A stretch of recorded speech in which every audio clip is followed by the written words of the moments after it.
have a party of two. We have an unresolved thing between Matt and Yeah. Oscar. I have like a very brief talk about it in chat, and since he's not going to be here, he did say he's okay with. Yeah, he said he could figure out another way to do anything he wanted to do. Like, it didn't matter. So. Like, I feel like Matt won that PvP thing if you have a winner or a loser. I mean, he had his guys come in, his guys come there. Whatever happens, definitely had more fictional positioning, right? Like, yeah. So I feel like whatever if there was a compromise, it would be stilted towards Matt's choices. Yeah. So yeah. Obviously, my agreement with that isn't worth much, but yes, I agree with that. I mean, you know, like as someone who's played with Oscar before, he's like laid back about it. He does it if he really cares about something. He'll let us know about it. But like, if he's not making, if he wasn't making a point about it like throughout the week, he doesn't really care. Like, it's not that big a deal for him. So cool. Yeah, I just I just hate to ruin the guy's sacrifices. I mean, there's always more people to sacrifice. Right? Yes, there always are. We'll find more no-neck thugs somewhere. Yeah. There is always that. Make a trip down to the docks. Yeah. Oh, that's it. Oh, wait, no, I didn't. Did you guys have downtime? I don't feel like you did. But we did payoff and stuff, but we still need to do entanglement and downtime. But yeah. So I don't know if you rolled an entanglement or if you're gonna do that now. But I'm gonna do that now. Cool. It's pointless. And it's pointless me rolling an entanglement until I'm gonna do the entanglement because I'm never gonna remember. That's what Matt and I were talking about, and I was like, I have to start taking notes for this campaign because I am going to forget shit. Like, I'm going to be forgetting shit all the time. I was taking notes, and then work got busy, and I stopped. Yeah. I took the liberty of writing up what I remembered about our last session for you. Yeah, thank you. But I have pseudo notes. I've got that spreadsheet I sent out. Which helps. That's also why I have a spreadsheet mapping the factions because I know I won't ever remember. Yep. Yeah. I use tools to make up for the fact that I'm a human, and that is flawed. Absolutely, right? Gotta get around to replacing your brain with a calculator, man. No. My wife and I have an in-joke that my perfect world, I'll be a brain in the jar with attached computer systems for additional stuff. And it's like, I'm like, you know what? This extra weight won't be a problem once I'm a brain in the jar. But she's slowly coming across to my way of thinking that brain in the jar technology is the way forward. But the sad part is like, from a technological standpoint, like I can't say the word. Incremental? No, the dang it, now I can say it. Yeah, like the details, the intricacies.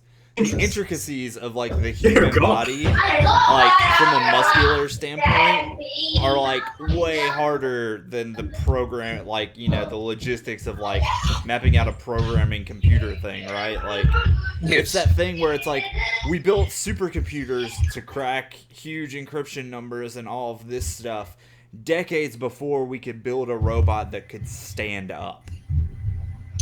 Yeah. But like as humans, we value our brain way more highly than our body, despite the fact that our body does like so much more stuff. Like, yeah, that's when it comes to like all that kind of shitty stuff. I always kind of find the whole virtual world where all like live in a computer simulation one day kind of unnerving because we live in a physical world. We have physical interaction with objects. It's weird to me, like, we'd be aspiring to just leave all that behind when we could have the alternative of just go fully mechanical or something like that. Yeah, well, I mean, the other thing you've got to note is, and this is getting philosophical with Simula and Simulacra, is the fact that we don't actually live in the real world. We live in our brain's simulation of it because we literally couldn't cope with it. And the brain is really good at faking and simulating stuff and making you see things that are effectively not there, really. And we perceive reality through the lens of reality, not through anything else. But the more important thing to note is we are interested in our brains and whatever because our bodies will eventually betray us. Yeah. Although I've got a history of Alzheimer's in my family. That's what I was about to say. It's my like your brain will also betray you too, like eventually. Yeah, my grandma's going through that. Yeah. It's unpleasant. It is nasty. One of the advantages with CRISP, I don't know if you've been looking into that, but they're making great strides in finding ways to not only cure it, but reverse it. Oh. I don't know if you've looked in CRISPR, but if you haven't, beautiful. and you're into science, you really, really should, because it is so awesome. And every year, they progress as far as scientific breakthroughs, like the effect of 10 years every other industry. It's just a massive explosion. It's amazing. That does sound awesome. So, and it's genetic engineering not just for the kids, but for anyone. So that's cool too. Genetic engineering, not just for children anymore. Yeah. The Terrell Corporation, not just genetics is children anymore. fascinating stuff. Yeah. It's absolutely fascinating. Hey, did you have one wanted level? No, we have 2 now. We're at 2. Okay, and what's your heat? I think it's at 0 because I think we just got that. Yeah, we nailed exactly on the thing. That's the worst heat, guys.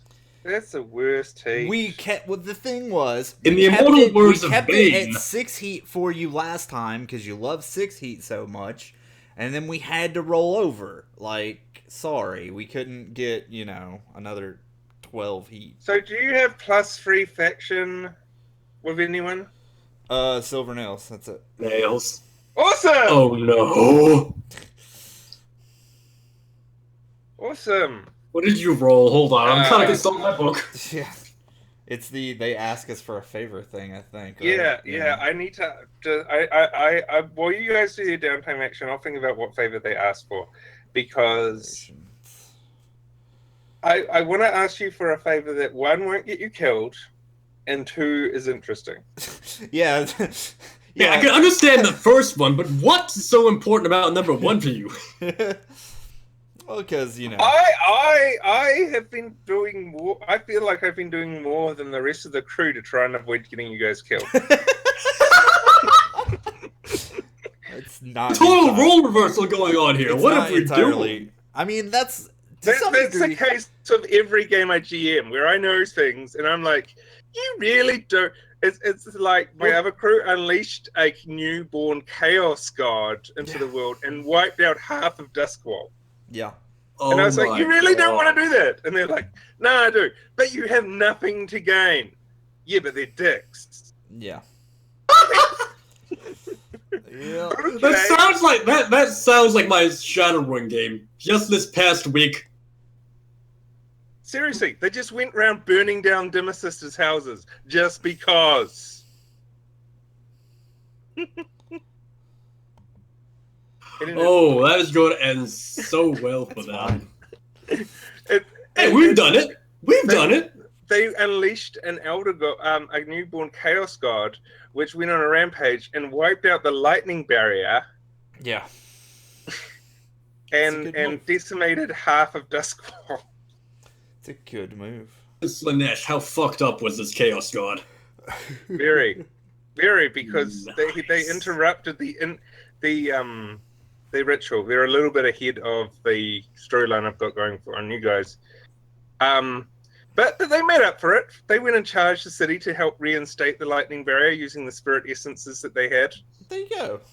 Oh my god! They took out the light. Oh fuck! That's just good business. That they had. The city actually had to build a temporary lightning barrier that bisected the city, leaving the other half outside of it. Yeah, that makes sense. And that included Brightstone. Brightstone was on the wrong side. Oh fuck! You know, gentrification. No, fuck Brightstone. Yeah. Yeah, it basically left To be fair, Night Market. To be fair, Blades totally encourages you to be that kind of player. Yeah. Like, the system wants... Like, John Harper wants people to drive things like they stole it. Like, so... Yeah, like they built the new thing back, Nice. but Night Market, Six Towers, and Brightstone were on the wrong side until they fixed it. And their lair was a Night Market, so the main reason they were helping is their lair was on the wrong side. Nice. I like that. That's good. That's good stuff. Beautiful. So yeah, Luke, I asked in chat the other day, and I want to ask before I forget, where are we on the lore of, like, Deathseeker crows and, Oh yes. like, the amounts of available knowledge of them, and, like... what do you mean? So, like... Of course, wants to make crow mignon. No, okay, so I started out, and I was like, are Deathseeker crows edible in our setting? Like, Yes. are we... Okay, we're working As much on... as anything is edible. Right, we're working on... But it's an important thing, because I've played some campaigns where they're, like, more purely arcane, mystical things, and some campaigns where they're just, like, you know, So just like, to be genetically clear, mutated things, and things where they're Just- in between. just to be clear, in the lore I run, arcane mystical things are also edible. They may have mutagen effects, but they're Oh, you want to swig down some Leviathan blood? Good Yeah. for you, buddy. Yeah, exactly. Or to quote Terry Pratchett, everything is edible. Some things are edible more than once. That's fair. Oh, I love that. That's a good thing. Oh, I So, need to read yeah, more so- of his stuff. Yeah. So Deathseeker crows are completely edible, but they're a tiny bit like eating, the free-eyed fish in The Simpsons. Right. Yeah, Okay. they're edible, but you don't know what it's going to do to your insides. It might be fine. You might grow a third leg. Well, so, and that was going to be the other question I was going to ask was, like, because that kind of... I It would kinda- roll. Okay. Because I was going to say, like, how much knowledge does the public have of these things in our setting? Or are they, like... Because Matt and I were talking about it, and it was a thing where it was like, well, people would know this or people wouldn't know this. And it's like, well, we haven't really So- ever established that, right? Like... So here's the thing. People would know. So the actual knowledge about it would be a matter of public, not a record. People would know. Here's the problem with people. People are stupid. That knowledge and where it rests would be mixed in with superstition and urban legend and stuff, which the spirit wardens would come out and go, no. But of course, they're like, that's what they want you to think, man. Yeah. That's what you want to think. It's conspiracy, man. The Or, warden. or just everyone knows that. They're just saying that, but everyone knows that Deathseeker crows help you see better in the dark. Everyone knows it. It's like, Right. and the spirit wardens are like, no, and they're just saying that because they want to keep us down. They don't want us having their superior eyesight, man.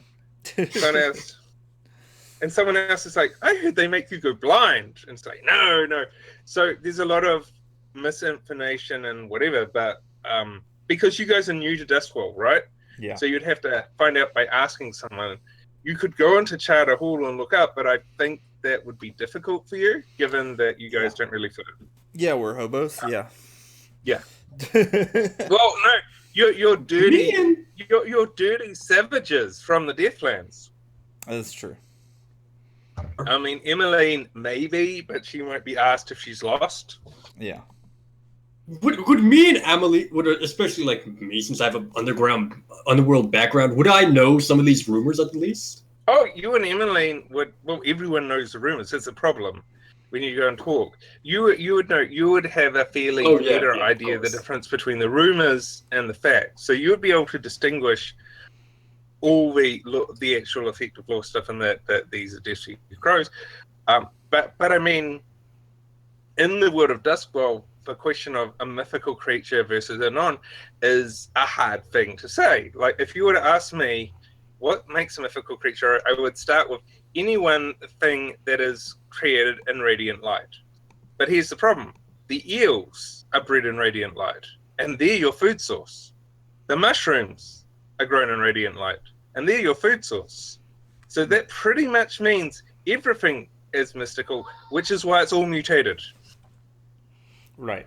That's fair. But the Death Seeker crows would be highly mutated.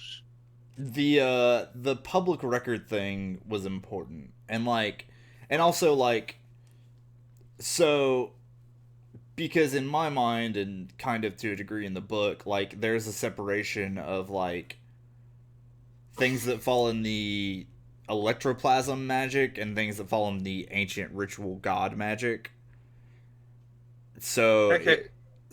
In my mind, the electroplasm magic is an ancient god is the difference between alchemy and chemistry. Okay.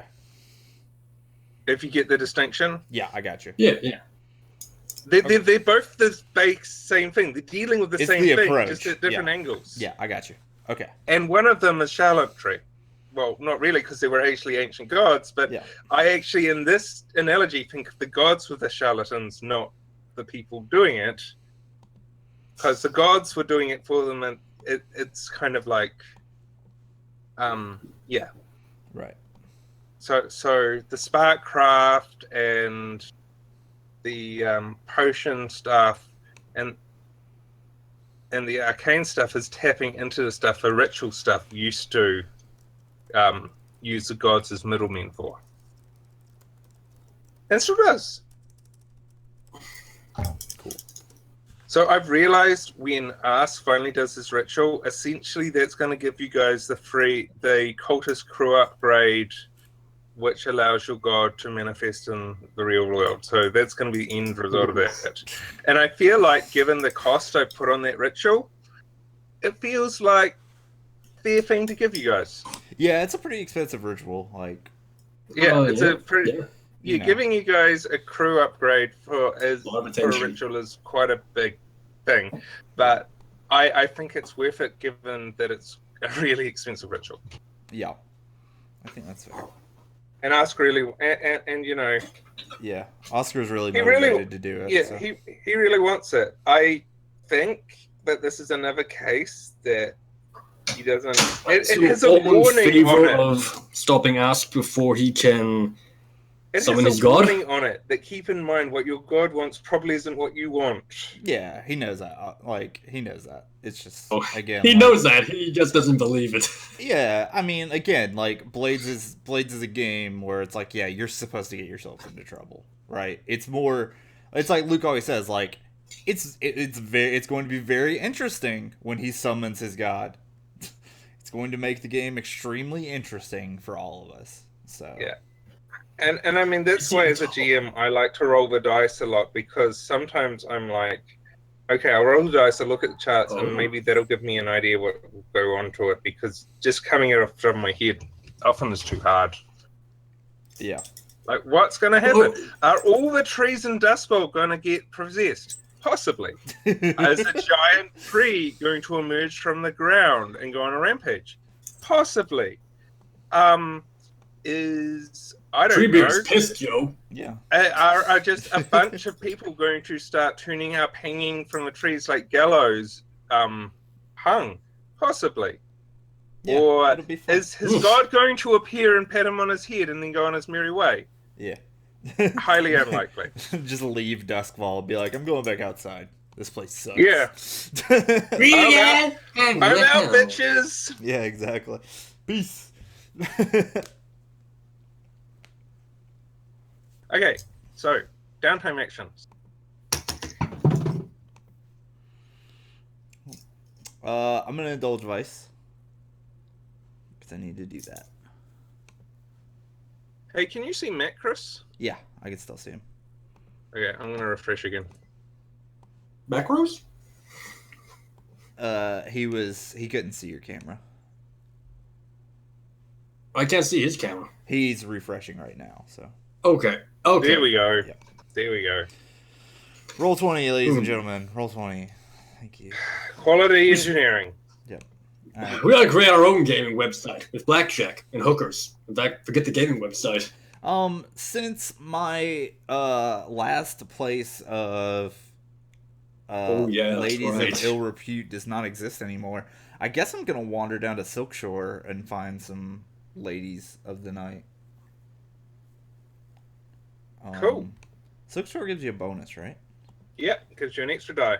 Yeah, that's cool. Bye, Matt. He's still here, so that's... Roll 20, everyone. Yeah. let me try refreshing mine. Maybe I'm the weak link. Yeah. Nice. Am I back? You have not connected to the game yet. Okay, you all said, oh, but you're doing rolls, of course. Yeah, no, I think I'm the weak link because you did not come back even in the slightest. He's back now. Yeah. It just came back now for me, so yeah. No, he's back as a black box. Okay. Yep. Roll 20, everyone. It's good quality program. No, they didn't even fix it. Okay. Ooh, 5s. Nice.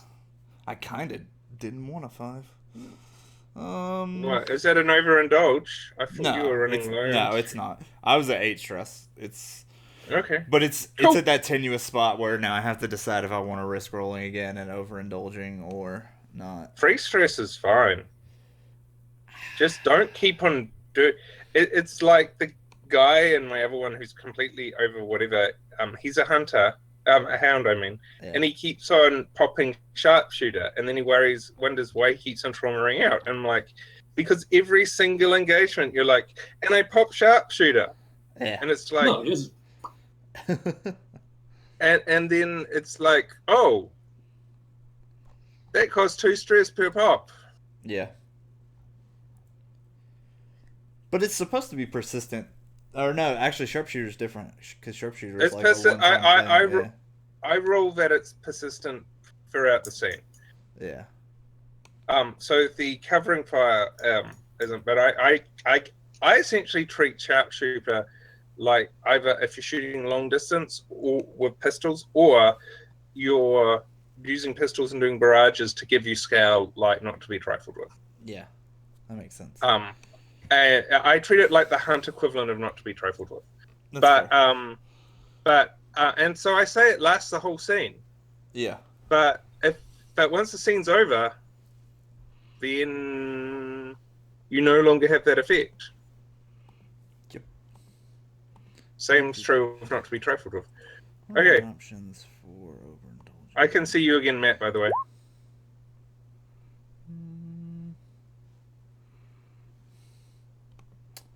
Or at least I could. Now you're white. Yeah, he's white for me too. Okay, good. Yeah. I heard a beep, like someone posted something, but I can't see anything. He just I see. posted Be right back in chat. Yeah. Okay. Again, Roll20, great program. Doesn't scroll to bottom of chat. Great Yeah, program. that's annoying. It's stupid. There's no reason. There's no reason to have it start at the beginning of a conversation. Like the problem I would suggest work because we love at work grabbing new opportunities and disrupting us launching our own thing like this, but I don't see any money in this as a problem. Yeah. That's a problem I have. There's literally no money in this. It's like the Twitter of the gaming world. I think Wizards of the Coast pays them a little bit now. Like they've started doing partnership deals with them. Like that's how they have like the big monster codex and stuff for D&D and everything in there. Actually, yeah, that's how I could sell it. See, if we had links to our books via Amazon, and our die and all the rest, then we could do it because this will cost almost nothing for hardware costs. In fact, the R&D that I get approved just off the cuff is probably more than this, and I'm just a boring low-level developer. So, yep. Although then I'd have to spend my time doing this, and I already have too much work. I'm gonna do. So, yeah. I'm gonna do.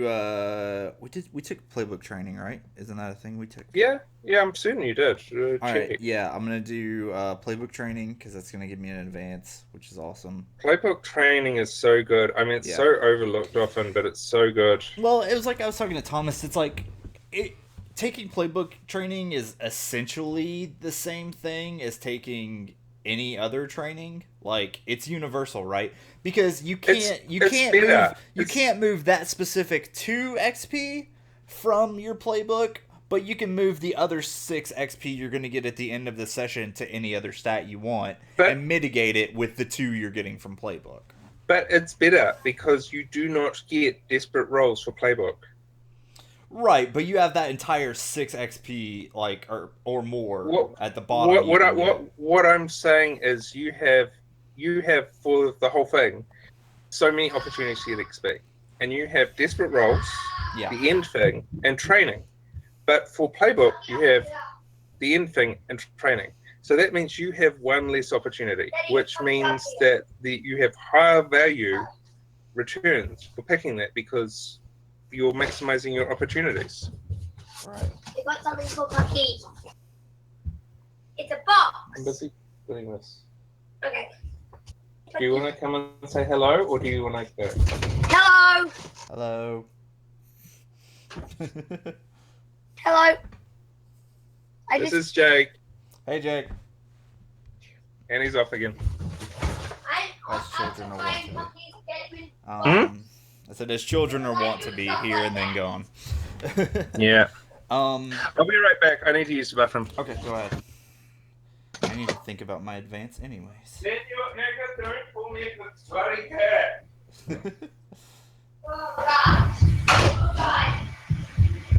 I accidentally dumped a bunch of stuff out. I will be stuff the rubbish because it was a big cookie.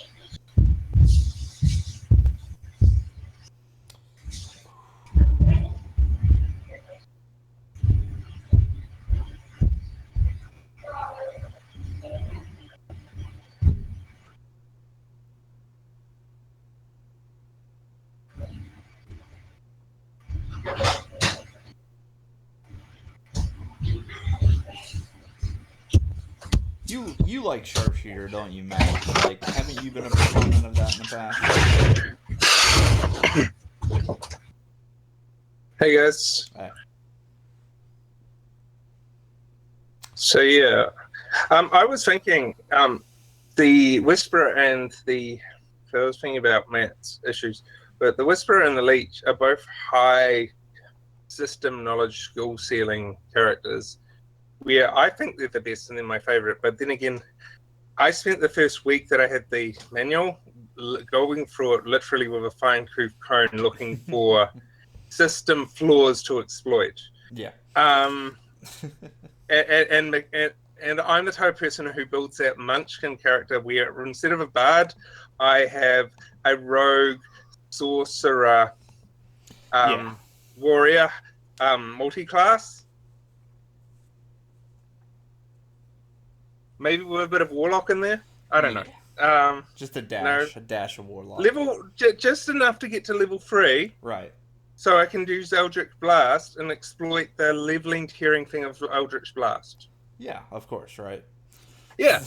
It's like you should always multi-class into rogue so you get like crit bonuses and stuff like that. And yeah. Eldritch Blast with the crit bonus. I mean, Yeah. And once I've hit level 5, then I do multiple of them, and what's wrong with that? And the DM looking at this atrocity going, this is the worst thing, but I can't kill it. Yeah. He doesn't wear armor, but the sorcerer thing he chose was a dragon one, so he doesn't need armor. And he's a tiefling on top of everything else. And he chose himself as his patron. Luke, Yes. I know the end goal is I want to add the independent edge to my pet. Does it fictionally Okay. make sense for me to be able to train a pet to be an independent thinker? So what itch do you already have for your pet? He's loyal. So, um, you want to add the edge without adding a flaw? Yeah, I want to do it as a long-term project. Okay, then yes, it makes absolutely. So there's two. Well, you would tell. So you would. This is what you do. You would create a clock which is make pet independent, and then Yeah. you would tell me each time you roll on it how you do it, and you might tell me I train it, or you might tell me. I just wanted to make sure, like, fictionally, we were okay with the idea of a person teaching someone to be an independent thinker, because that's a weird thing to teach someone. Like, No, it isn't. I do it all the time with our junior SDEs. okay, that's fair. Yeah, no, it isn't. Police dogs are taught to be relatively independent thinkers as far as. No, it's not a weird thing. It's the whole point of training animals and Okay. people. What size clock is that? So that's adding an edge without a flaw, and I feel like that's expensive. So that's 12. All right. I'm sorry. No, that's fine. I would make it a 6 o'clock. No, if that's it was fine. with It's a it's flaw. it's a game breaking mechanic, right? It's a balance breaking mechanic, so that's totally valid. Yeah. Yeah, that's fine. Yeah. You know, because essentially you're asking to add like a special ability to your pet, and the extra special ability to your pet, and that making an independent thinker is really, it's actually quite a big thing. Yeah. Because then you say, oh no, I'm not doing a group action with him. He's doing this. I'm doing this other thing. Yeah. Which is really big when you go up tiers, if you ever do. Yeah. See what I did there? Pointed out the fact that you guys really should go up tiers, but you haven't. Well, we've had issues. All right. Yeah. So I'm gonna start that clock. I'm gonna. So are spend you the coin. burning a rep or a coin or something? Spend a personal coin for now. Because you guys, yeah. Yeah, we have a good bit of coin and rep at the moment, but like you said, I think we are angling at going up a tier at the end of the session, hopefully. And you're angling, and you're angling at getting patron before then. I mean, it'll probably happen at the end because we'll get an advance this session too. Yeah. So. So if you want to get patron, one thing for the score we could do is we could do a fictional explanation. If you are still going after Rowan, who, as I was saying in the thing, works really well because of other stuff that's going on. I need to check my notes, but yeah, other stuff that's going on, he is a good option because he's surrounded, and the Grey Cloaks have just... Yeah. Yes. Okay. Oh, another thing is that Silver Nails turf still there? Yep. Okay, cool. Just double checking. Since you asked about that, why don't you make a survey roll to see what's going on in the ever expanding maelstrom? Let me go ahead and do my roll for my clock. Okay. And I think that's just initially it's me and Pierre going out and like hunting and gathering food for him, like together. But doing it in a way which kind of yeah, I'm teaching him like that's bad. Don't mess with that thing. Like yeah. I'm basically like we are learning to exist in the city together. Like yeah. You know, because, I mean, obviously it doesn't have the independent flaw, but it makes sense that, like, in the outside world, it can independently function, right? Yeah, Edge, sorry. So, like, yeah, I'm teaching it to make smart city decisions at this point. So independently function means not independently function per se, it means is they make able smart to decisions. Make, yeah. Yes. Yes. So, yeah. Yeah, I'm teaching it to make smart decisions. I'm saying, like, do not walk up to that city stall and steal food from that guy, like, in open daylight, you know, like, that kind of stuff. But right now, I'm trying Well, to there teach is it. no daylight. Yeah, you know what I mean. Like in major operating hours. Yeah. But right now, specifically, Kill the vendor first, right? Yeah, exactly. I mean, he does have Hey the Matt, are savage you flaw. muted? Or are you just mouthing things? Yeah, he's been muted for a while.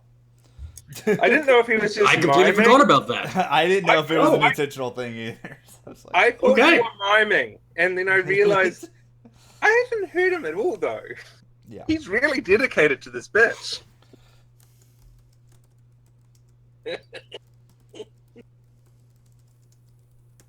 I forgot about that. Crit. Hey! Nice. So that 12 o'clock isn't looking so scary now. I mean, it didn't look that scary to begin with, but yeah.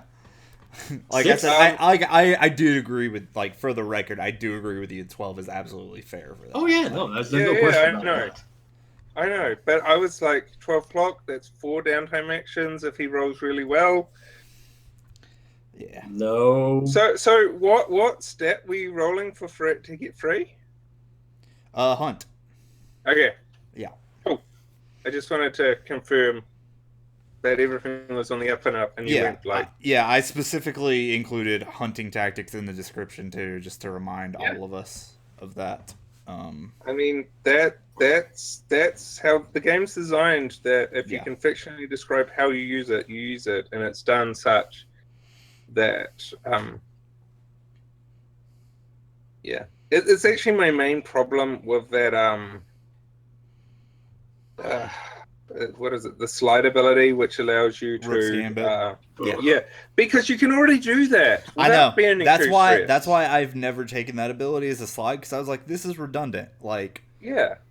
I mean, Yeah, it makes sense, kind of, but like you already have so much leeway. Why not pay the stress? But I guess it just gets around the feeling of fudging the rules. Kind of. In the book, it literally says you say the action you're doing and how, and you're not allowed weasel it and say, I use Tinker to convince someone when you're obviously using Sway, but you say your action and they say the DM says the position and the effect, and I would much rather do that and have them go, oh, it's standard lesser, and me say, okay, I push it to desperate, than burn to stress.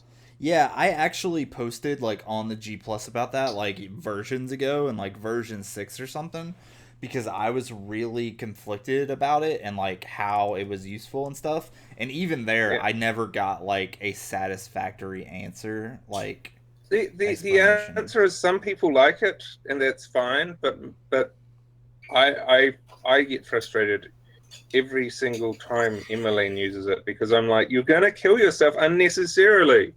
Yeah. Oh well. But that's your call.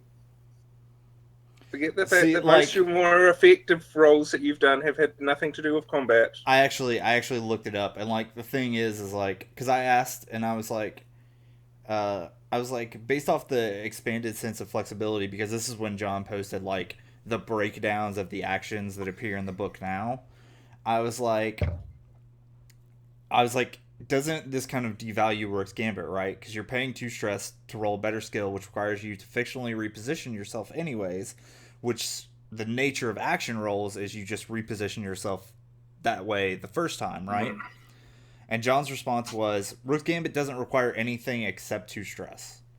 The part where you say what you're doing isn't repositioning yourself, it's just color.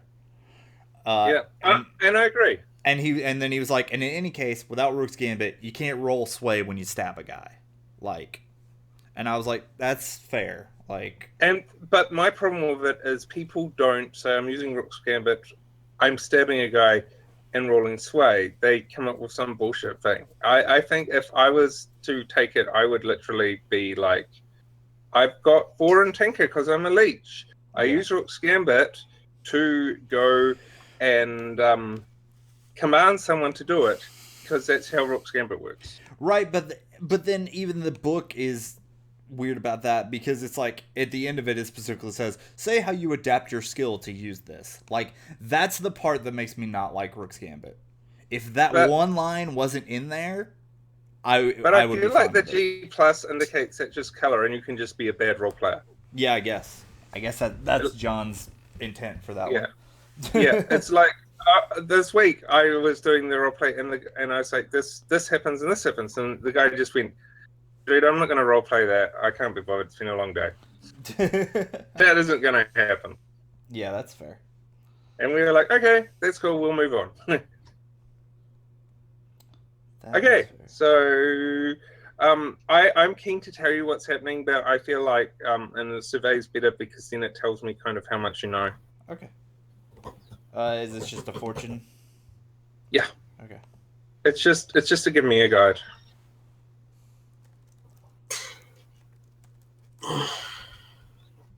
Cool. So you know the street level shit. So the Silvernails, they've moved into Lost and they've established a Lost, but their turf, they still want some turf in here, right? So they before they were kind of vacating it because they just didn't have whatever to, and people were just turning up in the corners and they weren't doing anything about it because they had other things to fry. But now the Lost is theirs. And they still want stuff here because of you, but also because, they need to get supplies, they need to have a presence. So the Silvernails there, you often see hunters with their pets and their spirit walking, killing spears, walking along.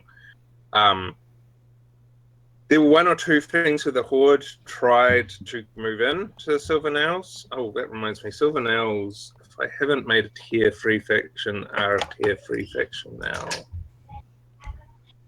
Oh yeah, they're already tier 3. Yeah. I'm not sure if I'll move them up to 4. I'll roll and decide Are during the week. they weak or strong? They're strong. Whether they're 4 or 3, they will be strong. Okay. Yeah, they're strong already. Okay. They're strong already, but strong with but several if I move them up walls. to 4, they'll still be strong. I need to decide though. Yeah. That's If they graduate up. Regardless, but of course, because they got these spirit killing spears, which work on any spooky stuff really. I mean, that the Horde have a hard time because they have spears. The Greycoats have a hard time. But what you notice is that the Horde and the Greycloaks are going at each other, trying to take each other's turf. And there's been quite a few fights that have broken out as a result. What is notable by its absence is that the Greycloaks nor the Horde seem to be moving in on the Dimmer Sisters. Which is bizarre. gotcha. Given that from what you've seen, the Horde definitely don't care, and the Greycloaks you don't think would care. So yeah. Well, there was that moment. We did catch them dealing with each other, so it's kind of clear they're allies, I think. Who's allies though? Apparently the Dimmer Sisters allies will...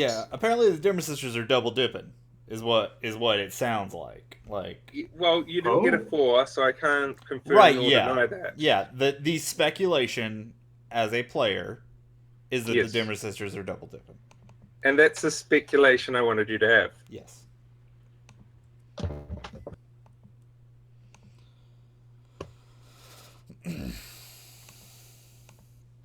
Huh. Yep.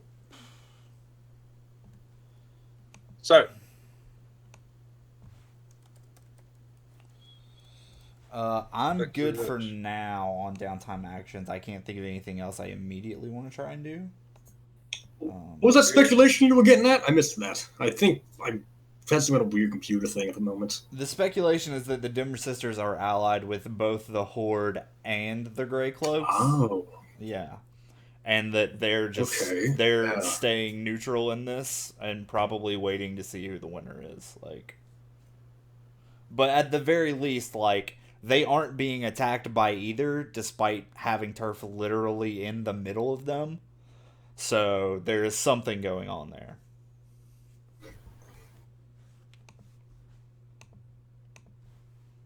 Okay. So, Matt, your turn. Yeah. For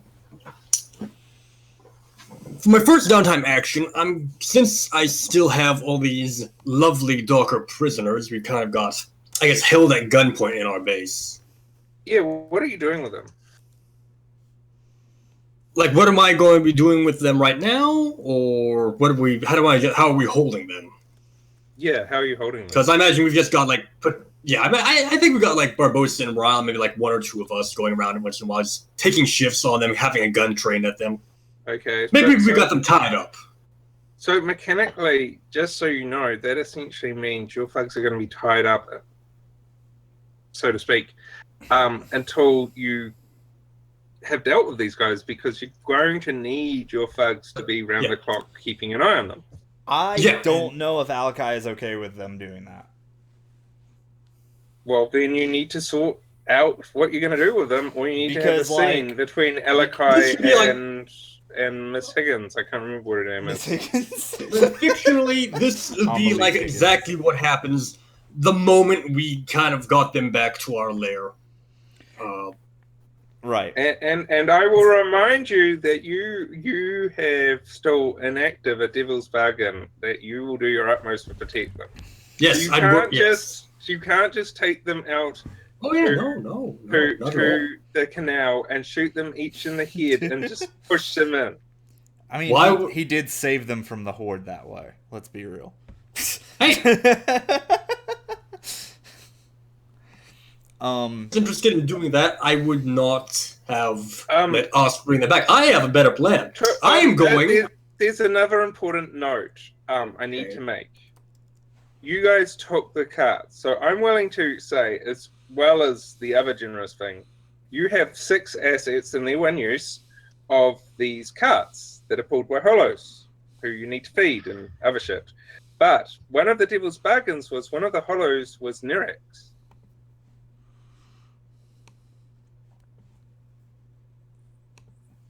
Hello? Did we take that one? Yep. I don't. Yeah. I ain't have anything to do with that shit. That's you, goofballs. Yeah. It wasn't me. I don't think it was. It wasn't. It was Oscar. God, Oscar. That's So one of I his just friends. wanted to let you know that you have these carts pulled by hollows, one of which is Nerex. Okay. So just wanted to make sure everything was clear. But you need to do something with them as well, because keep in mind, you don't have a lair, you don't have a garage. Right now, they're just on the street. We need to push them. I can push them into the canals, though. Absolutely. But no, I'll deal with that later, maybe. First thing is first, I'm going to try and press gang our local friendly dockers into working for us. Dockers, you mean the prisoners, or you mean? Yes, he means. The prisoners we have. You said they were dockers, right? I didn't mean like in the faction dockers. Oh yeah, no, I don't mean that either. I don't mean that. People They work at the docks. People who work at the docks. Yeah, they're like Thuggies. the rover. If they were a thug cohort, they'd be rovers. Right. Yeah, I'm essentially going to. What was I thinking about? Yeah, I'm essentially going to go around and start reminding them, I've let you all live for now because I didn't want to have to kill you back there. However, if I just let you go here, if I ever see you in my way again, I won't hesitate. So you have two choices. So you're okay. Work for us, or go back to your life and possibly be shot by me in the future. Okay, so this is an interesting acquire asset. So this is an acquire asset. Yeah, no, this is going to be I figured it's a long-term clock of some kind. No, that's not how you phrased it. You're phrasing it as "do it now." Like, yeah, you either leave and never come back, or work for us. That doesn't sound like a clock. That sounds like you need to make a sway roll now. And you need to get a 6 if all of them join, or a 5 if 2 of them join. And I'd the rest of them bugger off. argue you could also roll command on that because you did like directly threaten them, whether or not they know. Like, yeah, you could roll command. For some reason, I thought Sway was his better score. Nah. Yeah, no. It is. I have nothing in Sway right now. I need to work on that. I was going for that command thing. Yeah, ultimatum. Yeah, Sorry. Command or Sway make perfect sense here. I mean, you've got Savage, right? Yes. If you hadn't made that devil bargain, you could even kill one of them and then roll command to die. Could I start executing the hollows in example? If you don't join me, this happens to you. Bang! I would want you to roll really well on your skirmish to do that, because that's a tiny bit like, let's say there's you need a setup action. You've got Tony Soprano and he's talking to other gangsters, and maybe they're like motorcyclists, and he walks up to one of the motorcycles and he just beats the shit out of it with a baseball bat till it's just rubbish. Does that violence intimidate them? Yeah. Maybe it might. It's pretty fucking intimidating, but I want to see a roll to make sure, because it might not. There'd be consequences involved if I failed this, I imagine, right? No. Or would this just be a fortune? It would be controlled. What are they going to do? Not be your prisoners? Fair. They could. I mean, they could stand up and try and leave. They could. Control. They do. Hold on, because they do outnumber him. So yeah, they but I'm they assuming could. they're tied up. They don't have guns. Yeah, they could. But it's still 8-1. Like, somebody could get brave and say we can take her. So my view is that's your decision. I would make it controlled. You'd roll. If you failed it, you would get the option to push to risky, and then that would be the risk. They do outnumber me. Yeah, I just wanted to point that out. Like, but my view is I think it would be controlled, and then it would escalate to risky, where that could happen if you pushed yourself. Yeah, I think that's fair. Because you're right, but that doesn't seem very realistic. I mean, okay, eight guys against a guy with a gun, and the 8 guys are tied up. Okay, listen, again, this is like right. In my head, this is like right after we got them back to Lyra. Like this is like maybe an hour after. I get that. Okay. Oh, standard. Come on, dice, don't fail me now. Because the problem with 8 guys against 1, and one of them's got a gun, is no one wants to be the first guy. Exactly. Yeah. That's absolutely accurate. Oh my god! Okay, well, we discussed what you could do. So you just walk up to one of the hollows and just shoot it in the head, and they're just like, yeah, we were doing that before as a goof.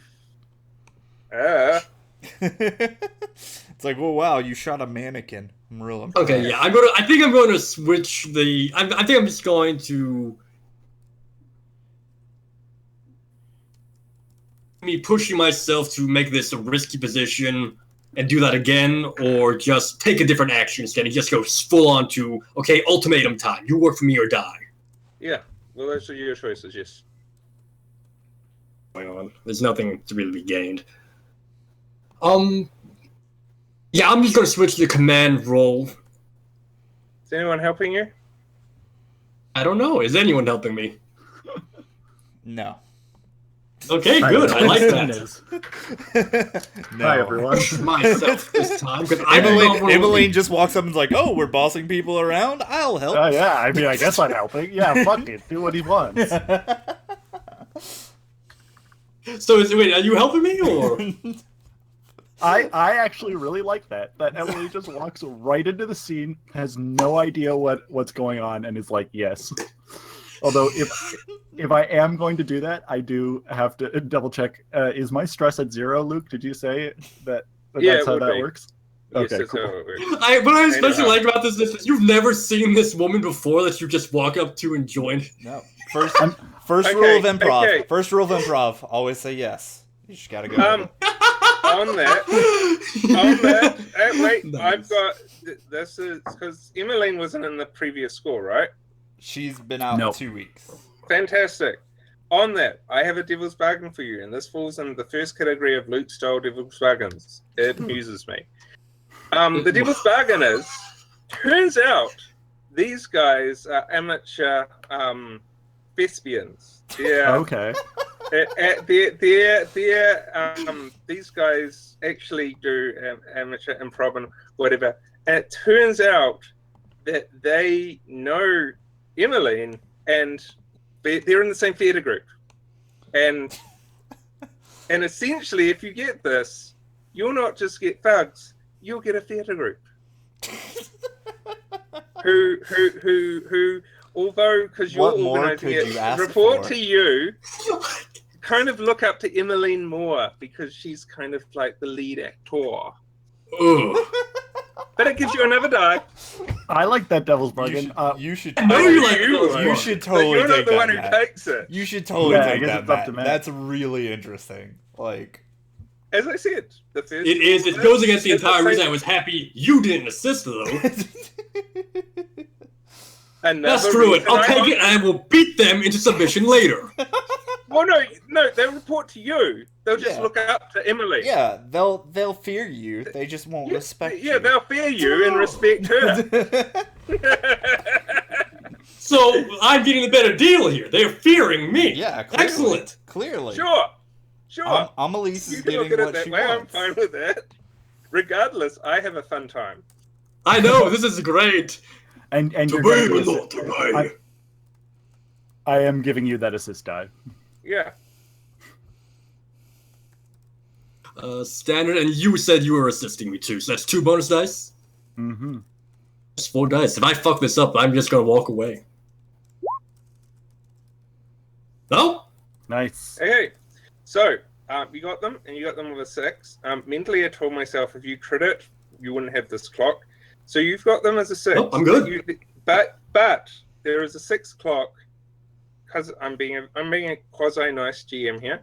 A 6 clock that. Somebody clock to begin with, so I'm cool. I'm cool Yeah, with that. no, the 6 clock is to make them a permanent asset. Okay.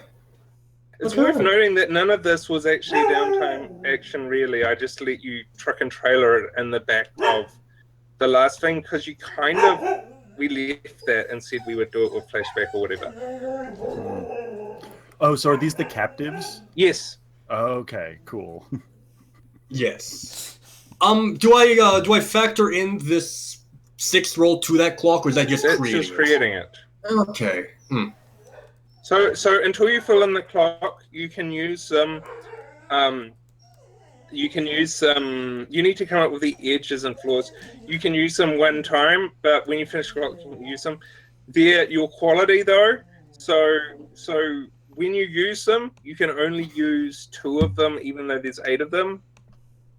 Until we tear up. Yes, that's what I'm saying. Until you tear up, Yeah. you Oh can yeah. only I know. use them, but you have one use of them as an asset. Yeah, we just don't until have you the fill equipment clock. for the rest of them. Yeah, that makes sense. You don't have the equipment, or maybe maybe they're unreliable. I don't know. I feel Yeah, or like money these to guys pay. are Yeah, unreliable. I will definitely- Yeah, I will definitely think about Because all actors those. are really unreliable. Hey, Emmeline's Nice. an example. How many scores has she been on? That's true. Damn flaky actors. Yeah. Look, I'm not getting my inspiration today. My muse, she's left me. What's my motivation? We get paid. But does my character really care about it? What character? Okay. Yeah, so with that taken care of, it is time for me to indulge my vice. Crow's Foot, the singer's bathhouses, I believe it is. And I'm just going to have myself a nice, relaxing hot bath. Just sort of unwind in the heat in the steam room and the sauna and all that. No bonus dice for this, of course. Will I indulge you this time, I wonder? Hey, that's pretty good. That's not bad at all, no. I like it. Okay, I'll be right back. All right. Go ahead. Yeah, I was gonna say while Luke's gone, there's a little bit of bookkeeping I got to do. You got one how much coin? coin? Yeah, I should have one more coin. Yeah. Yes. Is that what we agreed on? Okay, Yeah. cool. I guess I don't get stash for the times you leveled up or you advanced the crew without me here. I think you do. I'm on the border of that where like, yeah, I can see I mean, both ways. I'm gonna look at the specific wording in the book. Yeah, same thing. But yeah, we'll see. Oh, we'll see how Luke feels about that. Every time the crew advances, each PC gets +1 stash. That's true.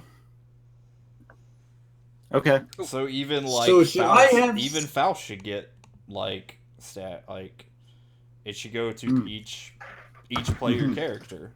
I'm marking that. Yeah. I don't think it should go to new player Interesting. characters that were made before after those though. Unless Yeah, I Not guess like retroactively. Yeah, not retroactively, but anyone who Okay, was yeah, a yeah. part of the crew when the Yes. advancement happened. I've been marking those for sure. Yeah, So how you- many Like times 4 have you total, guys- right? I think we've only done one Okay. because we didn't Cool. we didn't advance last week and we advanced the 1 week before that. So yeah. Cool.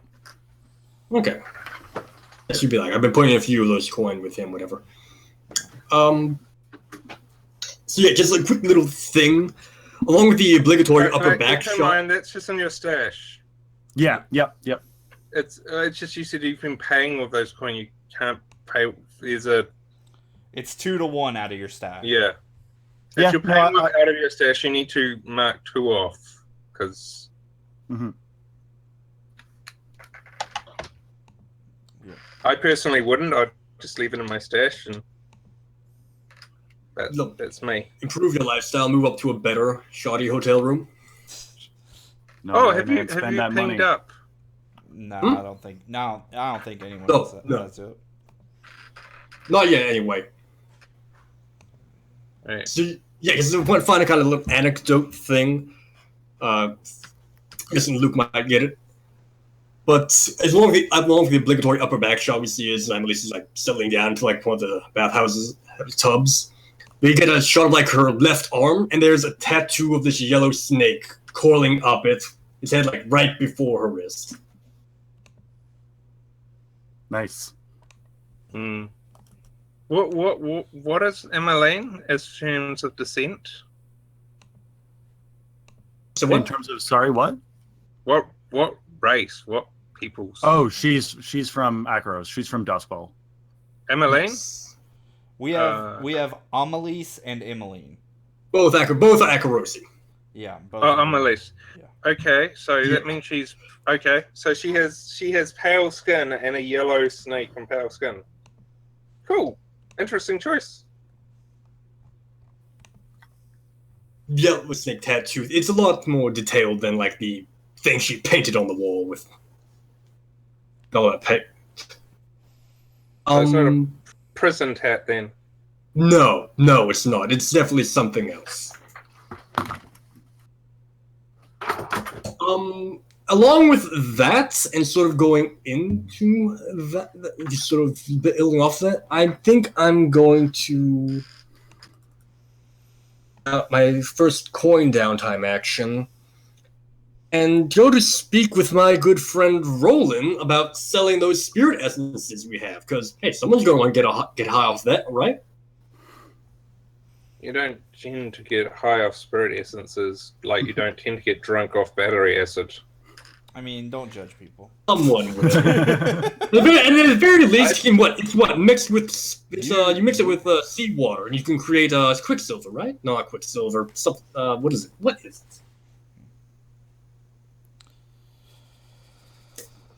Someone will shoot spirit essence. Someone How will much is have it? someone will have a use for it for which they want money. Like, given that this stuff is weaponized, yes. What is you create that? What is that thing? Spark. That's it. It's electroplasm. Just pure electroplasm. Yes. Yeah, but electro. Same well, I source, guess- different element. Electroplasm and spirit essence are different things. Although Yeah, they are, spirit yeah, essence you're are right. used Yeah. in the manufacture of electroplasm, and the reverse is probably true too. And to be clear, as we established before, this is weaponized spirit essence. Hmm. Okay, so a very specific type. it's Very basically unstable. a crate of napalm. I was actually thinking more like nitroglycerin. but Yeah. same You said idea. nitroglycerin last time. That's better. Yeah. Okay. Okay. So that's just not. That wasn't just what spirit essence is normally. No, this is spirit essence. This is spirit essence designed for purposes. I mean, you could re-refine it. I know that's what the Demosisters were going to do. But yeah, you can definitely try and sell it. But that's going to be a risky role because trying to spell spirit essence right now is risky. I was thinking making it more like some kind of long-term project to sort of nullify that risk. Yeah. Yeah, you Okay, could just what do you start. wanna- You could start trying to look for a safe lead to sell it or something like that, or Yeah, something like that. Just head over to the night market and take care of that there. Please don't remove the name for packing What's on my bedroom? boxes. Okay, all right. One is your cat's head and one is Sorry. to be a play area. Well, I said I got interrupted by a child wanting to say set up a playground for Pucky in my bedroom. Pucky is our Siamese cat. oh. What was I saying? You were talking about starting a Yes. long-term project to find someone to sell the spirit essence to. Yeah, so I'm just gonna head over. So, what do you want to achieve out of this? Because I'm a tiny bit confused, and what I'm confused about is usually you use spirit essences for a long-term project. Is this just a long-term project to get coin? Because there are easier ways to get coin. The thing I was suggesting is he could make it a long-term project to find someone to safely and discreetly sell it to. Since we are not hawkers, this is not a thing we are particularly good at. Yeah, Mhm. that's sort of what So- I'm looking. I'm looking to like set up that kind of. So you're trying to essentially set up a fence to sell illicit goods through. Exactly. You know what I'm hearing? Exactly. Yes. Okay. Well, that I was thinking- fence is a long-term project, but just selling this one thing doesn't. I think I'd like use this like proof of product, I suppose. I was thinking Roland initially, but Okay. since it can't be drugized. Well, Roland's a dodgy dude. I'm sure he Okay. will sell it to drugs is just his main thing. I mean, he deals in weapons too. Yeah, I mean, protect you yourself, could sell dog. it. You could sell it just straight to roll, like through Roland, Yeah, if you just yeah, want the yeah. immediate coin. Like, yeah. And as I said before, if Okay, you do yeah, that, it's a risky role. And the risk is selling spirit essence right now is risky. And even if you set up a middleman, it'll still be risky because selling spirit essences are risky. They're all controlled by the Demosisters. If they get word of it, they will turn up and ruin things because they control this. No one sells spirit essences but them or through them. We will see That about. sounds like an excellent reason to do it. I'm just telling you the risk. Yeah, for sure. For Okay. sure. Yeah. No, that makes good sense. That makes very good sense. And even if you set up this clock, that risk would still be there unless you dealt with the Demosisters, which Mhm. Well, I've heard this crew is good at dealing with witches. So they are witch killers. yes. So yeah, this is probably consort roll, right? You tell me. My buddy Roland, I'm like, hey, I have this. I want to sell this. I want to start setting up this. I'm start setting up a fence of my own. I can bring you things. I can sell. It makes sense. It's consort rather than sway because he's already a good friend of mine. Oh yeah, it's not sway. It's not sway. Alright. You said risky. Dive. He's standard. He's a contact, so you get an extra die. Oh yeah, that's right. How many of these? How many of these do you have? We have 4 boxes total. Hey, screw your risks. Cool. You have 4 boxes total. Okay. 4 crates, yeah. Are you selling? Are you trying to sell all of them? Yes.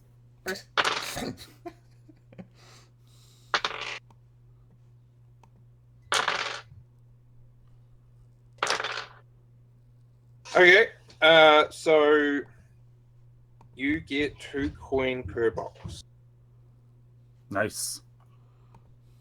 Okay, I feel so like that's not nice. I feel like that's a ripoff. It is. Yeah. It is. yeah. I actually did. Yeah. per I heard the die rolls. per box you were selling, and the highest one, that tier would be how much you got per dice, and I got nothing above a 5 and 8 rolls. Ow. I mean, considering we barely have the room to store that much coin, It could I'm have fine been with that. 5 coin per box. I don't even know Yeah. that we have the room to store that coin. Like, because Oh, who said I'm going to be giving you all that coin? Well, that's fine. I mean, when Emmeline gets back, or when Amelise gets back, and the crates are gone, like Alakai's gonna beat the shit out of her, so it doesn't matter. Like, We'll see about that. Well, I'm certain Emmeline doesn't have anywhere to store 8 coin. I'm putting it all in my stash. Like 6 of those. 6 of those. you're just taking it all for yourself? Amazing. No. I'm going to come back. I'm going to have like these. I'm yes, working on some kind of paperwork bullshit in that book I signed earlier, and all of a sudden just plop down this huge sack of coins on his desk and say, "You said this crew wasn't merchants." So Do for you. to be clear, 1 coin is a huge stack of coins. yeah. So Like, how it's much cool. are you? How much are you presenting right now? Like 2 bags. It's like 2 giant bags of just Okay, kind of. you are presenting Two 2 coins. coins. Yes. Of the 8 coin. These guys would know 4 crates of spirit essences is worth a shitload. They would know that it's probably worth between 20 to 40 coin. Yeah, you got seriously fucked. Wouldn't I? So yeah. It's like you did by the horde. No, Well- like that. So that's not what Alakai said. Like, you plop down the 2 bags of coin, and Alakai's like, he stands up and looks you straight in the eye, and he's like, "Did I tell you to sell it? I don't. Did I tell you to sell it?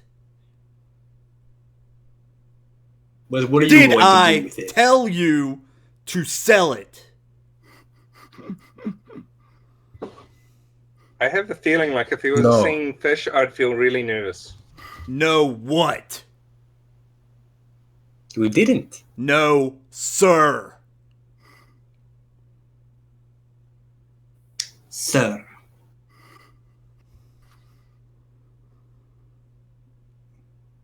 So you sold 4 crates of something that every single person here knows is worth 20 times this amount.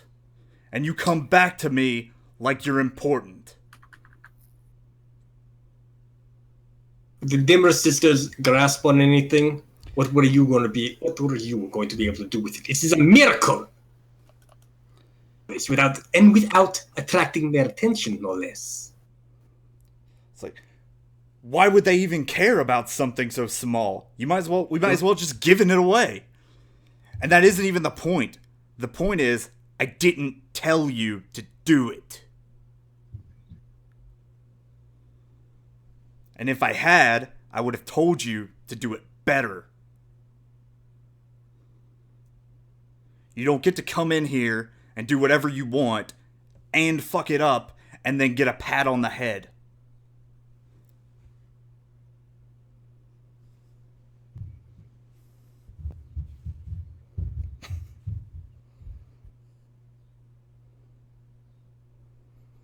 Do you have anything? Are you trying to think of something, or do you want her to? Or is this like- I Okay.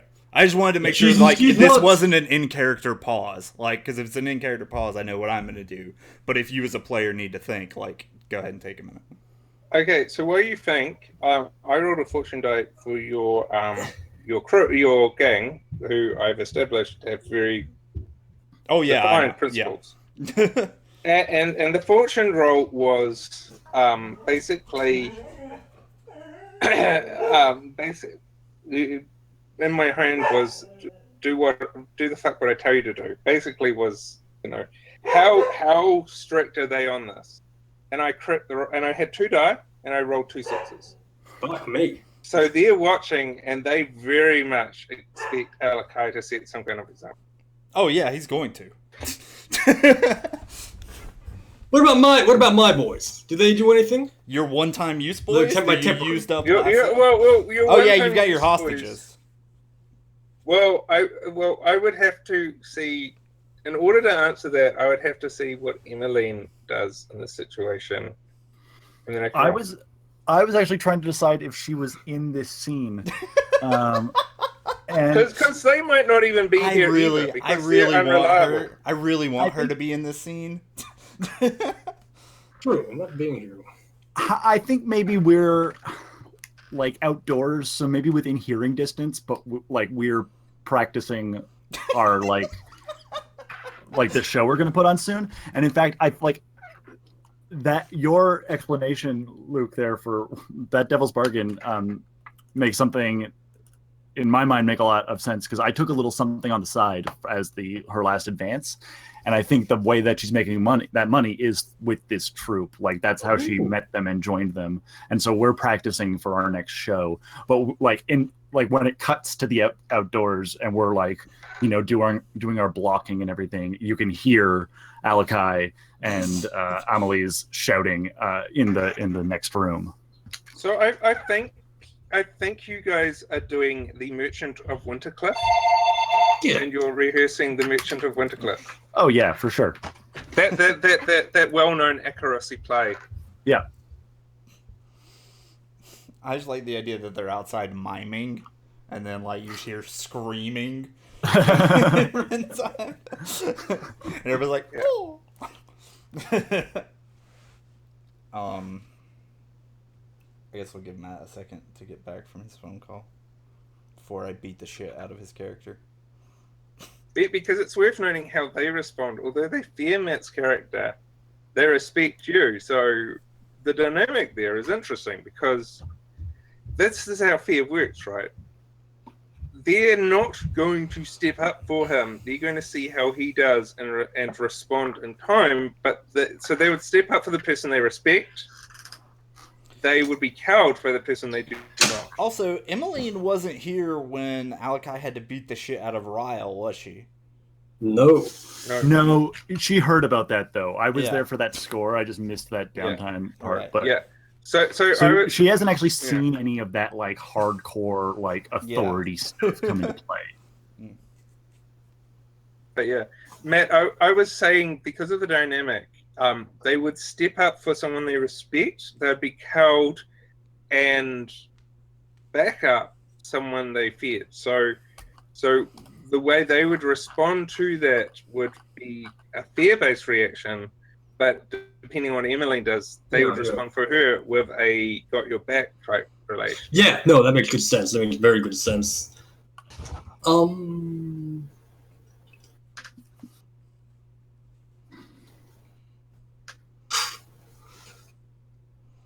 Yeah, I think Annalise's reaction to the whole situation very much was, well, what did your crew think about having a little extra coin on the side? And then when she gets that sort of reaction of, we're with Alakai on this.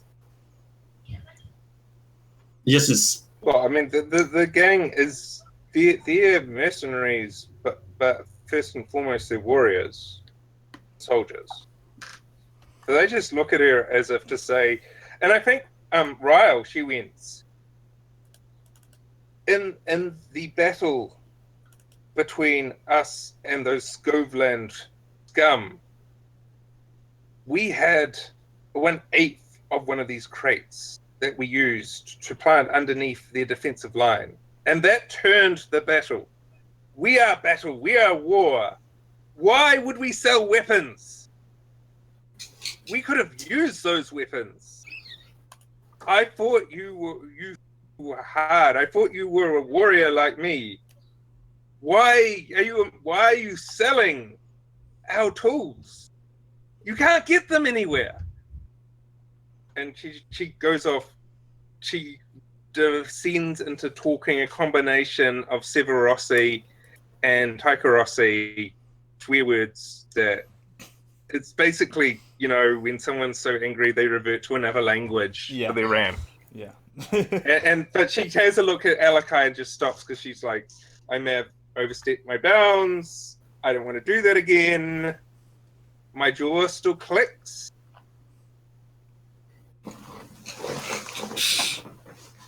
And I'm assuming with this noise, that's when Emmeline and the I'm calling them the thespians from now on, and the thespians come in. Yeah, I mean, do you guys come in? Emmeline would name her fucking acting troupe the Thespians. Yeah, I think they probably do step in. Yeah. Okay. And then kind of just like I think they walk through the door and Emmeline sees the tension of the situation and kind of puts her hand in front of the group and kind of they just pause to see what's about to happen. Okay.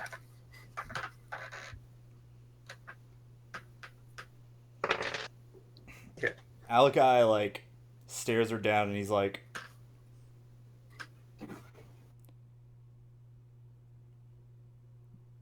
do you want to lose an arm? Or do you want me to beat you into a coma?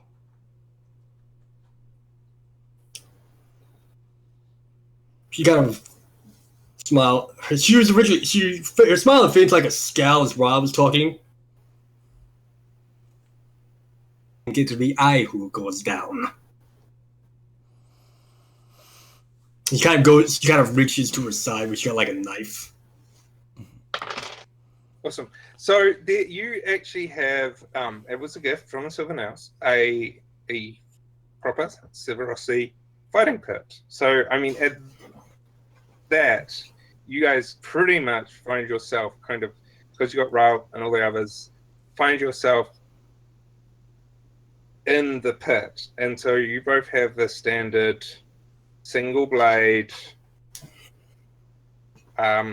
the traditional Severossi ritual fighting. So before you know it, the blade gets bound to the inside of your hand, so it goes there. The other hand gets bound behind each of your back, which is a traditional way. It's very ritualized. Because you've said that everyone just expect, and by everyone I mean the old mercs. And so before you know it, you're in this pit with this blade, looking at Alakai, who is very, very, very, he's leadership in these mercs. So he's obviously very familiar with this and very comfortable.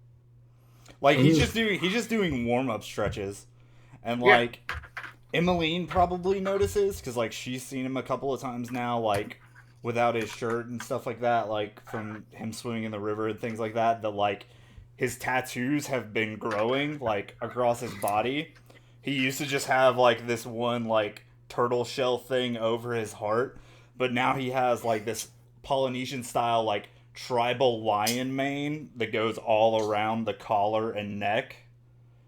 I can't even imagine a Polynesian style lion mane, given that you don't get lions in Polynesia. Right, but so instead of it being fine lines for the hair, it's a lot of not blocky, but large, bold, almost tooth shapes, to I'll try and figure something out to kind of visualize it. Maybe just right here I can throw like a shark's tooth necklace or something. Yeah, imagine it's stuff like that, right? But it's all around the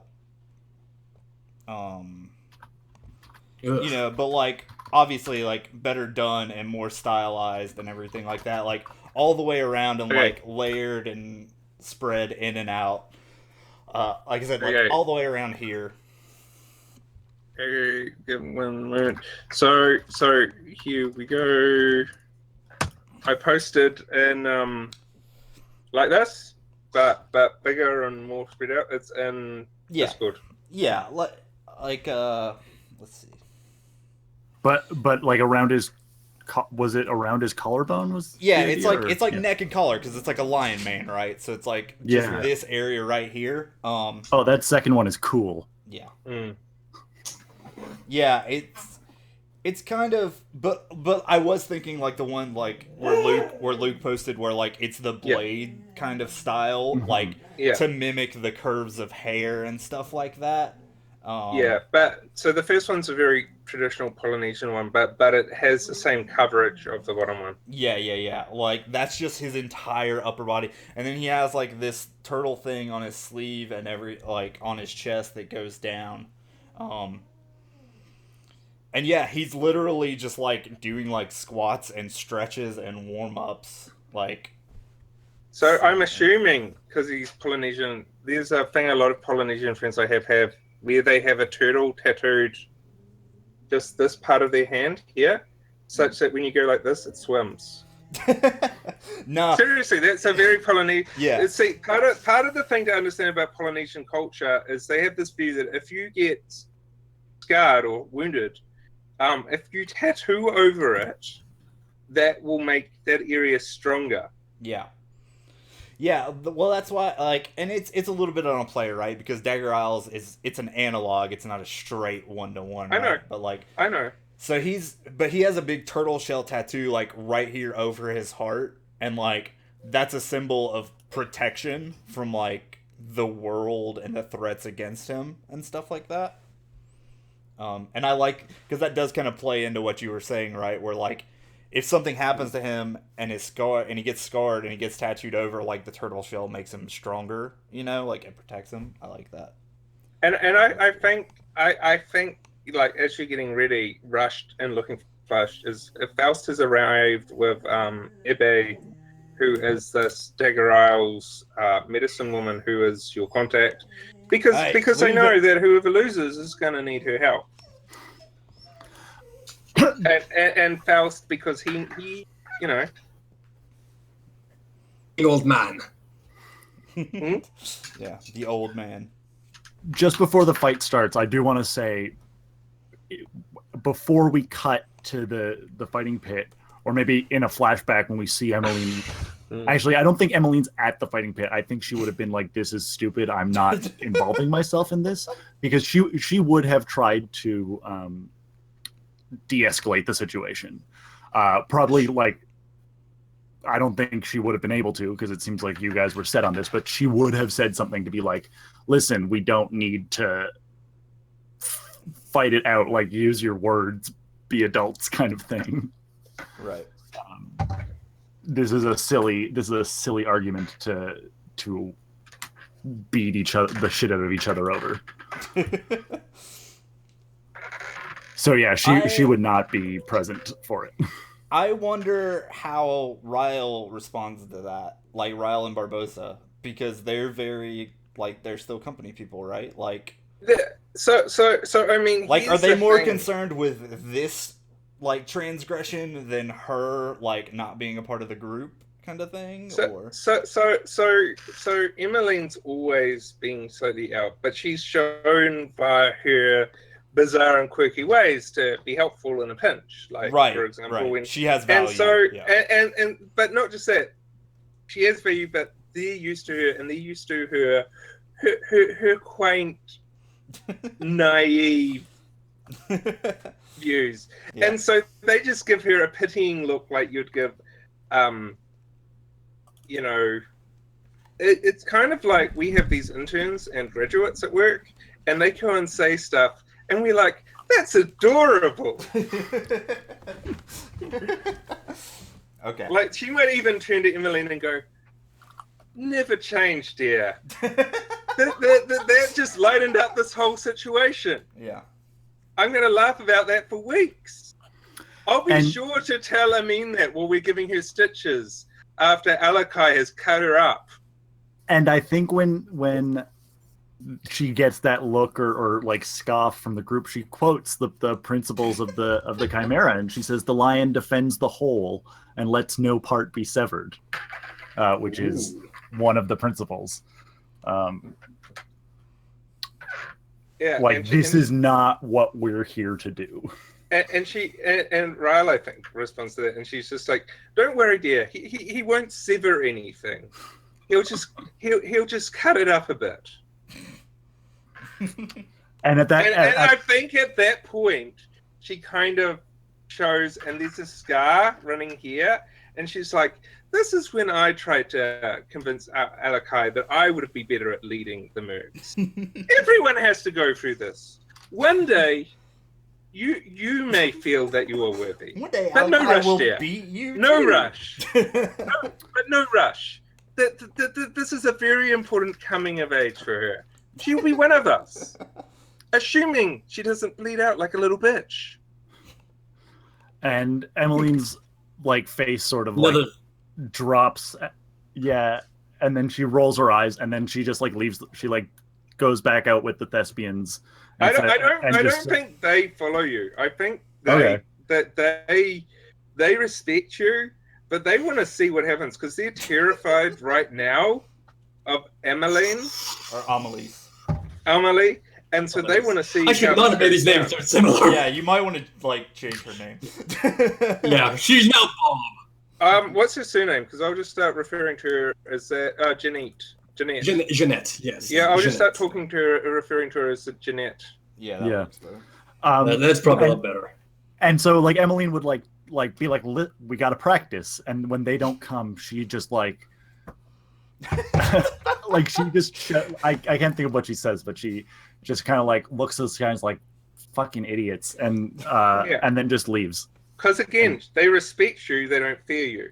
Yeah, but yeah, she thinks this is all ridiculous. So then we can cut back to the fighting pits. I'm thinking this is going to be resolved in a skirmish role here.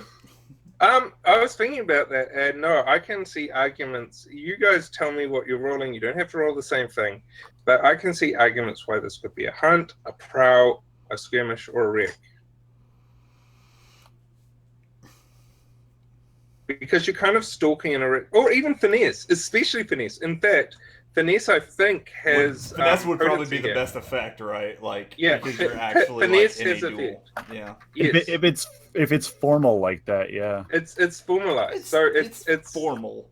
I don't know. Victorian English formal. But it's a formalized ritual,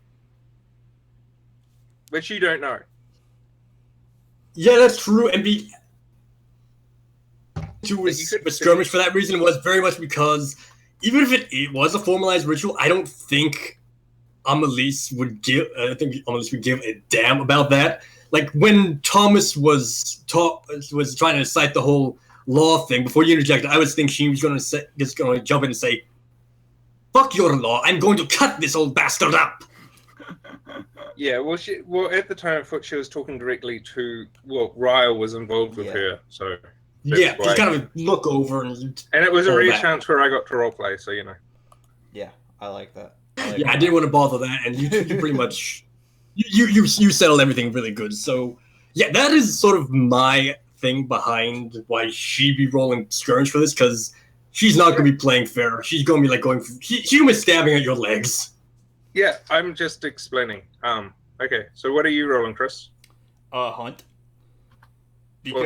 Because she's an idiot, and he's just waiting to ambush her. She's not a warrior. She doesn't understand this. She's gonna run in half-cocked like a fucking violent fool, and he's just gonna jump her shit and beat her to the ground like when she's at a stupid, vulnerable moment.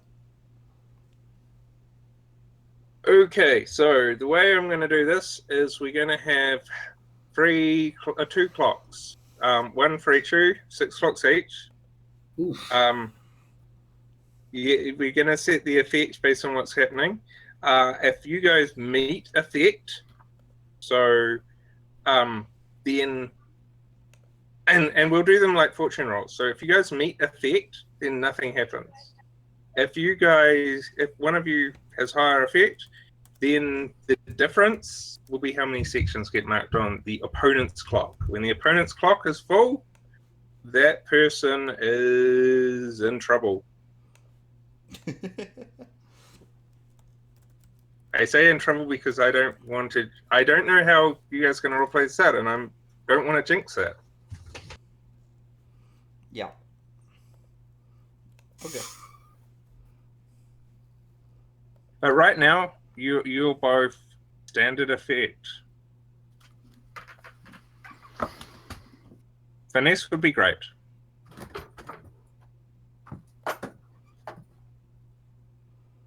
So I'm assuming you've got Jeanette coming in, kind of like skirmishing, whatever, and Alakai backing up, kind of like with a hunting, stalking, pacing approach. It sounds a bit like Mike Tyson versus Holyfield. Try not to bite any ears, guys. Oh, she's not leaving this unmauled. Like,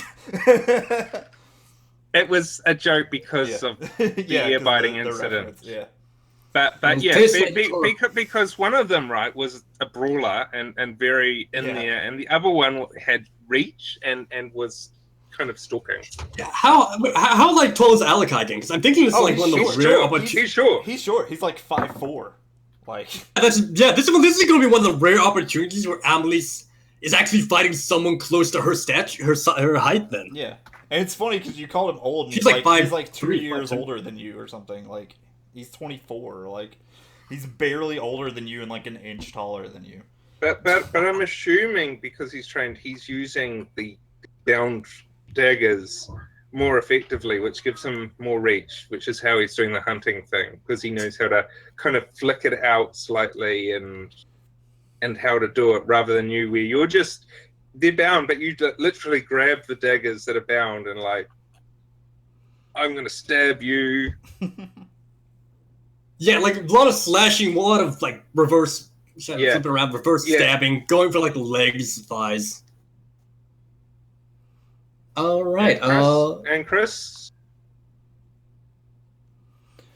Alakai just like waits for her to come in, like he's waiting for the fucking rabbit to run across the trap, right? Like, and then he's just gonna fucking like pounce, basically.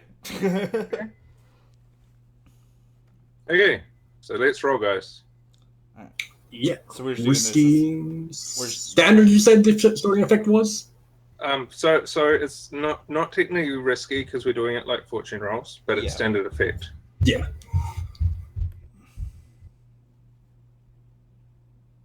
Not gonna push myself this first time, at least.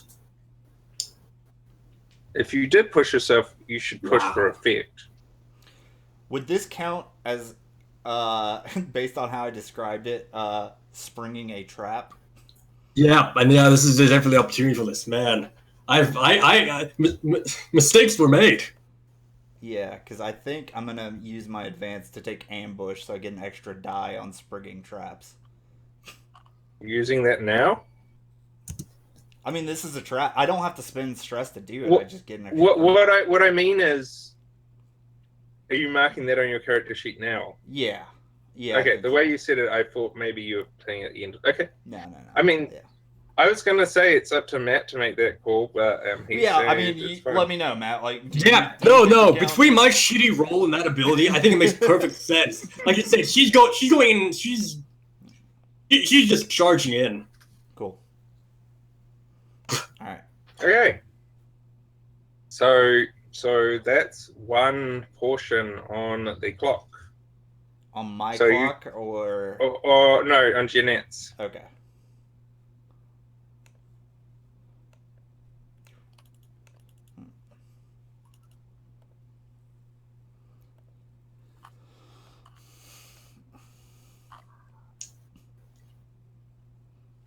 Yeah, I mean,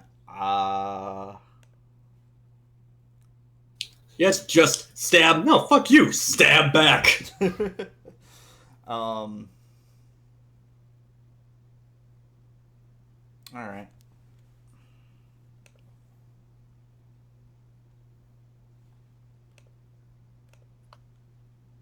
Just roll again. So Matt, you're next. We're doing this roundabout. Yeah. I think angrier. I'm just gonna push yourself for. Yeah. Like you said, extra effect would be best. You said. Well, extra effect means a 3 counts as a 4/5, and a 4/5 counts as a 6, and a 6 counts as a crit, and a 6/6 counts as a mega crit, as a exquisite, which is something like 8, which would just end this. Hey, I got 2 dice. I can make a mega crit right here. Nah, yeah, I'm gonna go for that great effect then. And roll shitty yet again. Nice. 6. 6. Yeah.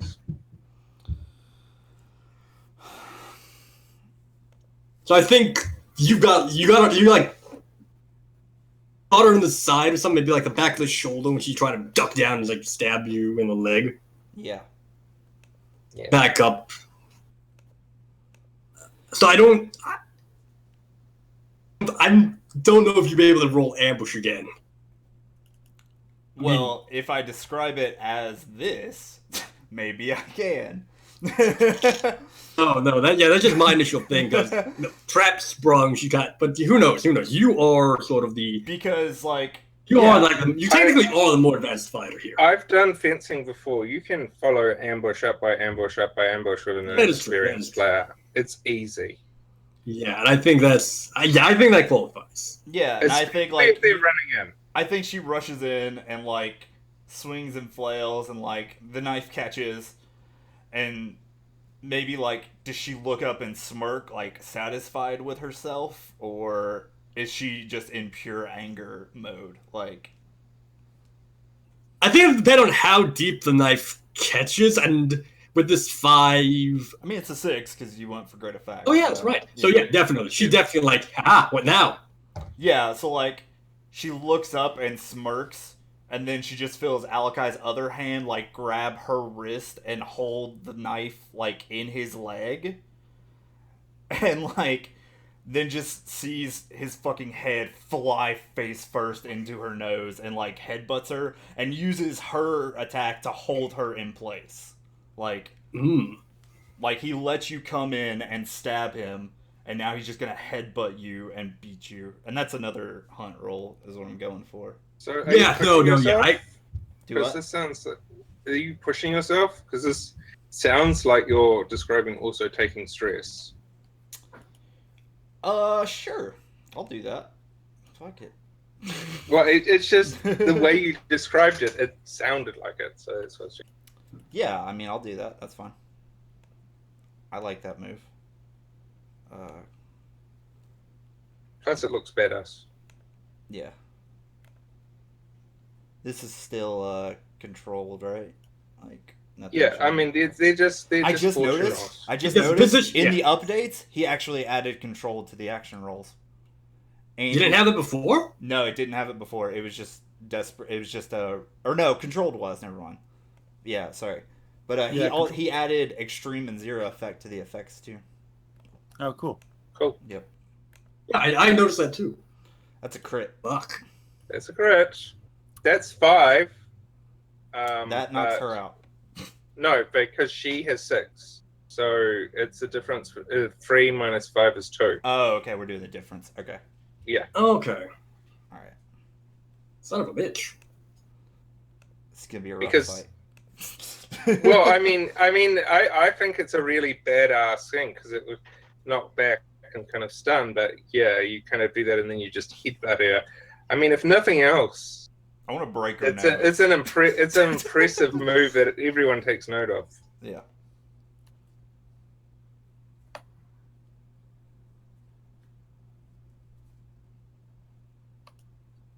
All right. You also got a mini crit.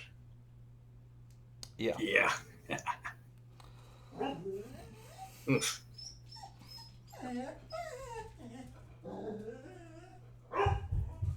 with her nose. And she just goes for your fucking throat this time. So push it. Yeah, like pretense is like fuck pretense now. Push myself again for this. And boom. That's how Matt traumatized out his character. Yeah, again. that's how Emily's gonna take her first trauma. Yeah, no, I'm totally. Honestly, at this point, this is what I'm kind of going for a little bit. But the question is, I'm not going to be able to make it in time, though. 4 or 5. Pounds. So describe what she does. Yeah. Yeah, so, yeah, it's he kind of, like, grasps, like, her bloody, broken nose now.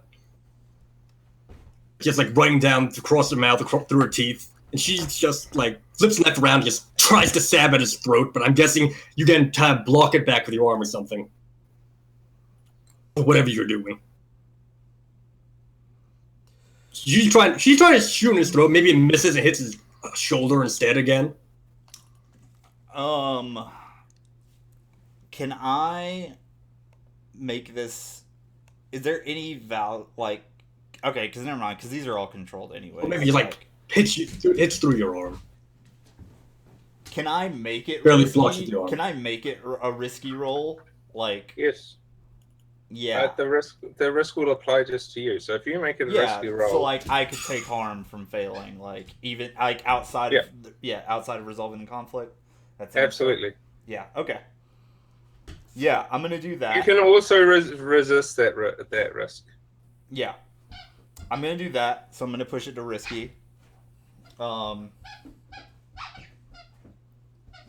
I double push it to desperate? Like, can I just not give a fuck and, like, fly at the knife directly because it's the least likely point any human would ever run at? Like... Normally, no. And I say normally no because I don't want to set the precedence, because normally no, but in this case, I feel like yes. Yeah. Because this is not, because normally you guys would actually be fighting without being risky, and that would give you your desperate. Yeah. Normally no, but in this case, yes. Yeah, like, Alagai is just trying to prove a point that, like, you're not gonna fucking get away with this, and you're not gonna stop him. And, like, he isn't afraid of you and your little fucking knife. Like... and the fact that this has gone on that long is, like, absurd to him. So that makes it desperate exquisite. So Desperate extreme, yeah. Extreme. And I'm trying to think the desperate I mean, the thing is, like, I'm probably gonna have a fucking knife stab me in the neck. Like, that's what she's trying to do, right? It was only, like, partially successful. It only got, like, a 4, so, like, through your shoulder, I think is more accurate where it lands. I think there are 2 desperate consequences here. What you got? One is level 3 harm. Yeah. Cut tendon. Okay. And the other one is you're breaking the ritual. You're letting her get to you. Your crew, especially, you know, the old guard, they're gonna notice that, and they're gonna go, why did obviously he's not as strong as he used to, because he previously would have done the ritual fighting and not gone and pushed it outside the ritual to be more brutal. So, you know, I didn't know there was, like, ritual guidelines and stuff for it. Like, well, that's why it's controlled, right? Oh, okay. The minute you push it outside of that, and it stops being controlled, you're now not quite breaking the rules, but well, then are we okay with me walking that back? Because I didn't understand that was a reason for it being controlled. Like, because I don't think it makes sense for him as a character to do that yet. Like, I'm fine. Okay. Walking it back because we haven't rolled. But I was just trying to think what makes it controlled, but what desperate, because as I said previously, just you take fatal harm is actually really boring for me. I prefer more interesting ones. So, well, I thought I was thinking for this specific instance, it was interesting to me as a player because like Alakai was about to prove a point that like he will fucking die to prove his leadership, like to keep control, like, which is a stupid thing to do objectively, right? But like that's what I was thinking as a player. But so I can say then instead a different desperate thing is maybe something like level 3 harm, cut tendon, level 2 harm, knife through hand. Yeah. So if you want to stay within the ritual thing and instead risk even more bodily harm to yourself, then two different wounds. Yeah, that's fine. If everybody else is cool with that, like, does that make sense and work for everybody? Like, cool for you, Matthew? Yeah, that's cool. Okay, cool. And I get. I'm still. You'll be able to resist completely one of them. One of the level 3 though, you'll have to knock down. Right. And you wouldn't be wearing armor. Right. That's fine. But I get 2 bonus dice because now I get an ambush dice and I get my daredevil dice. So yes. There you go. That's a mega crit. So yeah. So you just. Yeah, that's just done. So describe what happens. Yeah, like I guess like she comes in and she slashes down and like I guess she expects him to like put his arms up and literally like you just see him like rush in like through like you know, like, the thing where, like, the dagger would be coming right here, and he just rushes her, and it just, like, barely glances past his shoulder.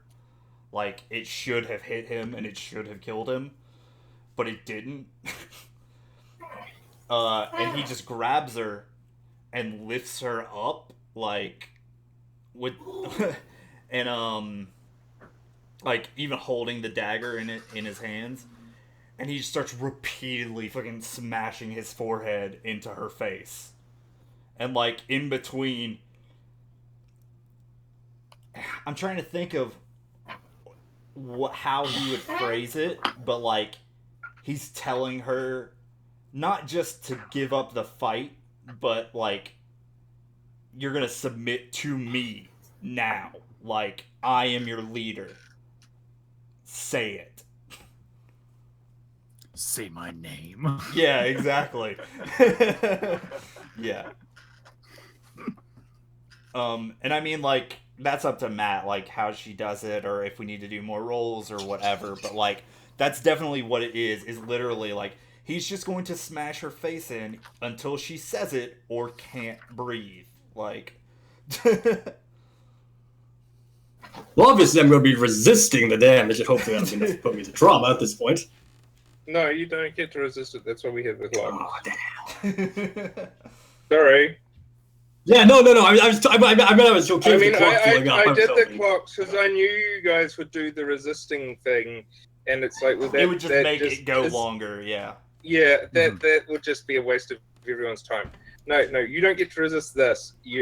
That happens. So I was hoping there was I was hoping when you said there was I was hoping we said stop breathing, there would actually be some physical harm involved there. There will be. So after, just so you know, after this, so the medic will rush in, she'll patch you up, but you'll have level 2 harm, not so pretty anymore. and so that will, you know, affect. I'm thinking resolve and insight rolls until you've gotten rid of it. Yeah.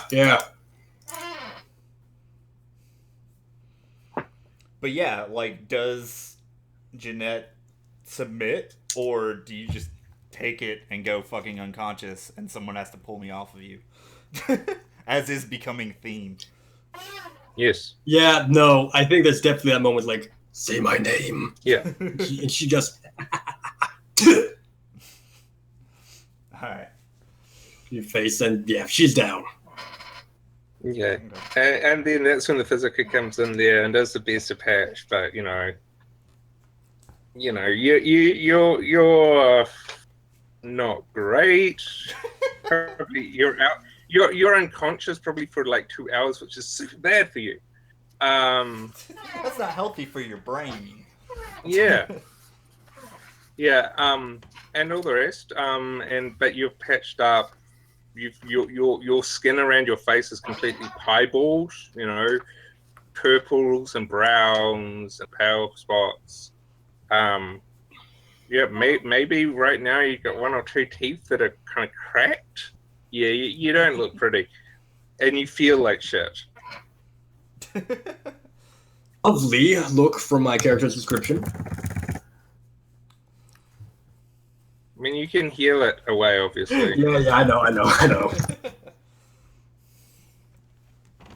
Wow. Yeah, that ended badly. Well, this has been fun so far. We've been running 2 hours, and we've only gone 2 of 3 for the downtime actions. Yeah, that was a great scene, though. That was worth it. I'm probably gonna spend some coin and do another downtime action too. I feel like some people are trying to get max experience at the end of this without actually doing a score. I mean, that's the thing. That's a like. That's the Some thing. games Anyway, some games have 4-hour downtimes. Like, I'm cool with that. Yeah. I'll be right back in. Sorry. Cool. Yeah, sorry for like not having a more inclusive thing for you to do on your return, Thomas. Like, No, that's totally fine. And I mean, I could have put Emmeline in that scene. I just chose not to because it felt to me I like it better that she just thinks that sort of, because we've seen like her come in conflict with you guys a couple of times, but not in that kind of ritualized fighting sort of way. Yeah. In her mind, the way you convince people that you're right is you convince them. Not you beat the shit out of them. I mean, should have just kept all the coin. I mean, you still would have got your ass kicked because there would have been 4 crates missing. Like, it wasn't me. This place isn't secure. Do you remember I just walked right in? Like, either way, as soon as you did that, I was like, all right, now we're going to do this. Yeah, like I said, I was banking on this being another 1v1 resolve thing. I didn't think of that. I never anticipated anything like this. And in hindsight, I really this was bad decision all around. No, that was great. Yeah, it was fun. I mean, like, it doesn't conclude, like, your goals for her or anything. Like, she still has her own goals and drives, and now there's just, like, there's other stuff going on in the world, right? Like, she has more reason to hate him, like personally. I think this is definitely one of those moments, it's another case of her overplaying her hand. Yeah. Like, she thought she thought this would be able to go one way, and it did not work out, so she's having to step things back quite a bit. I think this is the perfect thing for that. Yeah. I thought that was a pretty good, like, conflict resolution method, too. Like, that was, again, much bigger than I thought it would be. Yeah. It's a shame I didn't even get one thing on you. I don't think that turn. I don't think I get Thug's Clock anymore is going to work. Not quite. I don't think I'm going to be quite scared of me. Yeah, they might not. If I managed to get like a little bit of damage at least, like my savage could have kicked in, but they might not be. They might be scared of me now. Oh yeah, no, I'm sorry guys, but those are definitely going to be my cohort. Look, yeah, I completely lost these guys. Do you want to get in the pit? I wouldn't say lost these guys. I mean, but yeah, they're more scared of Illico now, obviously, as they should be. And I feel like this would be a case where, probably not Royal, probably the other one, Barbados. The guy who never Barbados. Barbosa, Barbosa takes them under wing and kind of is talking them through. and they're still a separate cohort with their separate floors, but they're now starting to kind of be inducted in the lore and the culture of the Chimera. He linked them to the Wikipedia article. He's like, read this. Yeah, exactly. Cool. Can I do some downtime actions? Yeah. We'll stop Sweet. wasting your time. Let you take care of that. No, that's fine. Yeah, like while you guys were doing that, Emmeline's out like getting her shit done. So part of her absence was like that she got involved with this theater troupe, but also she was like working with her parents' business. Like they needed some emergency help, so she had to like focus on that for a little bit. And so she's got like things to do now that she's done that work. I had a question for you, Luke. Mm-hmm. It's my understanding that something happened to Cleara, my contact, the tavern owner. In my absence. She was hollowed. Okay. She was hollowed. She's so gone, and it's not even gone where I go, you lost her as a contact, but we can get another one. I actually rolled in, and the roll I got was one where someone in the crew loses their contact as the complication. Okay. Yeah, because I was going to ask if I could upgrade one of my other friends to my close friend. You would need to do... I would need to do something to do that? Yeah. Okay. Yeah, because that was the complication. It was literally a complication where someone loses that. Okay. And That's fair. And it made too much sense for it to be her. Yeah, sure. Cool. Okay, in that case, I've got a few things I want to do. So I wanted to start a long-term project to basically make, to invent a person. I want to invent a character, like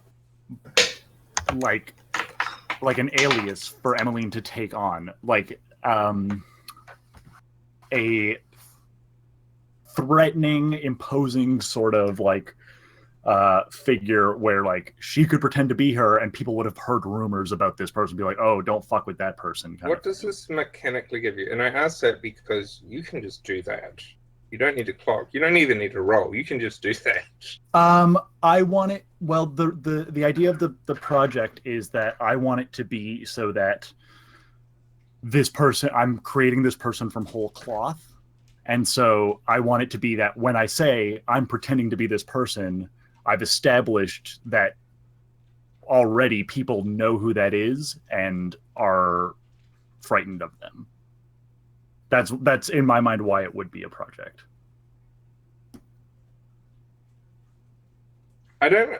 So establishing who that person is, it's like the Red Hand and Oscar and Bloodletters, right? I mean, you can just have this alter ego. Whether they be frightened, that alter ego would have to do frightening things to make people frightened, but that's not. No, but what I want the project to be is laying the seeds of the frightening things that she's already done, so that before I do anything, there's already the groundwork is laid, and this character has already been established as a presence before I ever take on their persona. Okay. Why do you? So are you picking Savage or something? Sorry? Are you picking Savage or something later? I mean, no. I just want to have. I mean, the slide is about, or a part of the slide is about being. I just want Emmeline to have a character that she can play in this way, kind of thing. You don't need a long-term clock for that. You can just have that.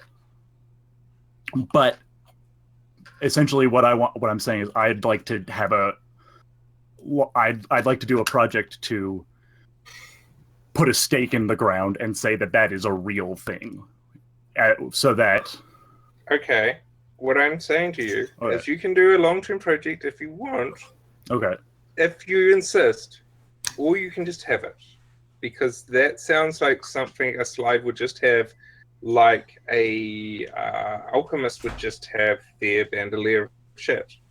Okay, that's fair. So, but you can do a long-term project if you're so set on doing it. Do it. But well, yeah. What doesn't what I'm saying mechanically is give you anything. Well, just have it. In my mind, mechanically, what it is it establishes the fiction of when I bring that character out, the effect and the position that I'll have in those actions will be higher because I've already established that there is a backstory behind this character, rather than just saying, here's this person that I just made up. It's not, here's this person I just made up. It's, I made this person up a while ago and I've established them. Does that make sense? Like, okay. I essentially, I'm okay. I want to give myself that way it would some be a insurance against the effect. That way it would be a thing where, like, you could say, like, people would go, oh yeah, I've heard of so and so. Like, I think my friend down the street knows them, right? Like, yeah, okay. I want it to be so when I say I'm this character, you're like, oh, people have heard of this person. Okay. Okay. Sure. That would be a 4 o'clock. Cool. I mean, just to be clear on the effect, it's not going to just give you extra potency for the thing. It would be as described in the fiction. But yeah.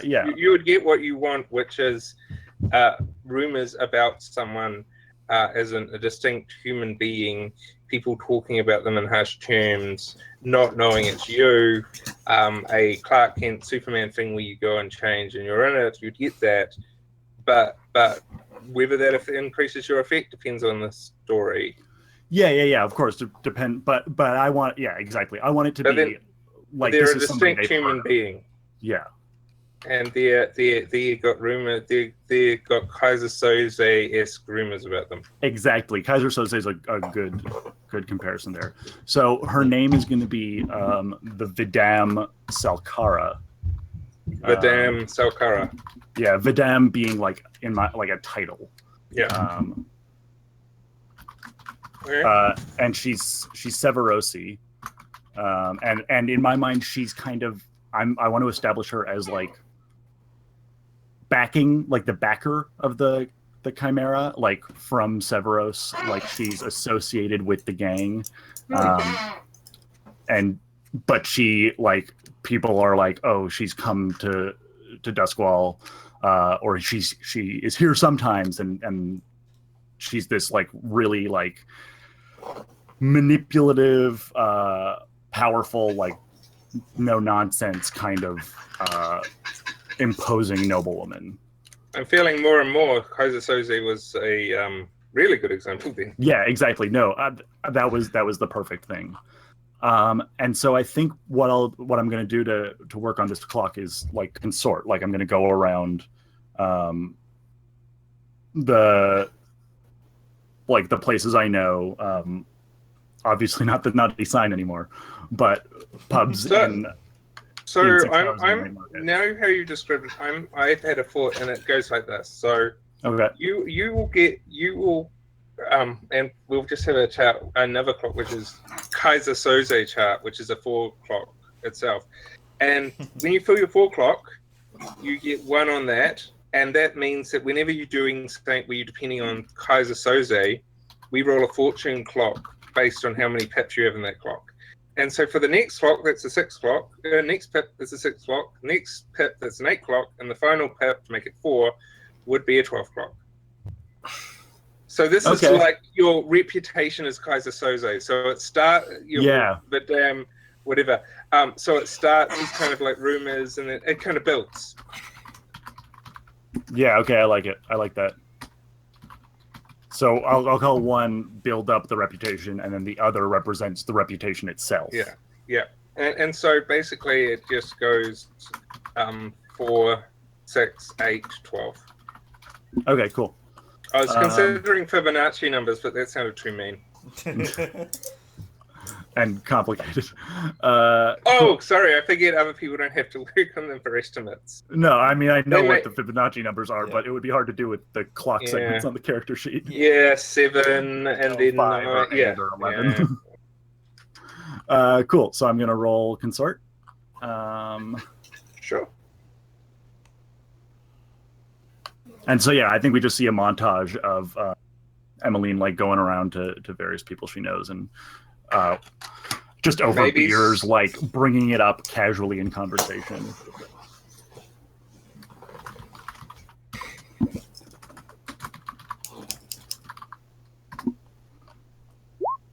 Hey, Nice. goes well. You have a terrible consort for a slide.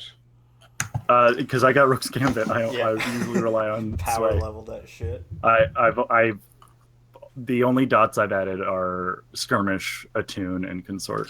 Or sorry, no, Sway. I added a dot to Sway. Cool. Okay. I'm gonna spend my second downtime action doing that again.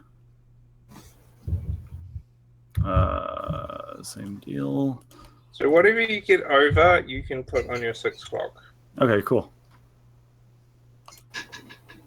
Got nothing over, so Oh, good thing I got that so first roll. you just get the alter ego then. Sweet. And so you said Because- put one. Sorry, you said put one tick on the Kaiser Soze clock.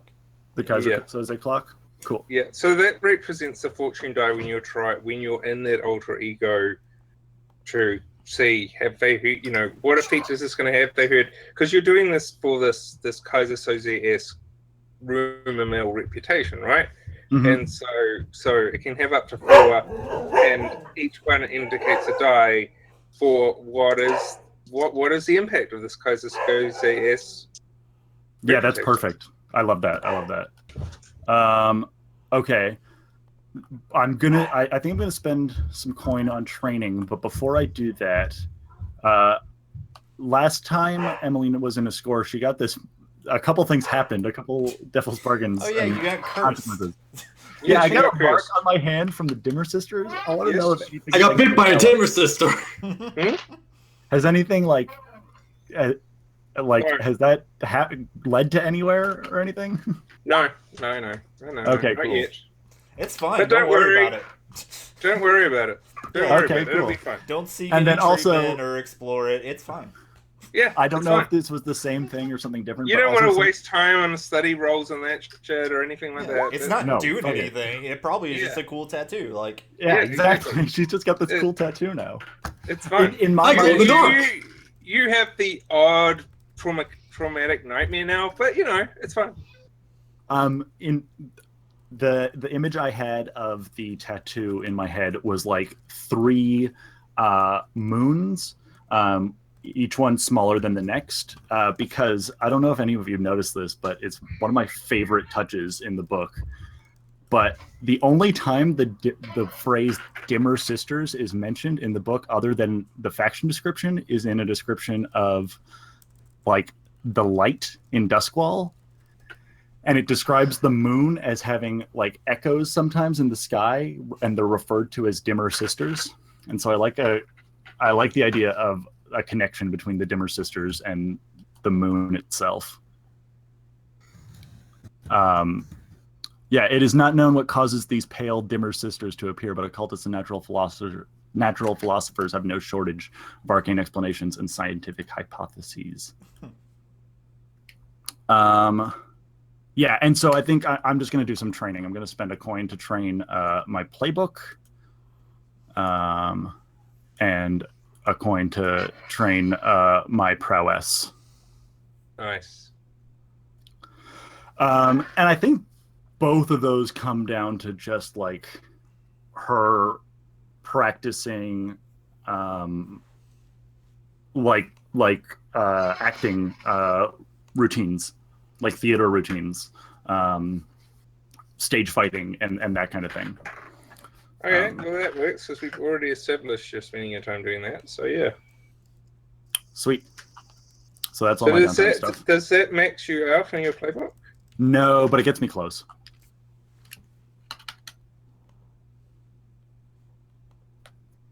So that's all my downtime actions. I'm gonna spend a coin and do another downtime action and indulge Vice again. Because I think it makes sense for Alakai to be riding high after asserting his dominance. Yeah. Such a shitlord. I didn't intend to make this character specifically beat up all of the women in our crew, but like, I don't think you anticipate all the women being absolute bitches. Well, it's not even that. Like, I think especially with the crew thing, it's a what's the right word? It's Well, I overindulge. You crit overindulge too. Yeah, you took my goddamn yeah. sixes. I wanted those. Yeah. You overindulge. Yeah. All right. I think I'm probably just gonna go with the heat one, but let's see if there's anything else interesting.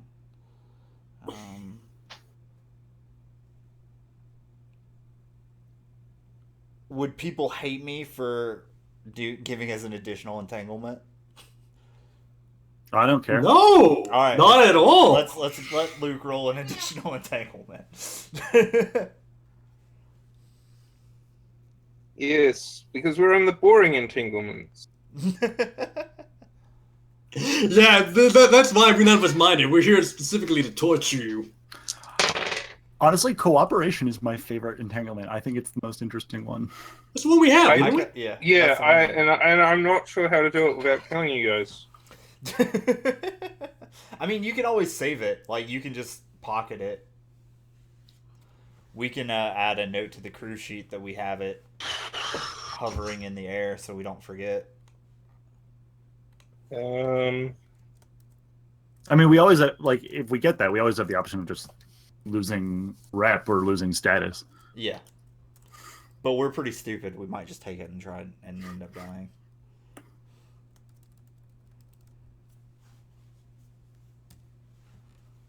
Yeah. So, this is how we'll do rivals first. So you are in Silkshore. Yeah. And you're trading, and that's when the Scions of the Fallen see you, and they're like, and maybe you've given the working girl one of the brooches, or they're like, what the fuck is that? Where did you get that? And you hear her going, it was a gift from another patron. And she's like, don't you lie to me, bitch. No one would give you that. They know how important it is. And so there was a gang of the Sign of the Fallen. So yeah, tier 1, so about 8.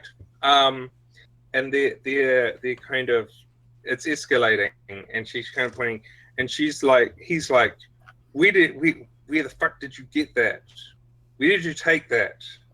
And he's just moving in, and mechanically you can forfeit a rep or a coin per tier, so that's 1, or you can stand up to them and lose 1 status with them, or you can tell me something else.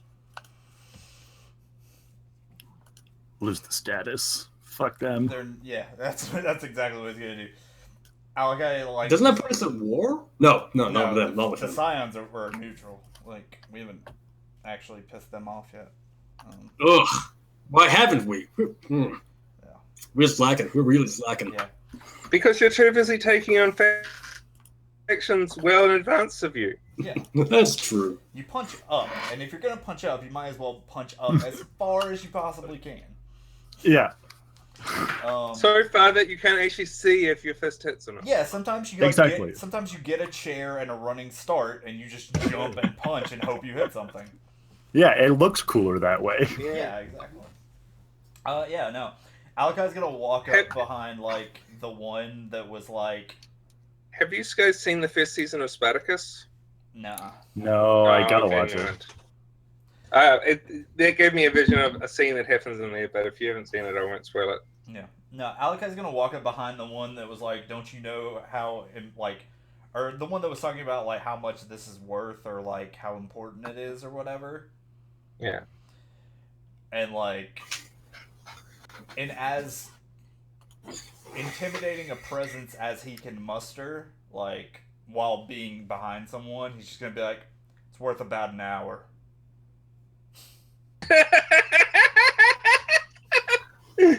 Oh, that's perfect. Yeah. Yeah, I like that you gave me that line to play off of. I was like, oh, that's perfect. That's great.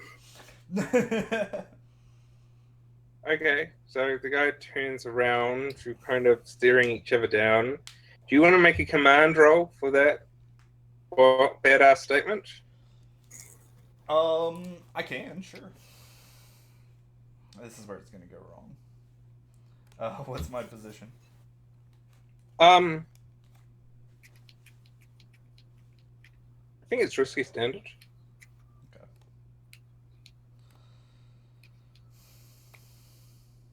Okay.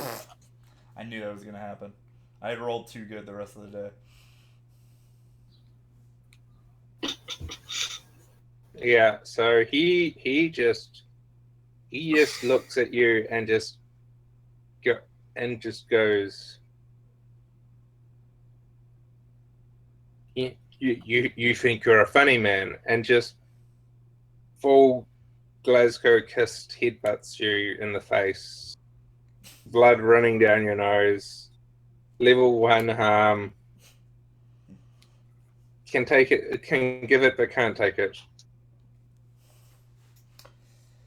You can resist it. Yeah, I'll resist it. Fortune of Fire, that's a thing. Boom. I just take it. I just like let him fucking headbutt me and stand there and look at him confused as though It hasn't appeared on my screen. I rolled a 6 on my resist. He did. Try scrolling down. Maybe you're not at the bottom again. I've scrolled to the bottom. Give it a minute. It's probably just lagging. Ah, there you go. Yeah, Awesome. sometimes it's slow. Nice.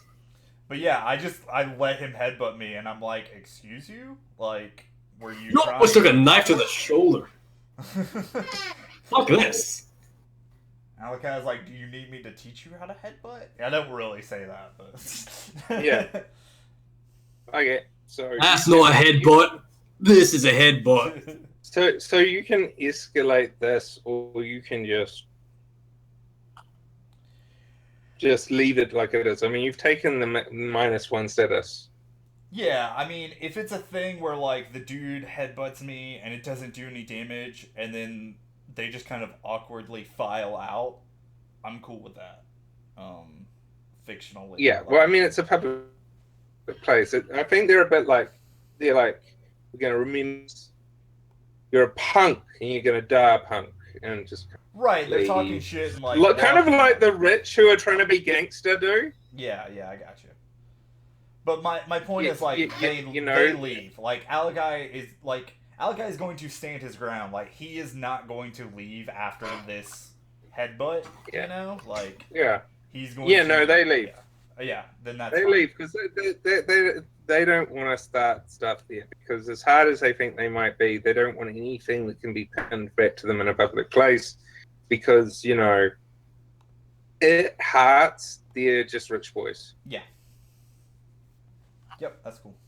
Like if you were to have this with the grey cloaks, or I would have got my ass. Or they wouldn't care. They would probably stop at massacring the entire bordello. But these guys,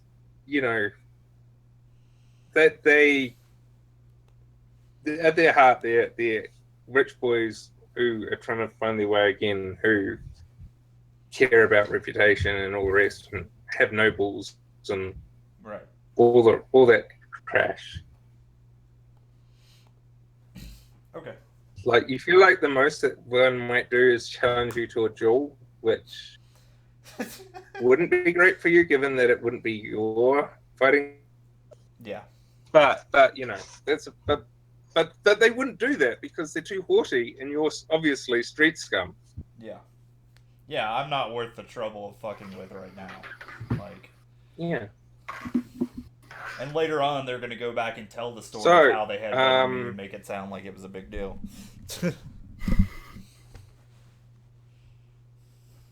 Yeah.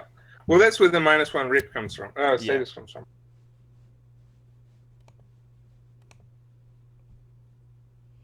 I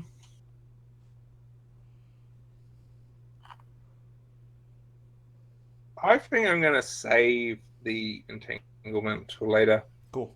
So you just.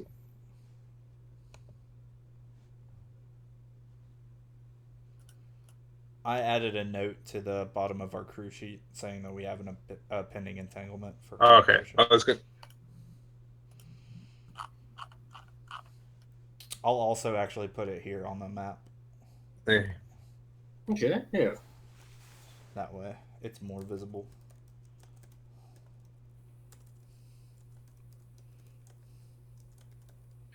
So, what do you guys want to do as your score? We've got about an hour and a half. That's enough time for do a quick score. Yeah. Yeah, did we want to do the Lord Skurlock thing you had in mind, Chris, or did we want to go somewhere else? I think Leave that for I later. think we landed on like Rowan makes a lot of sense. Oh yeah. Yeah. So we want to like convince Lord Rowan into being our patron, right? So, Like keeping us on my routine. recommendation as GM is first to roll a consort or whatever to find out what the situation is with Rowan. Yeah. Oh yeah, we don't know in character yet, do we? That's right. Yeah, is that what we wanted to do? Yeah, I mean, I think I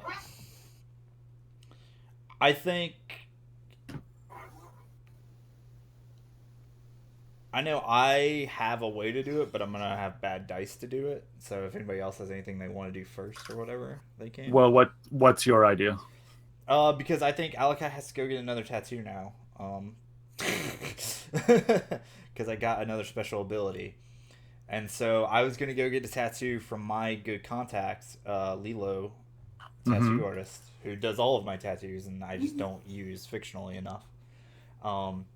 And while he's there talking to her, getting his new tattoo, he's also like asking her like, who in the city needs muscle? Who will employ like, you know, he's asking her like through all of her contacts because he still treats himself as new to the city. Mm-hmm. Yeah, and he's just asking her. He's like, who around, you know, will pay us money? Like, who needs protection? Who needs the service?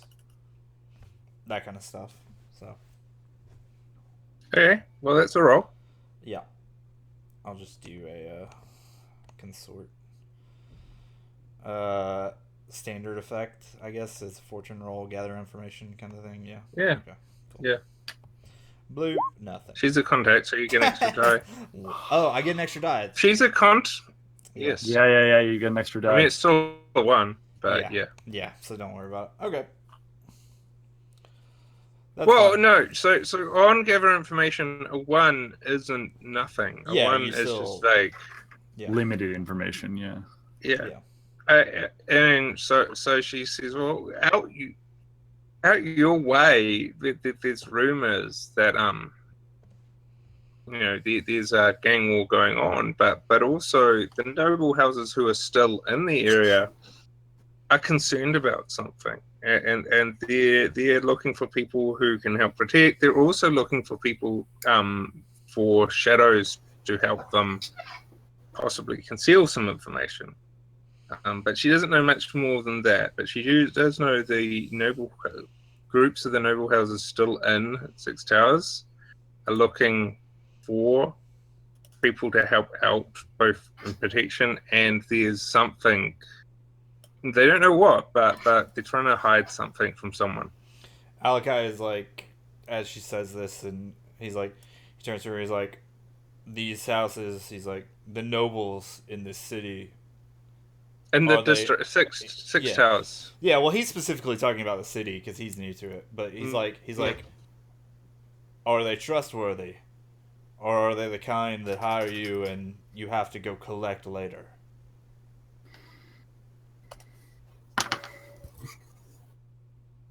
So I'm not looking for 2 jobs. I'm looking for one that pays well. Sorry, you cut out halfway through saying that. He's like, he asks if the nobles Are they- are trustworthy. Like, are they the kind of She nobles? she laughs at that. Yeah. She laughs when you just. She doesn't even let you finish. She laughs at that, Yeah. and she's like, "Well, you can trust them to try and fuck you over." Yeah. So in that respect, yes. The nobles think we're scum and subhuman and treat us as such. And he's like, "Will they pay us for the work?" Of course. They would never dream of being known for being in debt to street scum. That would be a fate worse than death for any of the noble families. That is what matters then. Thank you, Lilo.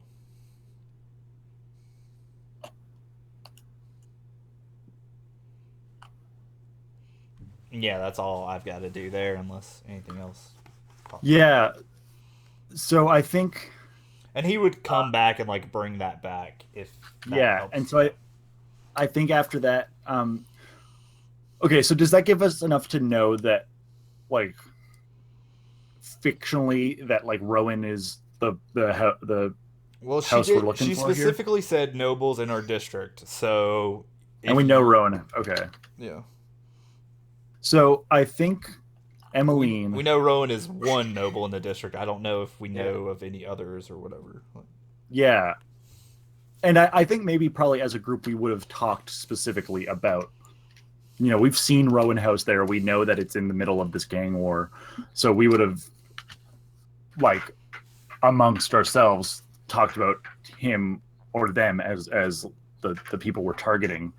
I think Emmeline will go to her vice purveyor, actually, Maestro Hilarin at the theater, because he's like the most like in that world person she knows, and she's gonna see if she can get any information from him.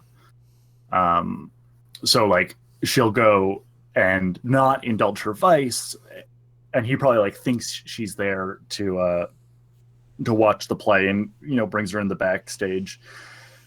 And she kind of watches the play a little bit, but mostly she like tries to strike up a conversation with him and says, you know, what do you know about Rowan House and Lord Rowan, about his habits and needs?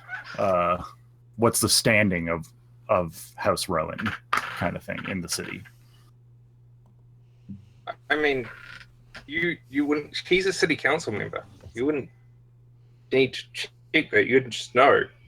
No, but I want more specific. I want more specific information about like, how would we get in touch with Rowan?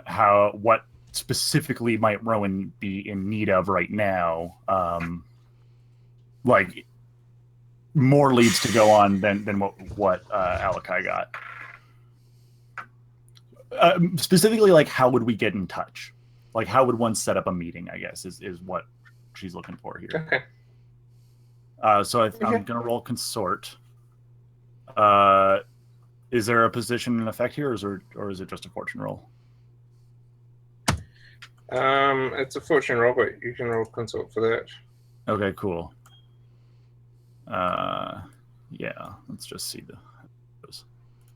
For some reason, my connection is really shit. Yeah, you you've keep been dropping cutting out a few in and times. out. It's not my Wi-Fi though.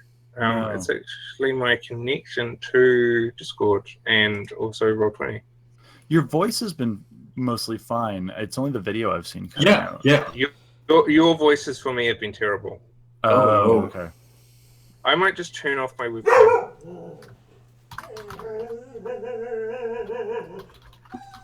Dog, quit it. Hey, Because I don't want to. Steve, come on, up here. I like how I used all our good rolls. So I got a 2 there. Look, Alakai's good at beating the shit out of people, and that's it. Yeah. Yeah, so she would be, he would be like, I wouldn't know about that. I mean, his people have been asking around, so you could talk. You could, I guess, you could go to Rowan House and ask to speak to his butler about it. That would be my guess. But that's all I know. He doesn't come to places such as this usually, so I wouldn't know too much. But that would be my guess. I was, and like, Emily just nods, and in her head she's like, yeah, figured that was probably going to be the answer. Like, we just got to kind of go and knock on the door. I'm down with that being our plan. If, like, unless somebody else wants to gather more info, I'm down with us just being like, the score is going to be us knocking on the door and trying to make a deal. I would like more info, but I don't have the means of getting it. Like, what are you talking about? You have the silver nails. Oh, I guess we got the silver. You've got Free Faust, the Gondoliers, and the medicine woman. You've got options. Yeah, if Alakai wants to go talk to the Silver Nails, or we could all go talk to the Silver Nails. Alakai has no talking skills. You're the only one here who's good at that. I'm good at yelling at people. Same. We have a lot of command on one side. Yes. Okay, then Emily will go talk to the Silver Nails. Well, I mean, are the Silver Nails the ones we want to talk to? Like, it seems like they would know a lot about the goings on. Like, they're right in that area. But do they give a shit about that dude and his politics? So here's the thing. You know that he's looking for people, and they're the mercs. So that's true. They will have heard and know who to talk to if he's looking for people. Because they would be the first port of call, and they're who he would go to say, I want to hire some bravos to help me. Mm-hmm. You know bravos. Yeah. Who do you recommend? Yeah. That's why they would be useful. Gotcha. That makes sense. Yeah, so, like, do we have a meeting place that we go to with the Silver Nails? Like, do they have a headquarters or something?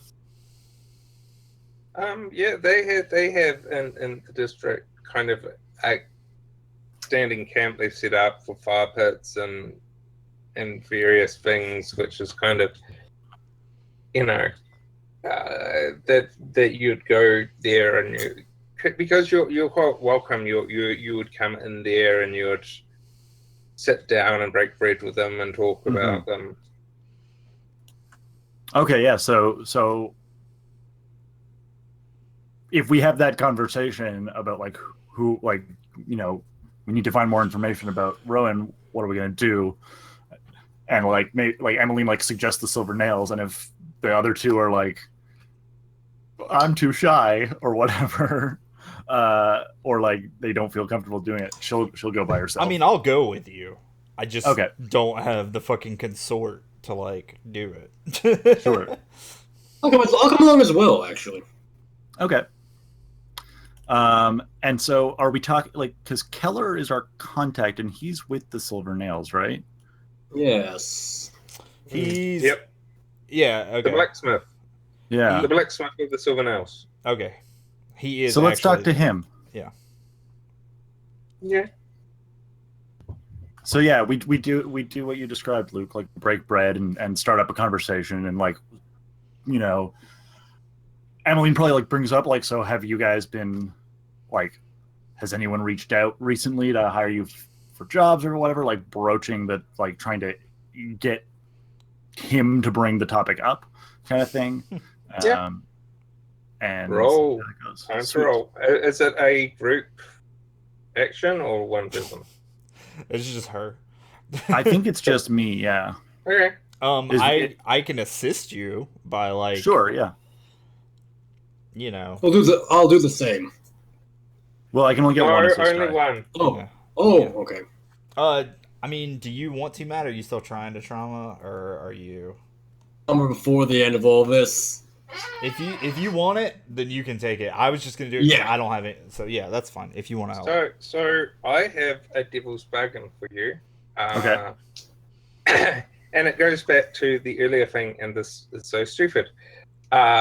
If you go and do this, you can get an extra die by kind of buying more into the merc culture and potentially, I don't know, picking a fight with someone later to kind of, or before, but we'll do it in a flashback, kind of make your bones and make yourself more as part of this merc culture.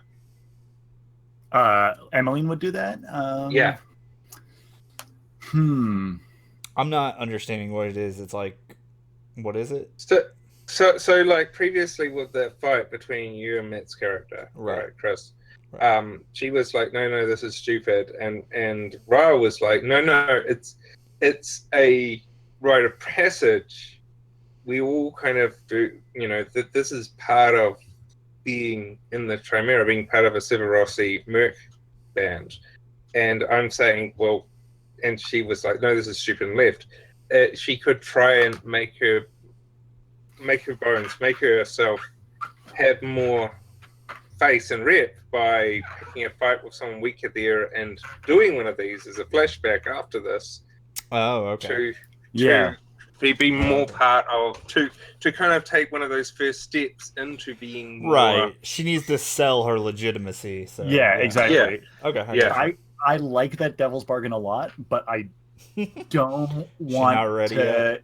I don't want to do that just yet. Like I like Okay. that arc, but I want to stick with this for now. Okay, that's with her fine. not buying into that. But yeah, That's fine.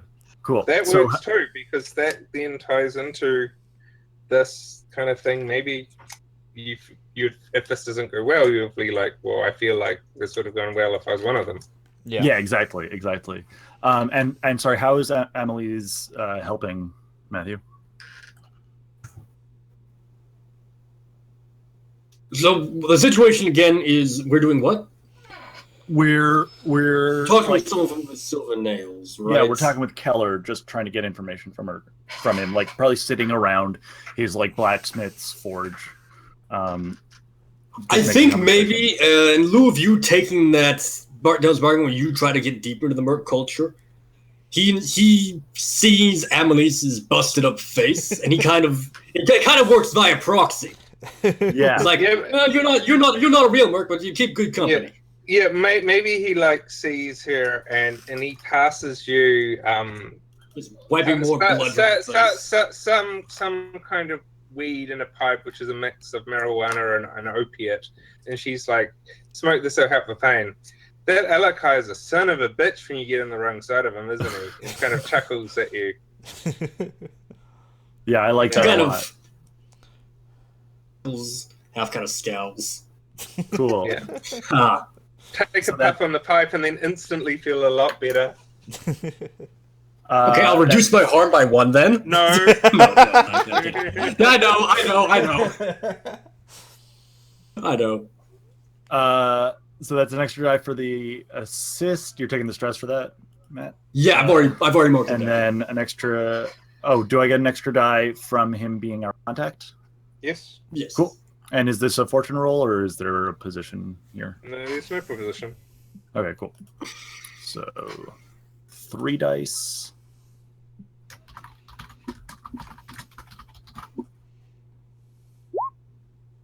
Cool, Okay. mini crit. So he's like, yeah, well, funny you should say that. You should ask about that. There's this Lord Ron fella.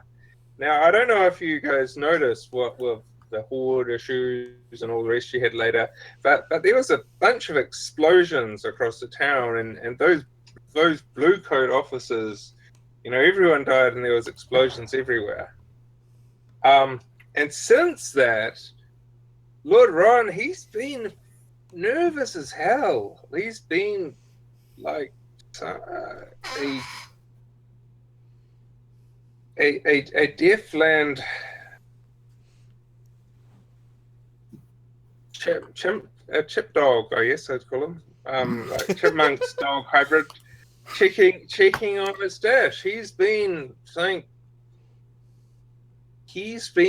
chronic. He's worried about something, and he's been after anyone who can just help wipe out the old blue coat places and destroy any evidence that's there, and drive the grey coats out there.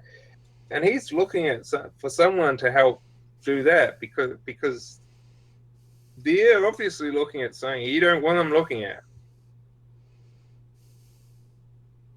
Cool. And she sort of like nods her head and because you got to fight for the stuff, so you can't know everything or have everything. He's like, you know what? You have that old police station near your guy's crib. If you were to go in there, kill everyone, and I reckon if you were to come with a gift of all the files and just give them to him, or maybe bring all the files and say that the dad and set fire to them on his lawn, I reckon he would be mighty grateful, and he would be more than happy to work with you more in the future. And you know those nobles, you do them a favor like that, they won't be able to cope unless they give you some money, because they'll feel like you think they're better than them if you just give it to them as a gift. Uncivilized savages, they just don't understand gifting here. It's a real shame. They just have no culture, not like back home. Okay, cool. Yeah, so she nods, and then there's probably a little bit more conversation after that, and then they leave eventually. So the place he was talking about next to you guys is there. Yeah. Here's the thing. Again, going back to the principles of the Chimera, the tortoise does not bless without blessings and does not take without giving. I don't like the idea of... I understand that would be a good bargaining chip, but I prefer the idea of getting the job from him and then going and doing it, rather than doing his dirty work for him and hoping he's going to recompense us. Here's the problem: you're not tier 1. Yeah, sure. You'd need to do something to get his attention. Impress him. Yeah. Yeah. I mean, what if a threatening Severosi noblewoman came to him and said that she was looking for work for her group of mercenaries that she has operating in Duskwall? Would that be enough to get his attention? You still have tier problems. I think maybe this is a conversation that's happening between Annalise and Evelyn, and maybe even Alakai. So the issue is people could promise him all sorts, but promises, if they can't make good on it, aren't worth anything. And if he doesn't know you, then he doesn't know whatever, and he's in a bit of a spot, and there's a lot of trust that would come on his side, letting you in on what's going. So if you were to go in there and say, no, I know, and here I help, then he's going to be like, yeah. But if you were to go like, yeah, I'm good, he'd be like, who the fuck are you? I don't know you. Who knows him? Yeah, I get what you're saying, that it's the easier way to go about it. I'm not saying you can't do the other thing. I'm just telling you the most likely outcome when you do it. No, you're right. That doing the job and then bringing the work, like saying, hey, we did you a favor, works. But that to me does not feel like what our crew would do. But I don't know. Maybe Chris and Matthew have different opinions. I mean, I thought the same thing about like one of the tenants, like the turtle tenant or whatever. Whenever he was talking about gifts and stuff like that, like, because I was like, no, we specifically don't do gifts. Like that's the fucking rules. Mm-hmm. Emily's on the exact other side of that. It's like a little initiative goes a long way. Now, what about this? Clearly, he wants. But it says they don't take without giving, which means that if you know, it does not bless without blessings, does not take without giving, which for me is very much in the gift culture.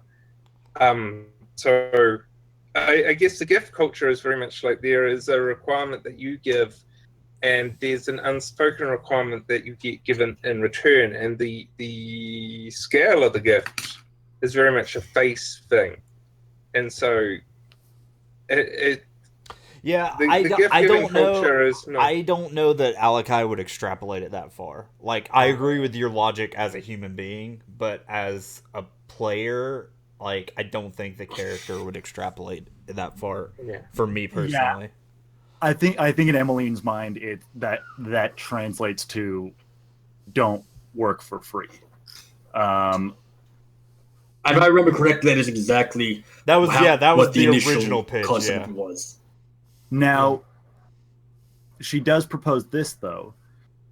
It seems like he wants that Bluecoat station destroyed for a reason. There's some sort of dirt on him there. Yes. If we do that and get the dirt, and then we're not giving him a gift, then we're extorting him.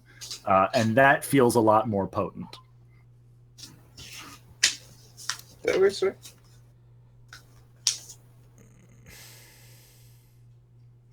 Like, if it's not we say, hey, we destroyed that dirt on you. Yeah, I got please pay us for that. It's, hey, we got this dirt on you. Pay us so we don't. Is that...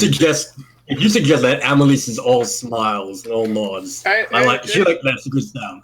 And just so you guys know, that claim next to you that goes there is actually the Blue Coat intimidation claim. The big one? You mean this one right here? Because they've got all three of those buildings now. Yeah. Oh, they're all part of the same claim. Okay, yeah. So, I mean, as a player, I say, yeah, we should just take the fucking claim and then do the social thing next week. Like, Well, you can literally do the social thing as payout. Yeah. Or you can do the social thing in which none of you have any die and that'll be hilarious. This is her week to shine. Just let her do every limited effect, like desperate roll, and talk us to victory. Yeah, exactly. So my concern is as a player, because like if Emmeline pitches this how she just did, then Alakai is like, we're just taking a building for nothing. He's like, what does that get us? He's like, there's no promise that this man will hire us or pay us. He says we are working for free. We've still made a point to everyone else in this district. And Emmeline says, a threat in most cases is often better than a promise. And he's like, but what do we get out of this now? Like, as a player, I just need you to explain the value of the turf and the claim. Yeah. Just so he's like, oh, okay. Like, so in terms of it being a Blue Coat intimidation claim, it's like there are Blue Coats still there. It's technically like a Gray Cloak intimidation claim, right? Yeah. Like right now they're Grey Cloaks, but if you were to take the Blue Coats would come back in the turf because you've driven the Grey Cloaks off. It would be Blue Coat intimidation. Just so you know, the three places were each claim. So one of them is Blue Coat, the other one is Blue Coat Confederates, and the final one was I believe a Blue Coat fighting pit. Okay. So in that case, Emmeline would say, if we... Because, they were in there before because of the Blue Cloak claims in there, but those claims were taken by the Grey Cloaks. Right. Yeah.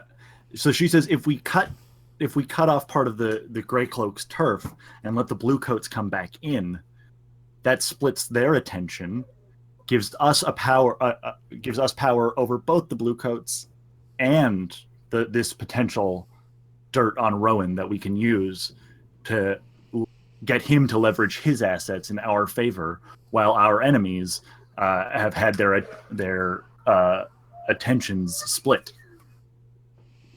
So you want us to take a building, give it back to the people who had it taken from them, and then give the other man threats and promises of information, and hope he pays us. You're a very quick learner, Alakai. A very quick learner. I'm impressed. That's a terrible plan. They'll still be working. So you still work for us. It's still our turf.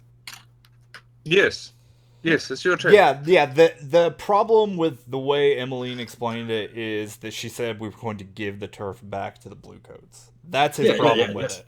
Like, give is a strong word. Then perhaps we would provide them an opportunity to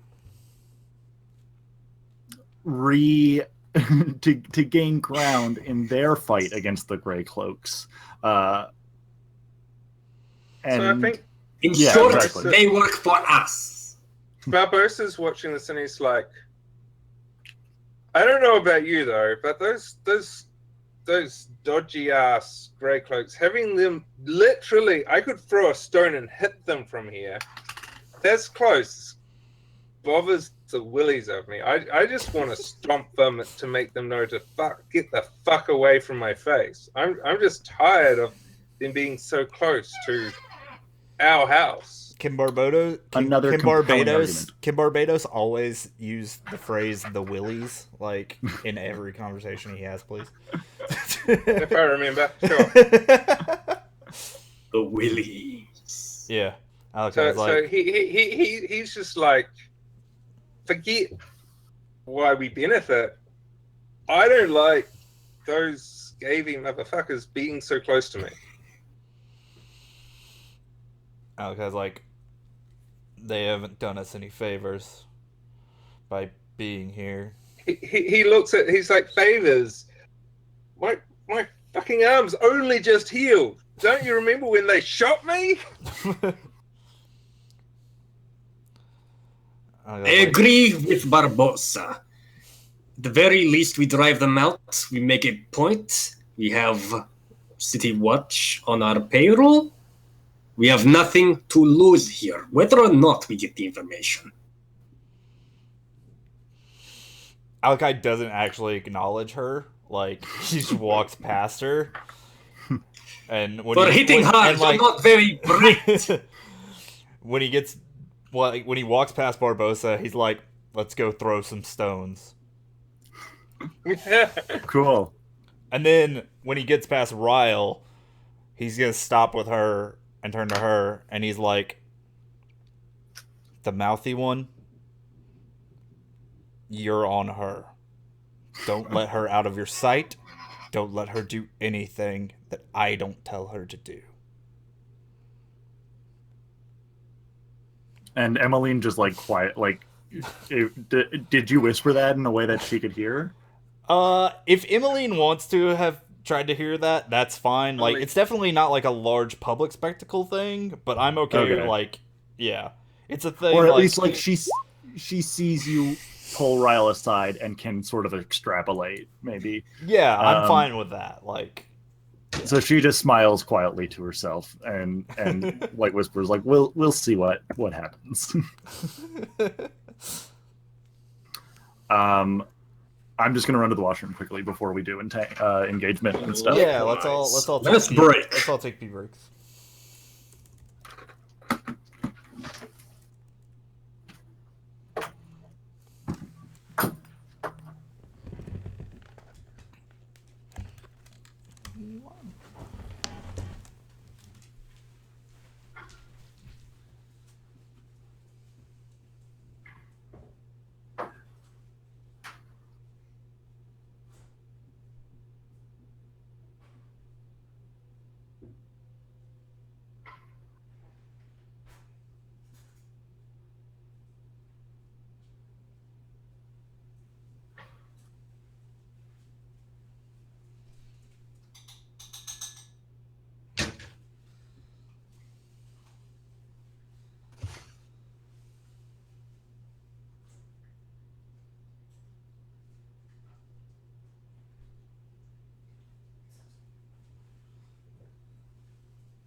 This is my copy of The Burning Wheel that I've been raving about in Discord.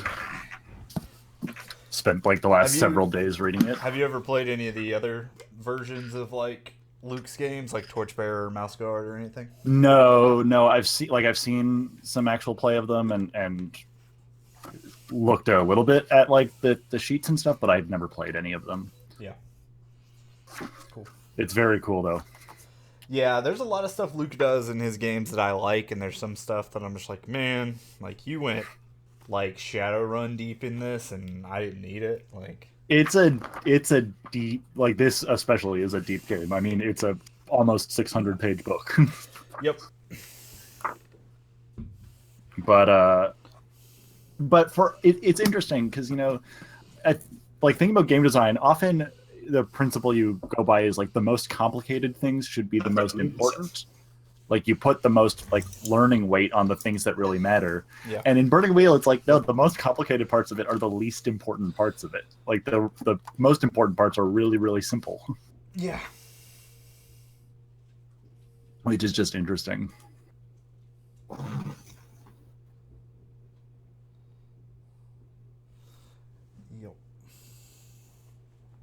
Yeah, I'm always tempted to play a Burning Wheel game, but I never. Yeah, I'm definitely fucking- run it at some point. It seems especially good at doing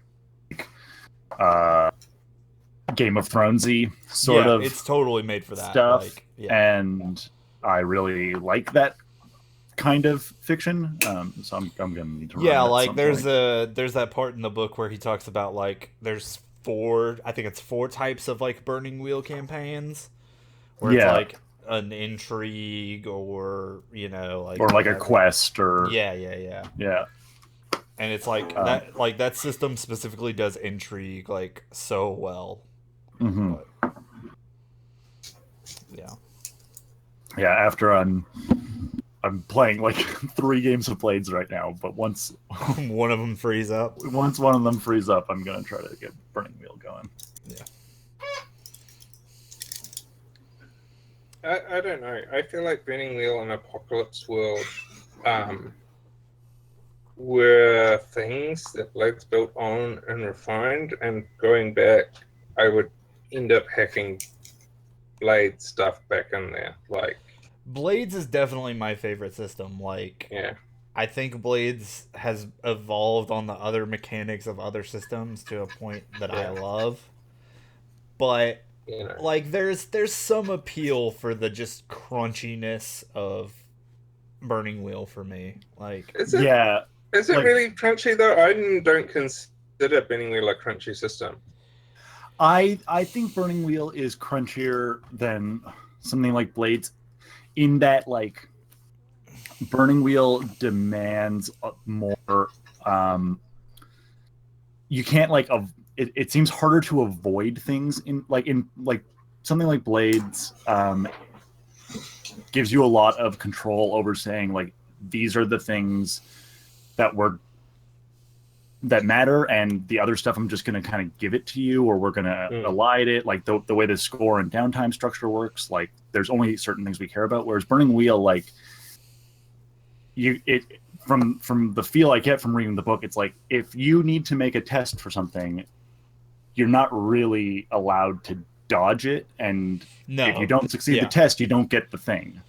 Yeah, that's absolutely true. Like it's very explicit. Like the skills have definitions. Like this is when you roll this. It's like like they're doing a Roll20 game right now with Adam and everybody, and it's like the episode that they just put up today. Like there's a moment where it's like one of the players is talking to like a member of the clergy or whatever, and they're talking about her getting remarried after her husband's death. And she's like, well, is this an etiquette thing? Because, like, we're talking about, like, how far is appropriate in between stuff like that. Mm-hmm. And then he's like, no. He's like, because it's a religious matter, so, like, it has to be doctrine.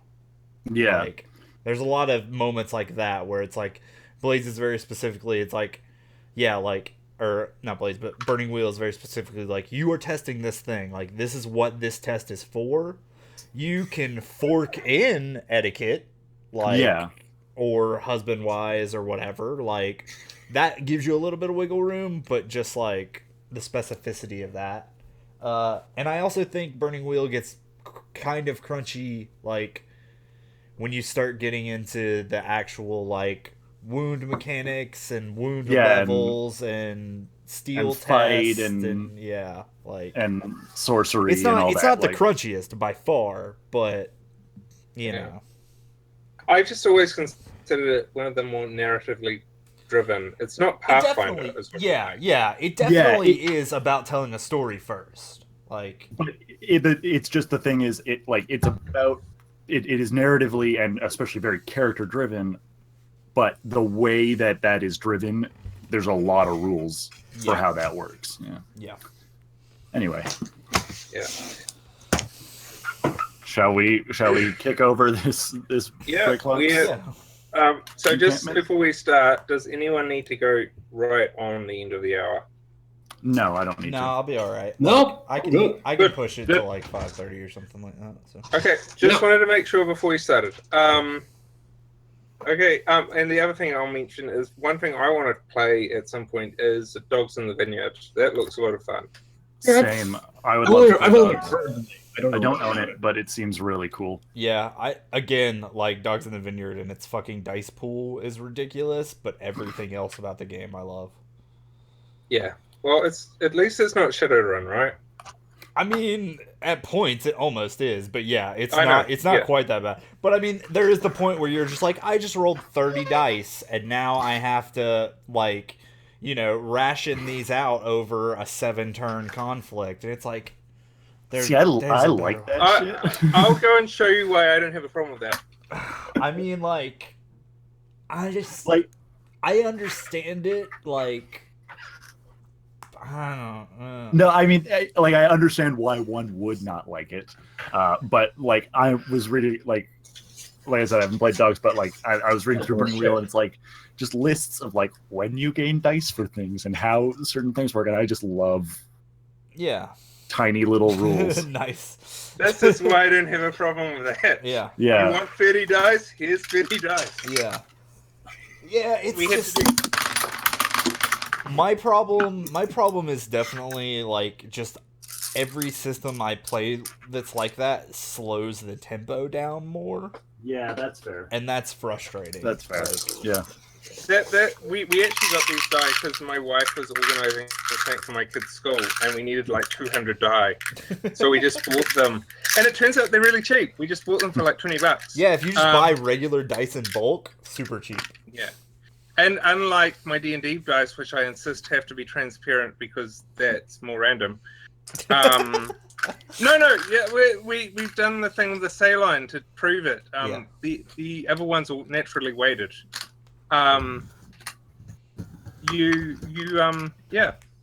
It works really well, and then it makes that really fast because you go, okay, well, here's 10 D6s, roll, put them in the cup, done.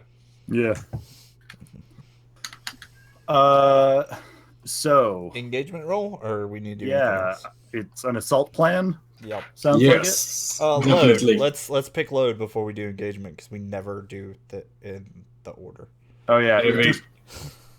And just for thoroughness' sake, our point of attack is just like the front door, basically. Like we're just I guess we're just kicking them out of the fucking building, right? Yeah. Cool. I'm gonna ask this because it's important for the plan. You're not going to take an extra downtime action or whatever and talk to your pseudo friends, the Gondoliers, about maybe, the Gondoliers' territory is between you and the Grey Cloak. The claim and the Grey Cloaks. Mm-hmm. You're not going to see if they'd be willing to make sure that reinforcements don't make it. I thought it was this one. It is that one. Yeah. You're talking about all this. Okay. Yeah. Making sure the bridges aren't crossed. We're trying to burn some bridges here. So that's an option you can have if you're after people helping you. I'm willing. Can we just save that as a flashback? Like, yeah. It just gives you an extra die. That's why I was asking you. Yeah, I understand. Yeah. I think I'd rather save it as a flashback. Like, Because it's like for Alakai specifically, like that starts to head into asking for favors territory and stuff, right? Like, yeah. So I'm gonna go heavy. Matt said he's going heavy. Tom. Oh, sorry, I just accidentally changed the wrong sheet there. I'm gonna go normal. Okay. And we do have Bravos rigging now too, so. Yeah, exactly. So Nice. that's why I'm comfortable doing that. One day you'll be ready for an actual war. Not today. Hey, this is the first time I've gone normal. Every other time. All right. Engagement roll. Oh, so is it bold or daring? I think so. It's pretty bold to just like walk up and start kicking ass and taking names, kind of thing. And your point of attack is just to kick in the front door, right? Yeah. Yeah, I guess. Is it overly complex? No. Nope. Does it expose a vulnerability or hit them where they're weakest? No. Are they strongest against this approach? Not really. I mean, they're not weak, but they're not strong. No, they It's don't. not- It's not like you're going in and attacking here. Yeah, we're not attacking like they're strong. It's just like, Yeah, we're not making that mistake again. And they're also like occupied with the horde and stuff currently too, right? So like Yep. they're not. yeah, they wouldn't like, have any special defenses here. Yeah, this isn't their most bolstered area or whatever. I think that's a good other element to add to give you guys an extra die, actually. Okay, cool. 3 it is. Any enemies or rivals? But no, and no friends or contacts either. So So Do we lose a die for the tier thing? Is that relevant here? we have no, weapons. because you have weapons, which equalizes it up with your fine one. And they are like right I'm trying next to to our think- territory. Yeah, and normally scale and magnitude, but it's just a claim that's cut off, so they don't really have the scale too much to hold off. So tier, I don't think fits in for this Okay. area, especially with weapons. Who wants to roll it up? I can do it. So it's 3 dice. Yes. Was that right? Did you? Yeah, sheer luck. Yeah, I think so. That's what we counted, unless yeah, we sheer, missed something. sheer luck, bold Yeah. and daring, and an extra die for them fucking with the Being horde. okay, Okay, cool. war with the horde. Well, that doesn't matter. Oh, I'm having horde flashbacks. That's good. That's a good, consistent roll. That is to- literally middle of the road. Yeah. To be fair, you're not having horde flashbacks because you didn't roll 3 threes in the middle of a tier 3 faction in the middle of the heart of their territory. Yeah, Yeah. this is a slightly better plan. Okay, so you guys arrive there. I'm assuming you arrive with 2 of the Thespians and Barbosa and Royale. Yeah. And you're kind of there. You're outside the door. What are you going to do? So wait, but okay. So why is it a desperate situation to start? Like, what's the threat here right now? So your characters wouldn't know this, but literally, there are 2 guys with blunderbusters expecting you to come on the other side of the door, ready to shoot whoever walks through. Okay. Okay. So do we? So they figured out you're coming.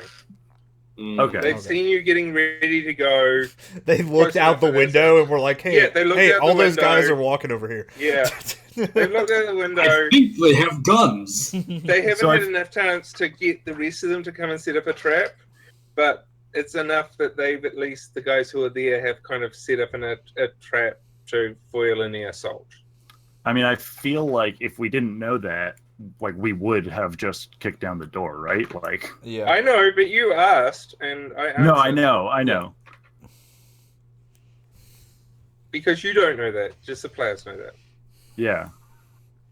Are thugs particularly good at tearing down doors? Is that a thug thing they get like expertise on It's- or whatever?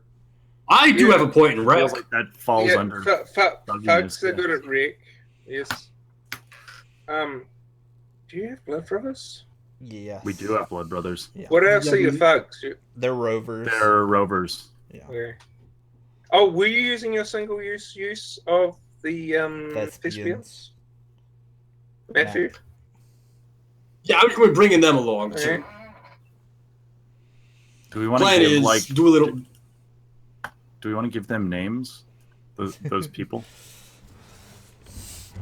I don't know, I think Emmeline does. Names if you want. I was banking on upgrading them around, finishing the clock and upgrading them to a larger group as soon as we hit tier 1 after this. So Mhm. Yeah, I kind of like having names for like the ones, the first ones though. okay, yeah, I see what you're getting at. Yeah, Yeah. sure. Throw them a name. If it's tier 0 and they're like it's like 2 guys, right? Alakai is just gonna turn to Barbosa and be like, "First stone's all yours. Take the door down." I'm gonna roll, I guess, command them to lead the charge through the door. Right. And it's desperate, and as I said, the desperate thing is you guys get shot on the chest with blunderbuss. Everyone out the other side of the door, because they're just... I'm assuming you guys are just all behind them, and it's a cone of fire situation. Yeah, that's fine. What's the effect? Standard. Do I get anything extra? What do I get? Do you have people? I have leader, so they get extra Yep. effect, actually. Yeah, and an armor. And an armor, yes.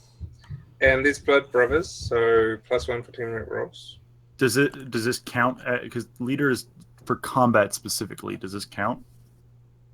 I mean, we are. I think maybe if we weren't. I don't know. It's kicking in the door for an assault. That I feels get. like Yeah, a I guess bit it's the first. Yeah, I'm not It's- commanding. it's- I'm not it's commanding like them to he's sway rolling the it door for open. them swaying someone to do something. He's rolling it for them to kick in the door as part. Yeah, that makes sense. So It's the opening of the fight. Yeah. they get the extra dice for the teamwork roll. Okay, so I get 1 for Daredevil though. I get a 6. Let's see what they roll for absolutely only the reasons of stress. Or if they crit, I don't know if they can they? sure they can. They get multiple 6s. Yeah. Did we figure out? Okay, how many dice are they supposed to have? Because one for being elite. Weird, right?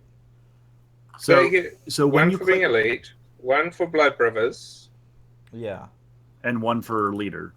No, the- leader doesn't give them an Alright. extra die. Oh, it does. Oh, Yes. you're right. It doesn't. Sorry, it doesn't. So when you click on them Yeah. to do the roll, Yeah. It counts the elite die already. It does. Okay. Yes, So they just need the 1 for. they need the extra for blood brothers. Don't they get? So- No. Okay. Yeah, because the elite is because they're doing an elite thing of their type, right? Which Yeah, in they this are case, elite they are. thugs. Yeah, Okay, so it's just 1 bonus dice for them. Right. yeah. Yeah. It makes them act at our tier +1. Okay. Yeah. They also Sweet. get a 6. So. Hey! Fuck that door up. Wait a minute. Does leader allow you? Is leader the one that allows you to get crits on? No, that's Teammates. synchronized, Okay, cool. which we should probably consider at some point. Yeah. It's another one of those ones that just, why would you not have it? Yeah, we have a lot of things we need though. Like we have the problem of too many good upgrades. Like Yeah. Ooh, we're probably going to be heading into war needed territory after this. Yeah, this feels like it's probably going to put us at war with the Grey Cloaks. We're already at -2 with them. Yep. stealing one of their claims. Yeah, so I just remember we that. might end up having to take War Dogs now and then do Patron like later or something. Yeah, Fiends also feels like a good option given we're at 2 wanted level. These are Anyway, At the very least, do the social score next time, and then have the Rowan thinking it over. So when we get Patron, it's like, okay. Yeah. At the very least. yeah, we'll talk about all that stuff and figure it out. But yeah, we kick the door open. Yeah, just to be clear, you will be unless you do something, you will be at war. Yeah, that's fine. If we sing badly enough, can we gain status? If we all do a flashback to Emmeline doing our makeup to make us look like the Horde. No. Okay. I'm pretty sure in a current condition, Emmeline already, I like how you looks said like the Horde. I like how you said no, but it started to taper off for a second, and then it was like, maybe, no. What does this door kicking down look like? Yeah, Luke, let us know, because Barbossa's kicking down the door. So I'm gonna let you.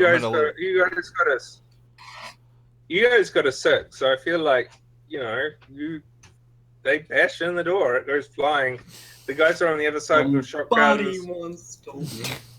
But the shots both go wide because the door blasts and basically Ryle and Barbossa shoulder charge it, right, and the doors break off the hinges and just fly forward, and so the shotguns go off, but there's splinters and other shit, and so they just go wide and don't hit anyone. And so the guys with these blunderbusses look at each other and look at the crew that they failed to do it, and just hold them like they're going to use them clubs, and that's when you see on either side grey cloaks with like batons. I'm going to say a group of 3 on each side, 4 on each side actually, 4 on each side. Go in and they look like they're just going to beat your head in, but that would be rolls. So it looks like they saw you coming. They set up all of them kind of ready to strike, like a funnel system coming in with 3 on each side of the thing and 2 guys with blunderbusses. The guys with the blunderbusses are going down because they would have prepared. They'd have more blunderbusses armed, and they're going to go and try and get those to open fire on you guys before the melee. Okay. I need to take a break for a couple minutes. Sure. Oh, okay. Sure thing. We can work out what we want to do. Yeah, I think Emmeline's going to charge in to stop those guys from or at least one of them from picking up the blunderbuss. Like, she sees them going, and she's going to like try to run in and like knock his hand away and prevent him from rearming himself. Is that the most thing you want to do? I was gonna say, like, I have long range weapons, so like fleeing targets or whatever, it makes more sense for me to go after. Oh, but it didn't sound like they were fleeing. Or was it behind them that they had the blunderbusses? I thought it was right at their feet. I'm not sure, like, because he said go down, so I don't know if that just means, like, bend down and pick up, like, they just have, like, a stockpile of blunderbusses at their feet, or if he meant, like, turn around and get from somewhere else, right? Like, my sense was that it was like they had them right at their feet, so that they would fire and then just be able to not have to bother reloading, just fire, grab another gun. Like Reaper in Overwatch. Then yeah. Double shotgunning it. Yeah. Just disposable guns everywhere. Death blast. So yeah, she would run in and try to stop. Probably unreasonable to try to get her to stop both, but she'd stop one at least. I can take a shot at the other one. I got a hunch. Cool. Well, or you guys could do a group action or something too. Like, you could. I don't know how Thomas wants to handle like his stress management of that, but yeah. I think doing it as 2 separate actions makes sense. Okay. Yeah, We're doing two different things. yeah, definitely.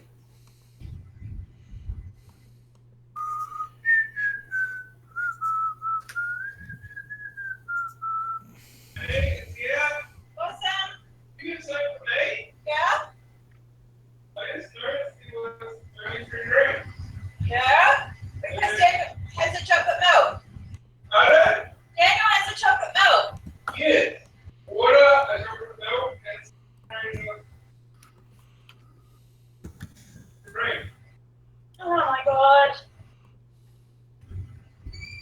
Anything more?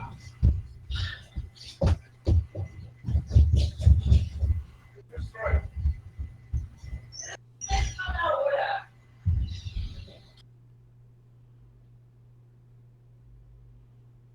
her. You know, order what?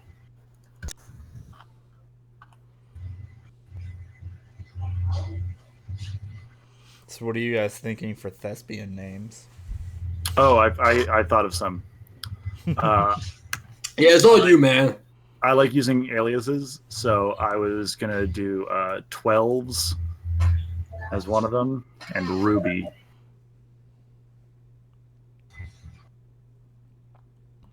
Twelves and Ruby.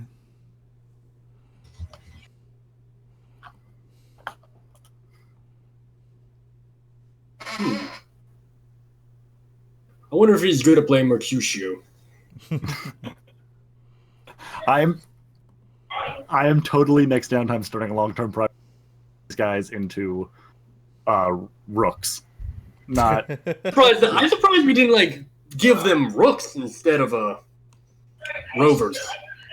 our current thugs. We had Yeah. talked about it, I think. No. I mean these new guys. Oh. I'm not. Well, good again. The new guys don't have anything. Yeah, they don't get like because they're not officially our cohorts yet, right? Like, Yeah. like once we officially get them, then I think we can add rooks to them. So actually, you might not even need to do it as a long-term project, right? Like, Well, I want to make it a long-term project to officially get them, but have me be the one who brought You them help me with into mine? into the crew, Oh. and not Emily's. no one wants Jeanette in charge. Charge. It's fun. That's all that matters. Yeah, I like her as a character though. Like for the Yeah, no, she's it's fun. good. It's good conflict. It's a fucking XP farm too, right? Yeah. Like, Looking back at it, I'm realizing now other plans, other ideas I had in mind probably would have been better suited by not selling that shit. But fuck it. no, that was awesome. Yeah, that all went down beautifully, and I kind of like it now. The only thing that sucks is that like we made no money off of it. Like, you know. Like, Yeah. But that's just Yeah. bad fortune rolls, right? Like, Yeah. it's whatever. Godly fortune roll with all our crap from last score. Where would we have put our money anyway? Besides, I just put all the coin I have in my stash right now. I could level up. I could say fuck you all. Well, that's It's not my own right. damn game. But that's what I'm saying. Like, you could have just gone to Lifestyle 4 had you gotten full price for it. And then I think he still, was lying to us. and then still just showed up with like 2 coin and be like, "Hey guys, look what I did." In your like tier 4 fucking fancy clothes. How you like me now? I mean, Alec, I don't care how good you look. Very clearly. You very all clearly. look the same, bloody and broken on the floor. Yeah. And it's beautiful. I wrote up some like character attributes that I thought would suit her well on my own. And one of those things I put down like what is the thing I said it was? Hold on, let me check my notes here again. I think the thing she's least likely to do is try and negotiate with the enemy. But one thing the character would never do, let go of a grudge. Nice. Yes. So it's going to be very interesting to see this develop. Yeah. And just in my own terms, fictionally, I like to imagine she tried creating her own gang before this and just kind of failed at it. So the fact she kind of failed at this very early attempt, just like muscle her way into leading this one, is rather appropriate. Yeah, like she might end up having to learn to be sneakier than the direct approaches she keeps taking, right? Like, yeah. That's like the next path of her development. I'm kind of torn between that and just get stronger. I mean, you know, that's an option. I feel like the first one comes first, but I feel like playing. If I try to do just one over the other, I'm never going to be able to do the other. I think not with any reasonable time.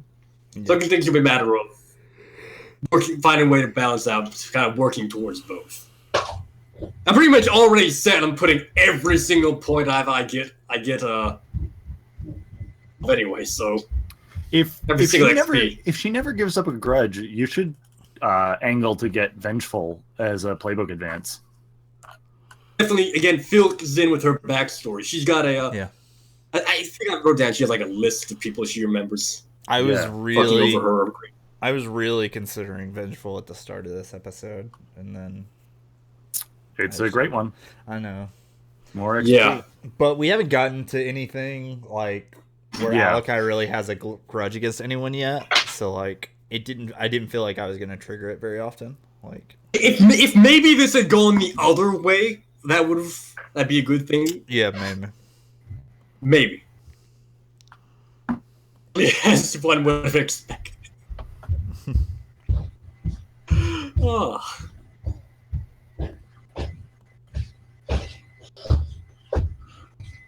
Fuck. If I hear the return of our GM, I can't. None of us can see him. Sorry about that, guys. That's all right. Of course. Problem. Hey. So, one point of clarification: when you said they were reaching down to get blunderbusses, that they're like at their feet, right? So, where I see it, when you come in, there's like, on either side of you, there's 3 people each. In front of you, there's a bunch of guys standing in front of a bunch of crates. And leaning up against those crates are the loaded and ready blunderbusses, which are upright such so that they're primed. And they've probably got another... So there's probably 2 loaded and ready ones behind them so they can switch to those ones. Mm-hmm. So it's not much more than that. Yeah.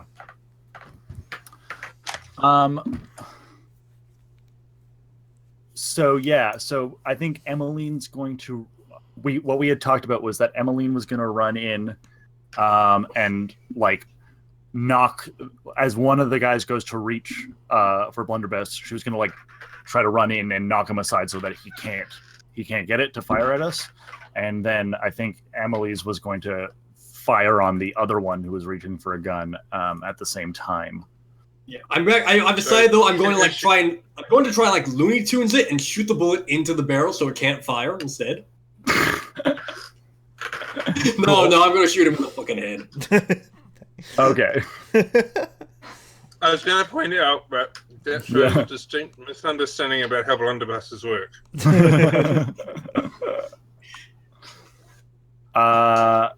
Cool. So, should we do mine first? Yep.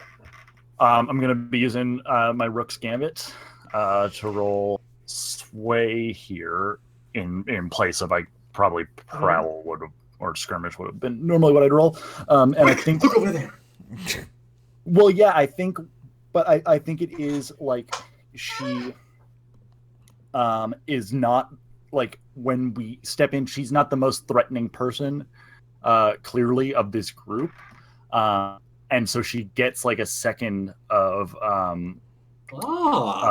time to like where she's not the threat, so it gives her a chance to then like quickly run in and stop the guy. Cool. Cool. So what's my position and effect here? I feel like it's a desperate great. Cool. That makes sense to me. I will mark the experience for desperate. I don't really need a devil's bargain here, I don't think. Unless you've got a good one in mind. No, sorry. No, that's fine. No bonus dice. Okay. You get shot in the head again. Or in the chest or something. Yeah. What body part hasn't she gotten shot in yet? She's only ever been shot in the head, so the rest of her body's like pristine. Oh, fancy. So here's what happens. You run in, Mm-hmm. and you said you were going to kick over the blunderbuss, right? Yeah, basically, yeah. Awesome. So you run in, you kick over the blunderbuss, it falls and goes off, Uh-huh. blasting you pretty much. I would say blasting you and the guy, because he'll be standing right behind you, to 1,000,000 pieces. Okay. So is that level 3 or level 4 harm? Is that fatal? Yeah, that's fatal. Yeah, that's fatal. Okay. But it's also fatal for him, so you know. Cool. Oh, win-win. So we just So both you get can caught in resist this both of plus. those. I'm gonna mark armor. Yeah. That like hits me in the Okay. chest. So that would bring it down to level 3. Yeah. Yeah. That's Cool. right. Don't forget. And then You I can will. mark heavy armor if you want. Sorry. You can mark heavy armor, right? Yeah, you can go heavy if Uh, you want. I could, I guess, and I got 2 free load. Yeah, I'm gonna mark heavy armor. Emmeline. She just like she's got like a big like padded, like leather like a leather jerkin, and underneath it like a padded vest, to just absorb like the pellets from the blunderbuss. That gives you 1 load left, right?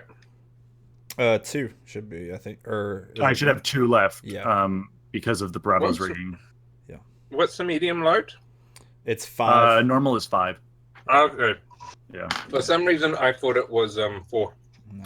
Cool. So that would bring it down to level 2, and then I'm gonna resist. So I guess bring it down to level 1. Yeah. Cool. 1 bonus die. Cool. So 2 stress. What should I call that? Just like bruised chest or something? Just winded. Okay. Get the wind knocked out of Cool. you as a load of buckshot slams you in the gut. Yeah. Yeah.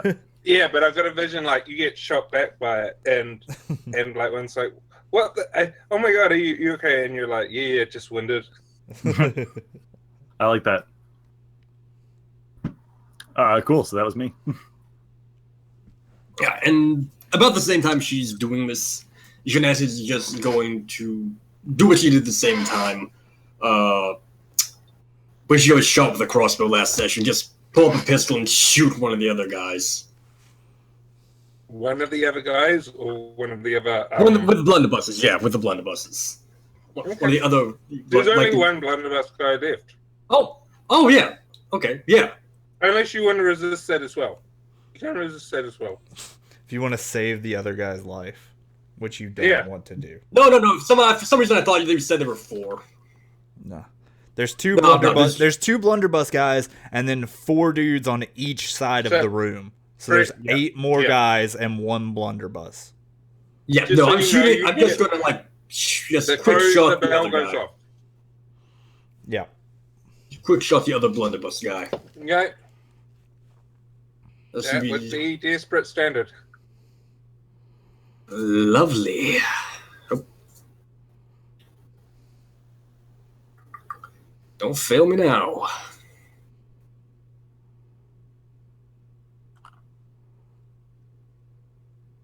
Wow. See, this is how you almost die. No, a 4. That's a he gets it. He's just. I do get it. I just barely got it. And then Jesus consequences. Christ, why do the dice hate this character? This character. Fair. Don't forget to take your desperate XP there, Matthew. Yep. Thank you for reminding me. Okay, so Release. So you go track on him,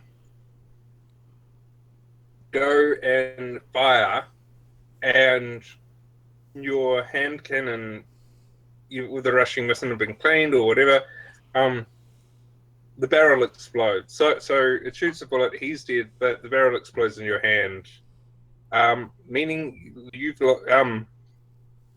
I wouldn't say lost a hand, but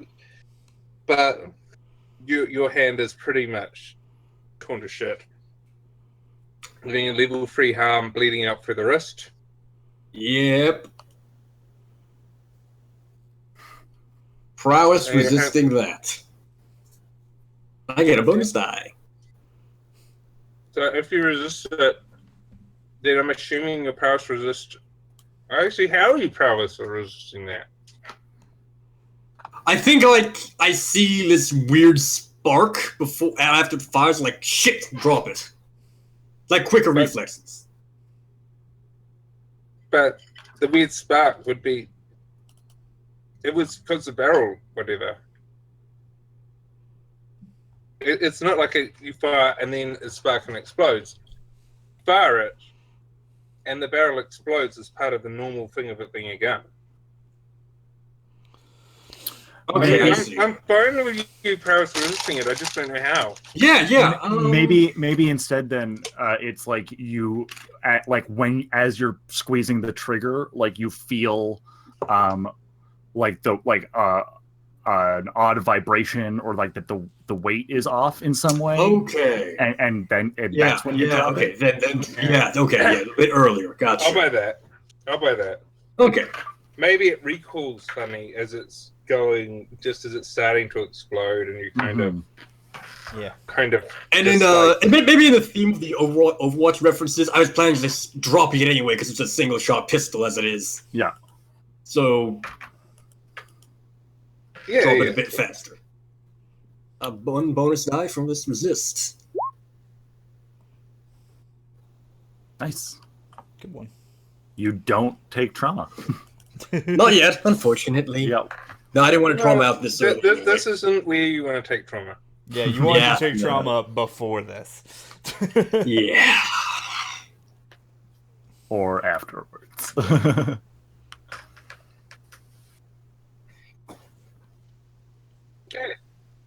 Much of a choice, though.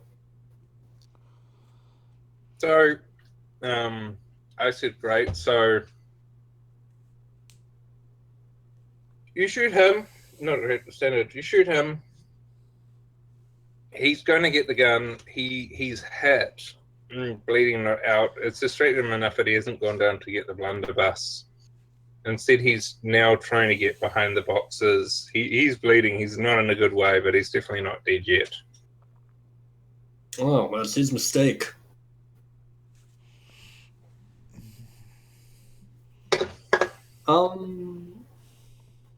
Alka, you want to go, or should I just... Yeah, how many groups and cohorts can I command at once? You can do both. Okay. Then yeah. You just take more stress the more they fail. That's all. Right.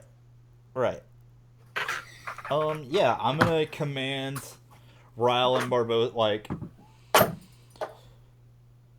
Yeah, Alakai just goes and, like, steps in the door, finally, because he's been outside and hasn't made it in yet as all of this has happened. And he goes, Barbosa, Ryle, show the new ones how it's done.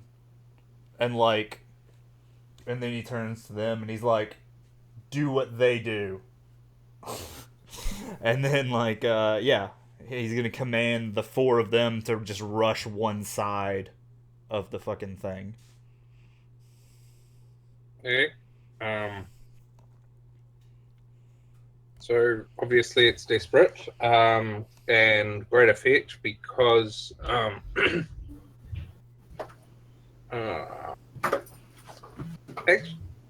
have is leader. it- no, I have leader, so that gives me effect.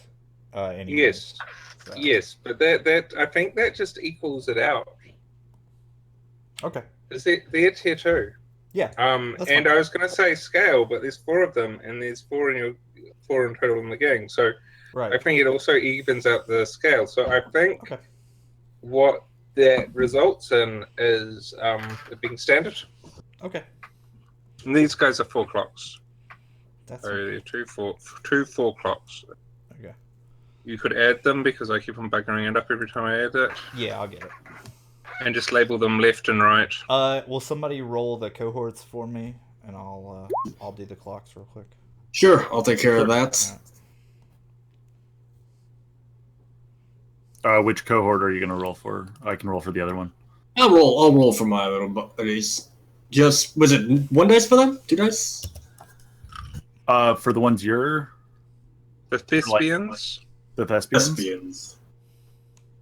I don't know.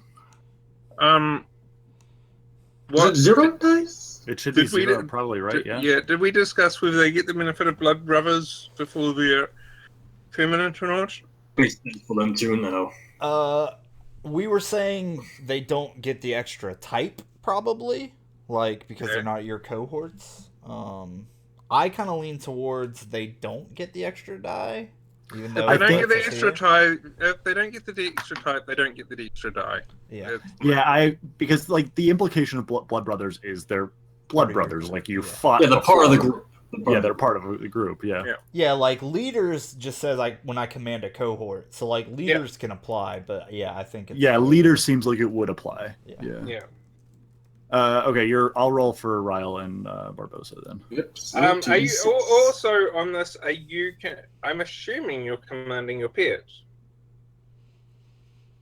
If anyone wants to get in on that, I'm fine with Your that pet. too. Like Your pet. oh yeah. Oh, your pet. Yeah, sorry. Yeah, sure. I'll roll him. I'll let Pia have some. Do you like it? Ryle and Barbosa are. So that would push it up to great affairs, Okay. because then you do have scale on them. Right. Drama. Though Okay. Me and my pet are not doing great today. You, so you I think- really need synchronized, obviously. I know I do, but that's okay. I'll take 2 stress for the 6. Like that's an okay. No, only 1 stress. My pet failed.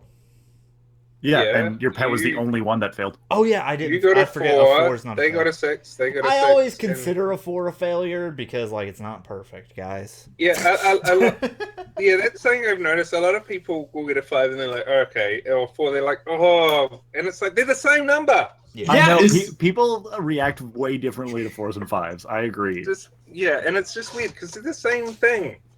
My deal isn't 4s and 5s. My deal is fails and partial successes. Like Yeah. they're both the same fucking Yeah. thing. Yeah, a 3 to 1 is a fail. A 4 to 5 is a partial success, and a 6 is Yeah. A regular success. Yeah. A full And- success. But Yeah. especially with group actions, it's hard for me to keep track of a partial success not causing you stress in my head. Like it's just a group action niche thing. All right. So how much is that it on pushed you up to great. So you have, I don't know if you're in left or right, but they have taken 3 portions of the pie. I'll go left because why not?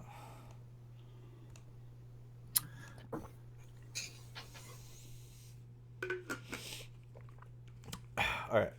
Well, so while that's going on, Emmeline, I want to find like where this.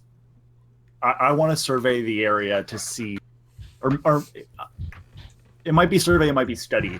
I want to know where the shit that Rowan is worried about is. So I don't know, like, would that require me to extract myself from the skirmish first and then go look around, or?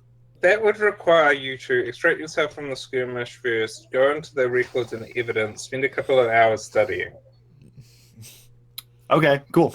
I mean, it's like it's going to be some kind of evidence or files. It's not going to be like there's not going to be like a file cabinet that's just like Rowan blackmail information, you know? Like... Yeah. Well, if there was, he wouldn't want this taken back. I mean, these guys, you're guessing, were still looking for it. So.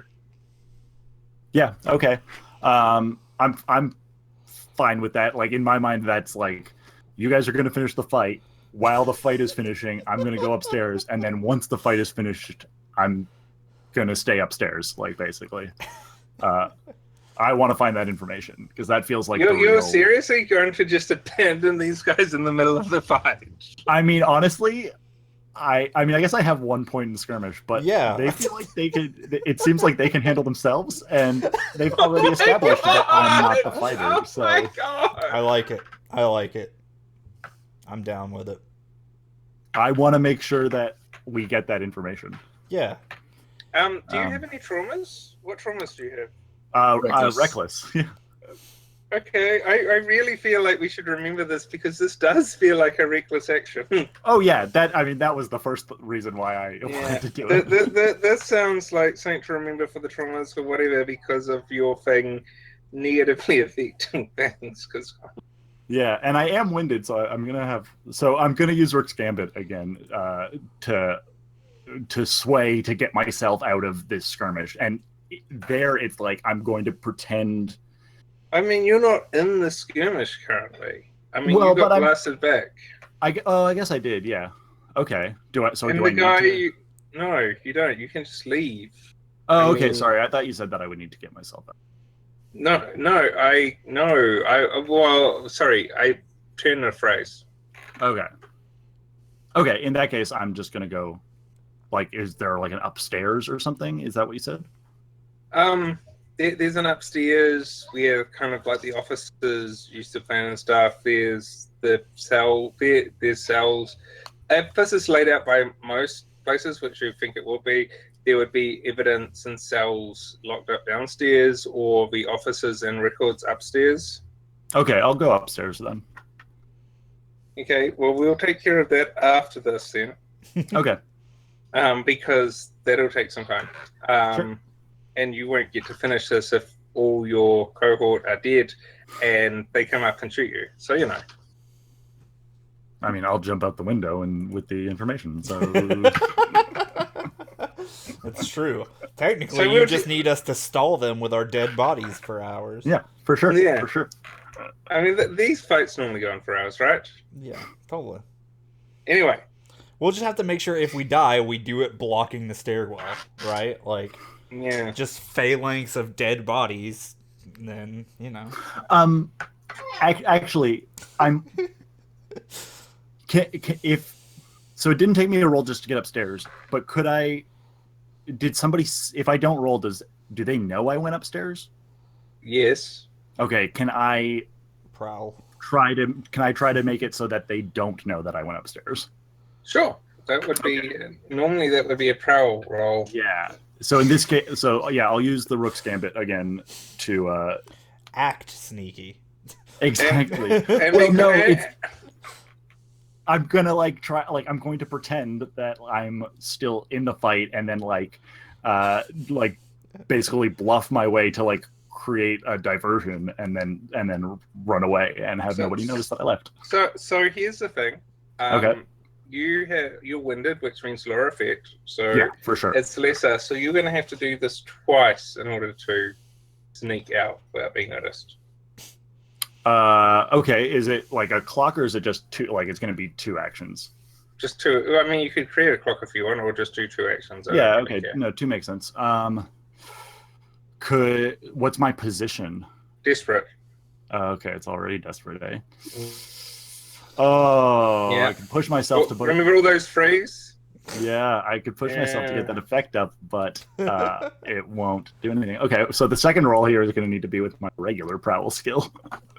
So yeah, I guess what it is I sway to create the diversion, and then I'll actually have to prowl to get away. I'm fine with the second one not being desperate because you've kind of started hiding, but the first one definitely is desperate. So desperate, limited,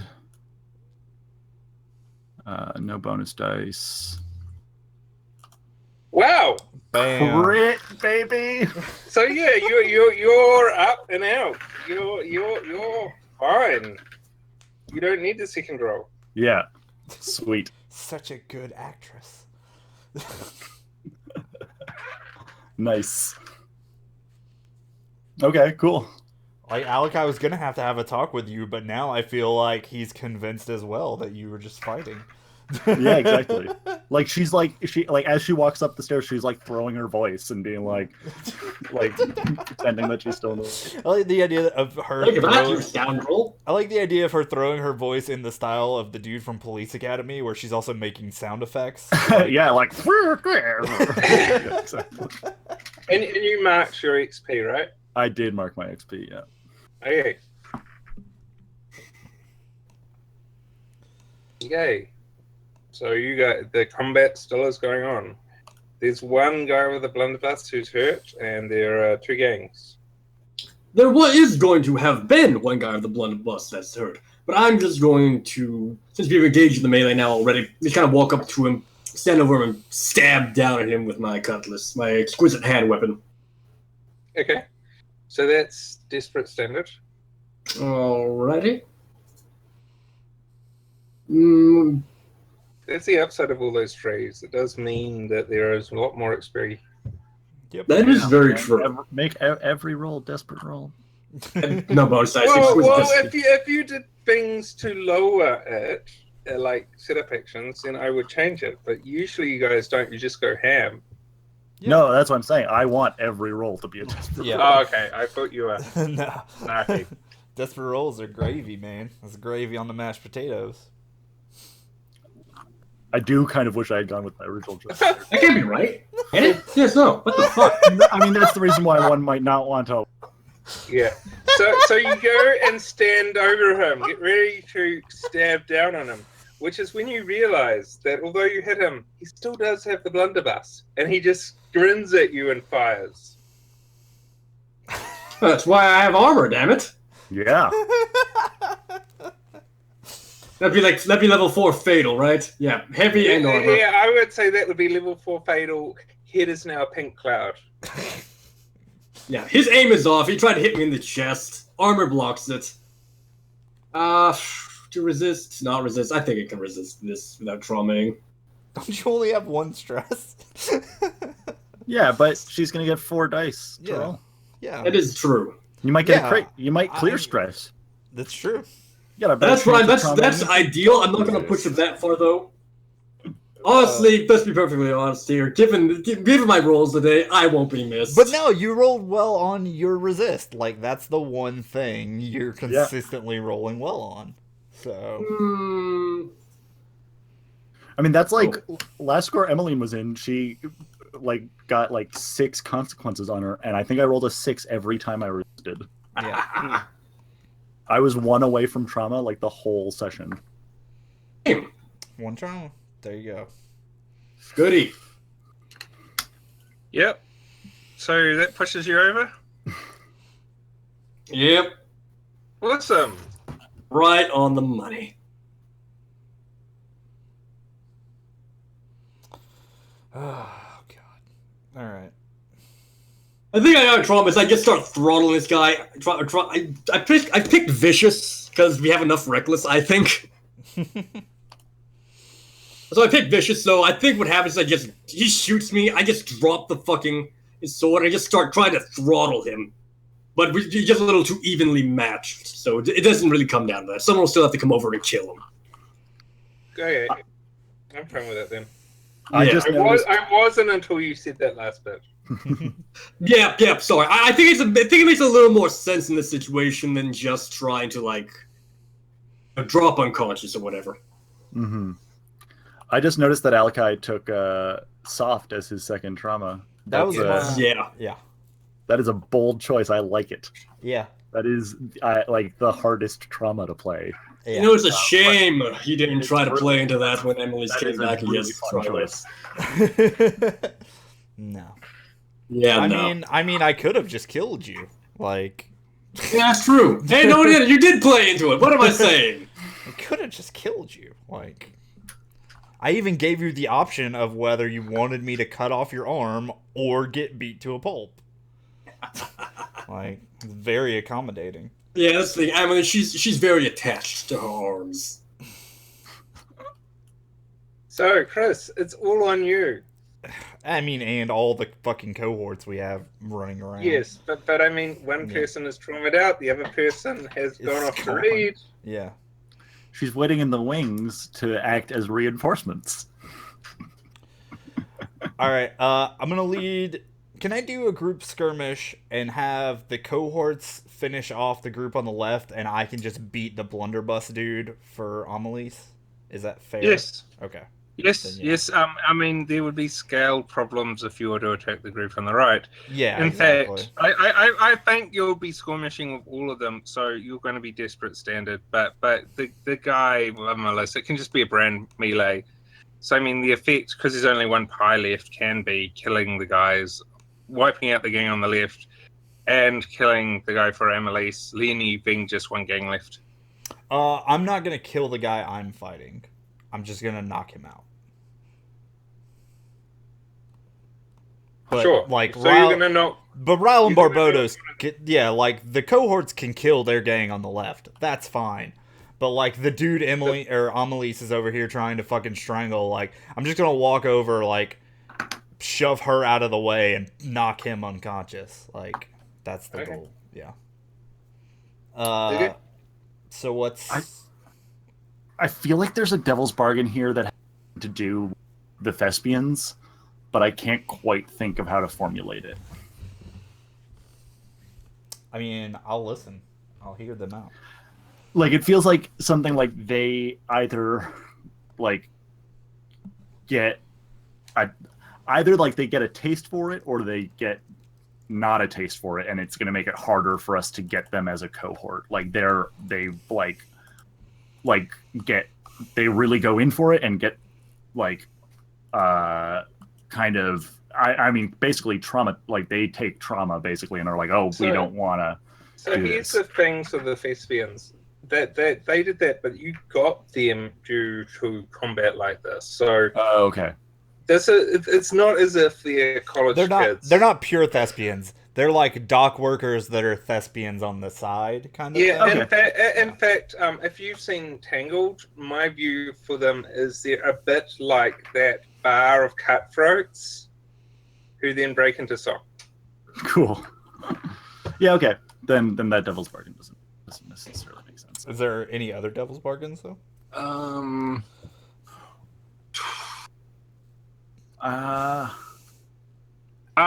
One devil's bargain I can think of is with the melee breaking out, Barbosa and the rest of them, they don't wipe out the gang on the left. If they hurt anyone, they hurt the gang on the right, meaning that you still have two gangs. You're still outnumbered, you're still whatever if this is successful.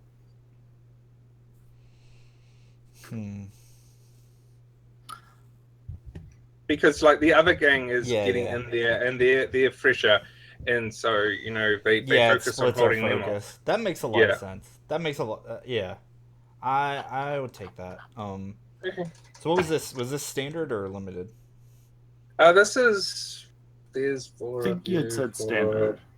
That was before the ones on the right joined.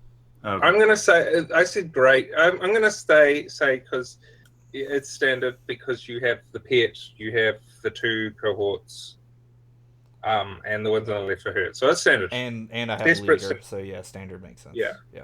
Desperate standard. Okay. And then one bonus. Do you guys? Yeah, it's more scale. I'm trying to keep in mind not making shoot. Yeah.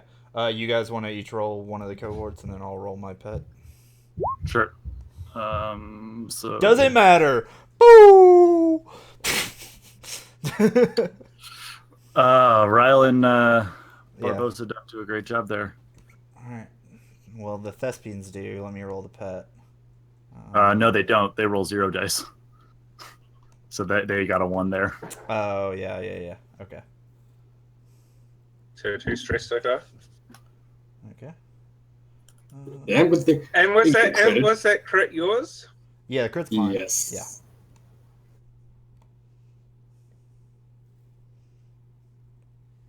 Okay. Hey, the pet comes through. Yeah, he's a good The boy. wolf pet comes through. He's a good boy. Yeah. So you knock the guy out. The group on the right take 3 pieces of pie. Okay.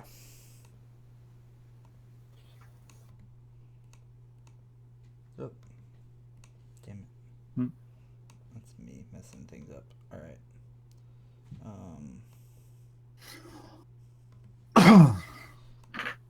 Well, I mean, I'm just gonna do that again, I guess. Like, unless there's something else that needs to happen, because I have to finish this fight anyways, right? Yeah. So I would say now things are kind of going, and it's risky. And the risk here specifically is there'll be survivors. People will get out and escape. Okay, that's fine. Yeah, well, I mean, if you get a 6, you won't. If you don't, you will. Yeah. Effect is still standard. Yeah. Yeah. All right. But you only need standard effect. You only need 2 pieces of pie. And I'm happy to split it. Devil's Bargain is you essentially give up the risk and you just let people escape. You don't try and stop people. I'll take that. That's a good devil's bargain. Yeah, I'll take that. That's what soft decks be too, I think. Yeah. I think so. Yeah. Like maybe even there's a scene if you do well and roll on this where you're training on them.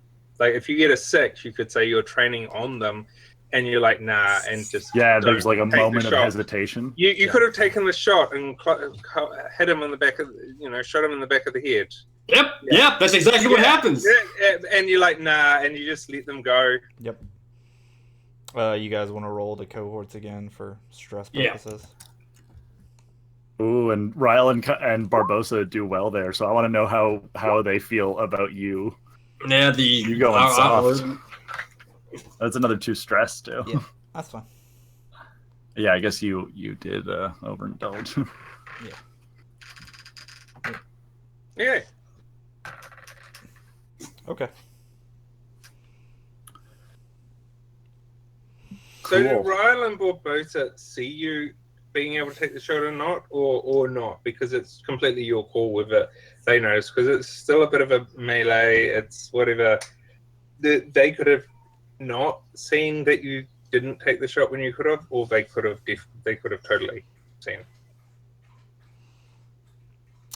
No, I'm totally fine with them seeing it, and like as a matter of fact, like it's not just a thing where like a dude's running out the door and he has the shot lined up. It's like maybe it's even like a dude's running past him towards the door, and he's got the gun, and like he just uses it to smack the dude in the back of the head, and he's like, "Get out and don't fuck with us in our area ever again." Like he's gonna try and put some fear into the dude as he's letting him go. Like, yeah. But yeah. Okay, so Thomas, do you want to give me a study roll, please? I do. Yeah. Is it just going to be a fortune roll or? Yeah. Okay. Yep. Cool. I'm just putting in a random position effect. Oh.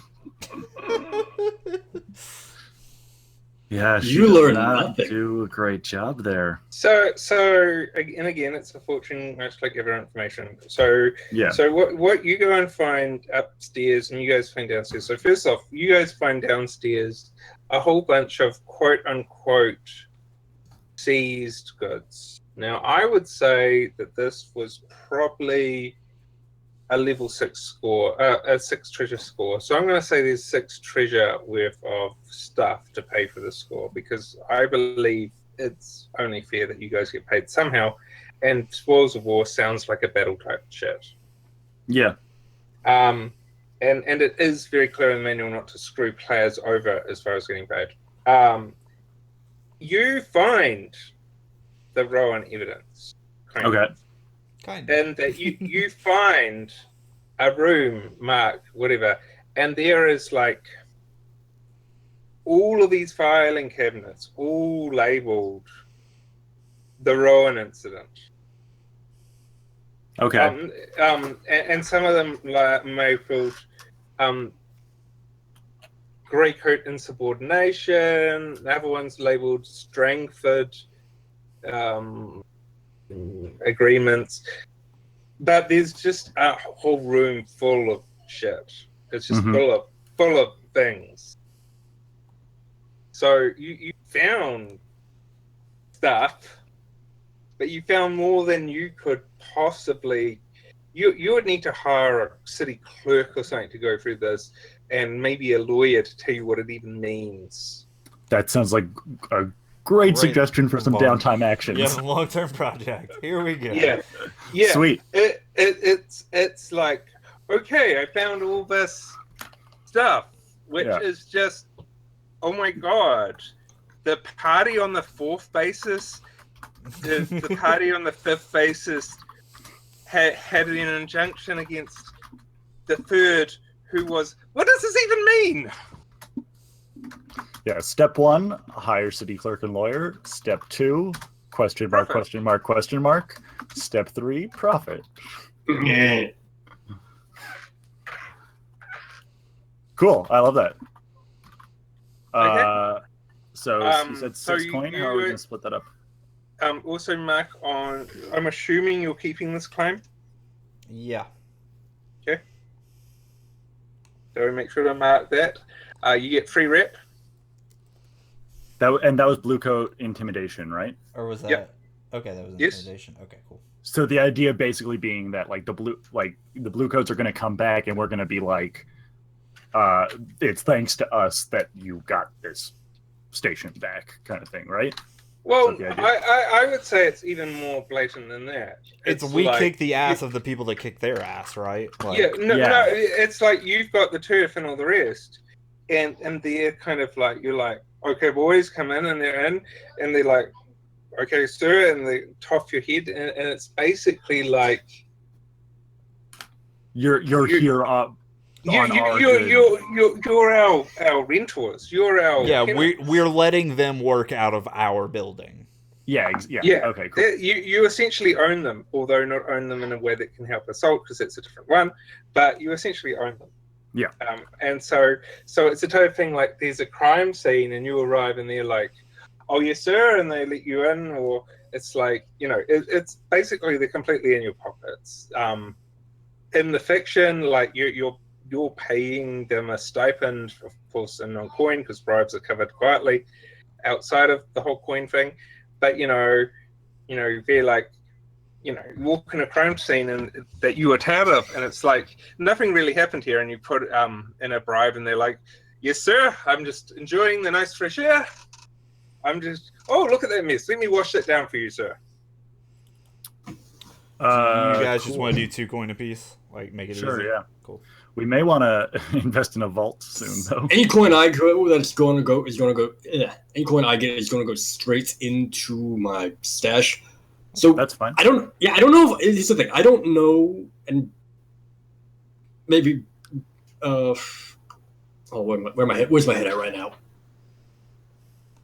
Elvis is just not worried about it because he's got a little bit on the side, which is like awesome. Yeah. I think it kind of makes sense for maybe Annalise's share to be withheld given recent events.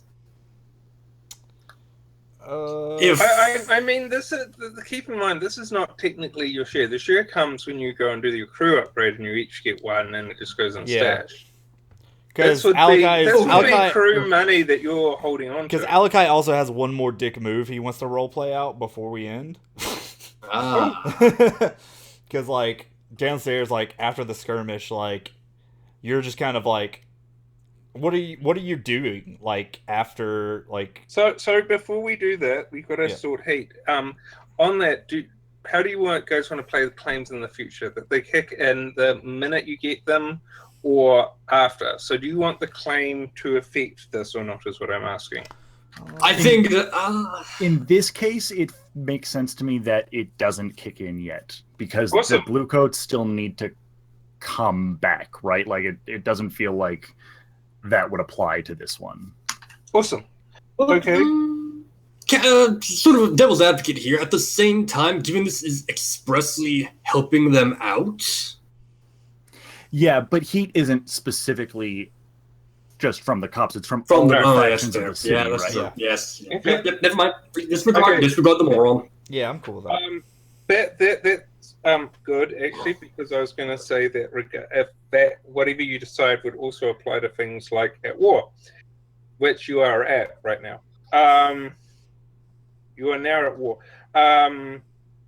So that is 2 heat because it's contained standard exposure.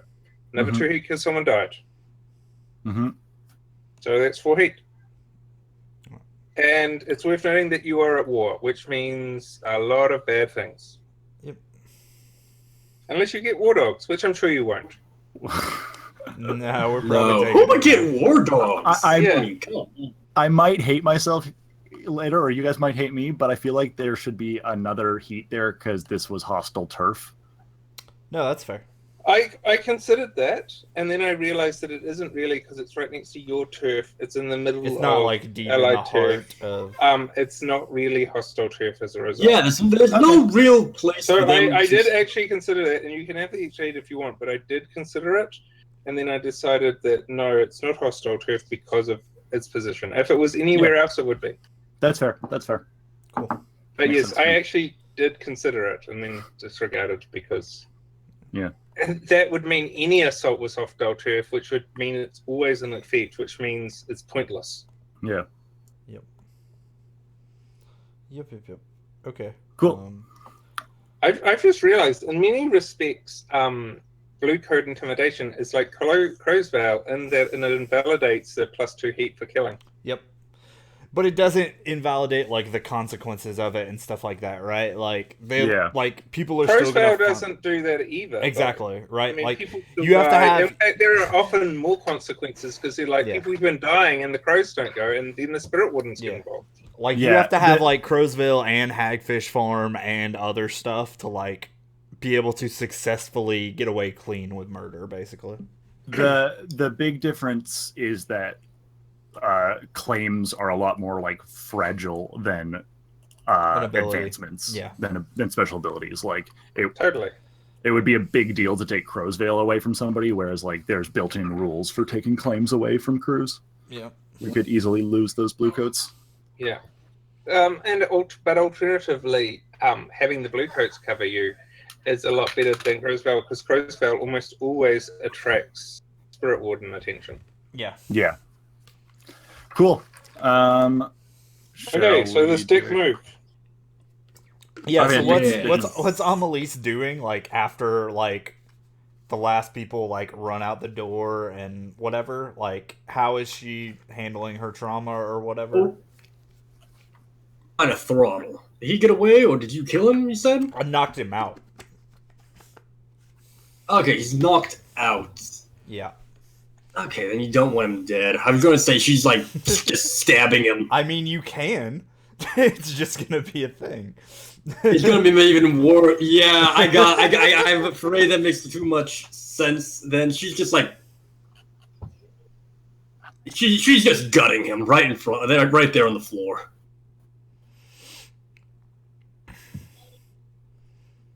Time for level 3 hard, Bram, at least. No, I think Alagai like walks over to her and like I guess is she just like mindlessly like in a rage like like or is she still like consciously deliberately doing this? Well, to interject there because it's a trauma, she would have to be in a frenzied fugue state. That's what I was assuming. Yeah, but, yeah. I think that very slowly she'll probably start coming to, and we're just like, But as long as we're in this scene, right now, it's she very much won't be cognizant or at all lucid. then if that's the case, he's definitely gonna like grab her by the hair and just throw her head back into the wall to like snap her out of her trauma. Yeah. And then like he stands over her because I guess she's probably like on her butt or something like that, like knocked down a little bit. She's like, yeah. I mean, that makes like, sense. He's like, and he points over to like the gang and everything, and he's like, they listened to me. They beat everyone. We won as a team. You ran in and did your own stupid shit like you do every time. And now you're on the ground uncontrollably stabbing a defenseless person. Learn to listen. Just to point out, every time there's only other one point of No, it reference. doesn't matter. It doesn't matter.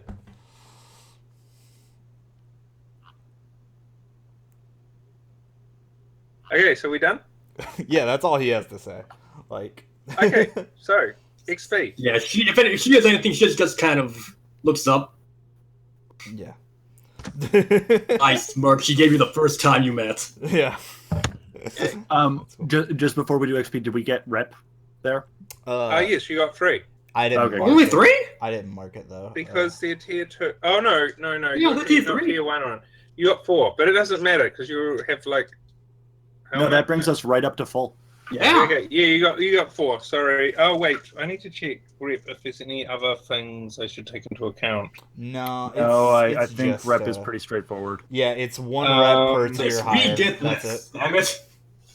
Okay, I didn't know if there was a because for coin and for heat. Yeah, rep For is, everything else, there's a and also It's modifiers. Yeah, it's weird. yeah, rep is the only thing where it's strictly based off of tier. And don't forget for your coin you got paid. I need to double check Chimera, but I'm pretty sure.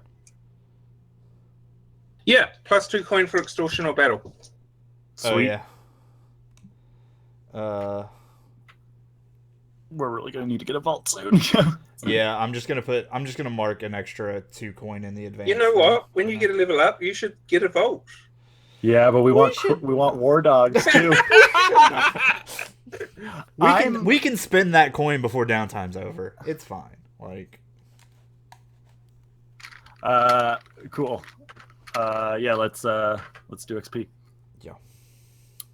Chris, you want to go first? yeah, because I'm gonna bounce afterwards, and I'll let you guys do the XP for like the crew sheet and stuff. I got all my desperates. Address the challenge with tracking or violence. Yes, I addressed all of the fights with violence and all of my social problems with violence. Yeah. As a healthy, well-adjusted person does. Yep. Believes Dry's heritage or background. Yes, I believe Yes. I did that multiple times. Feels like a 2 for this one. I feel like this was a big one on both you and Matt's character on that. Is it Yeah, for 3 big or is it just 2 big? No, there is no such thing as a free bag. There is an exception in the XP rules that if something goes like significantly over, you can award extra XP. But usually What page it's is that on? Where's that? I'll have to find it. I know John's used it in his games, but I will find it and link it to you later. I feel like yes, if that is a thing, you can both take 3 for that. But I am cynical that that's a thing. That seems like a It might be a hack, hack 'cause it's- I don't think it's I don't actually in see- the core book. I don't see it in Yeah. the core book either. Like I said, I Yeah. know he's done it, but Yeah. that's Yeah, fine. I'll say that it's might just be him being a kind GM, but in this case, I'm not going to be a kind GM. Well, it wasn't even like a thing they needed. It was like when RC resolved her like thing and killed Lord Strangford. Oh Yeah, yeah, I know what yeah, that yeah. is, but that was because of something a lot bigger than this. Yeah, that's why Yeah, I that- was like, okay, yeah, that that's feels fine. like maybe in a like end of arc kind of. yeah, Yeah, when we have our dramatic show off that results in Yeah. one of us actually dead, Yeah, then that we'll one. yeah, get yeah. three. That That's was fine. the end of a really 3. significant arc for Yeah. RC. that's fine. Yes. Okay, Vice and Traumas. I'm gonna take 2 because every like Yeah. Yeah. You we specifically had the soft moment, and like what you were doing with Amelie's felt reckless too. Yeah. Okay. Cool. All right, yeah, I'm gonna bounce. So please, Peace. somebody else like mark the rest of the stuff for. Yeah, I can do Kurushi. that. I can do Cool. that. Okay. Appreciate it. And just See you let me later. know in chat if anything else important happens. Cool. Cool. Hey, Good game, good, guys. See you in 2 weeks. Yep. Yeah. Okay. Cool.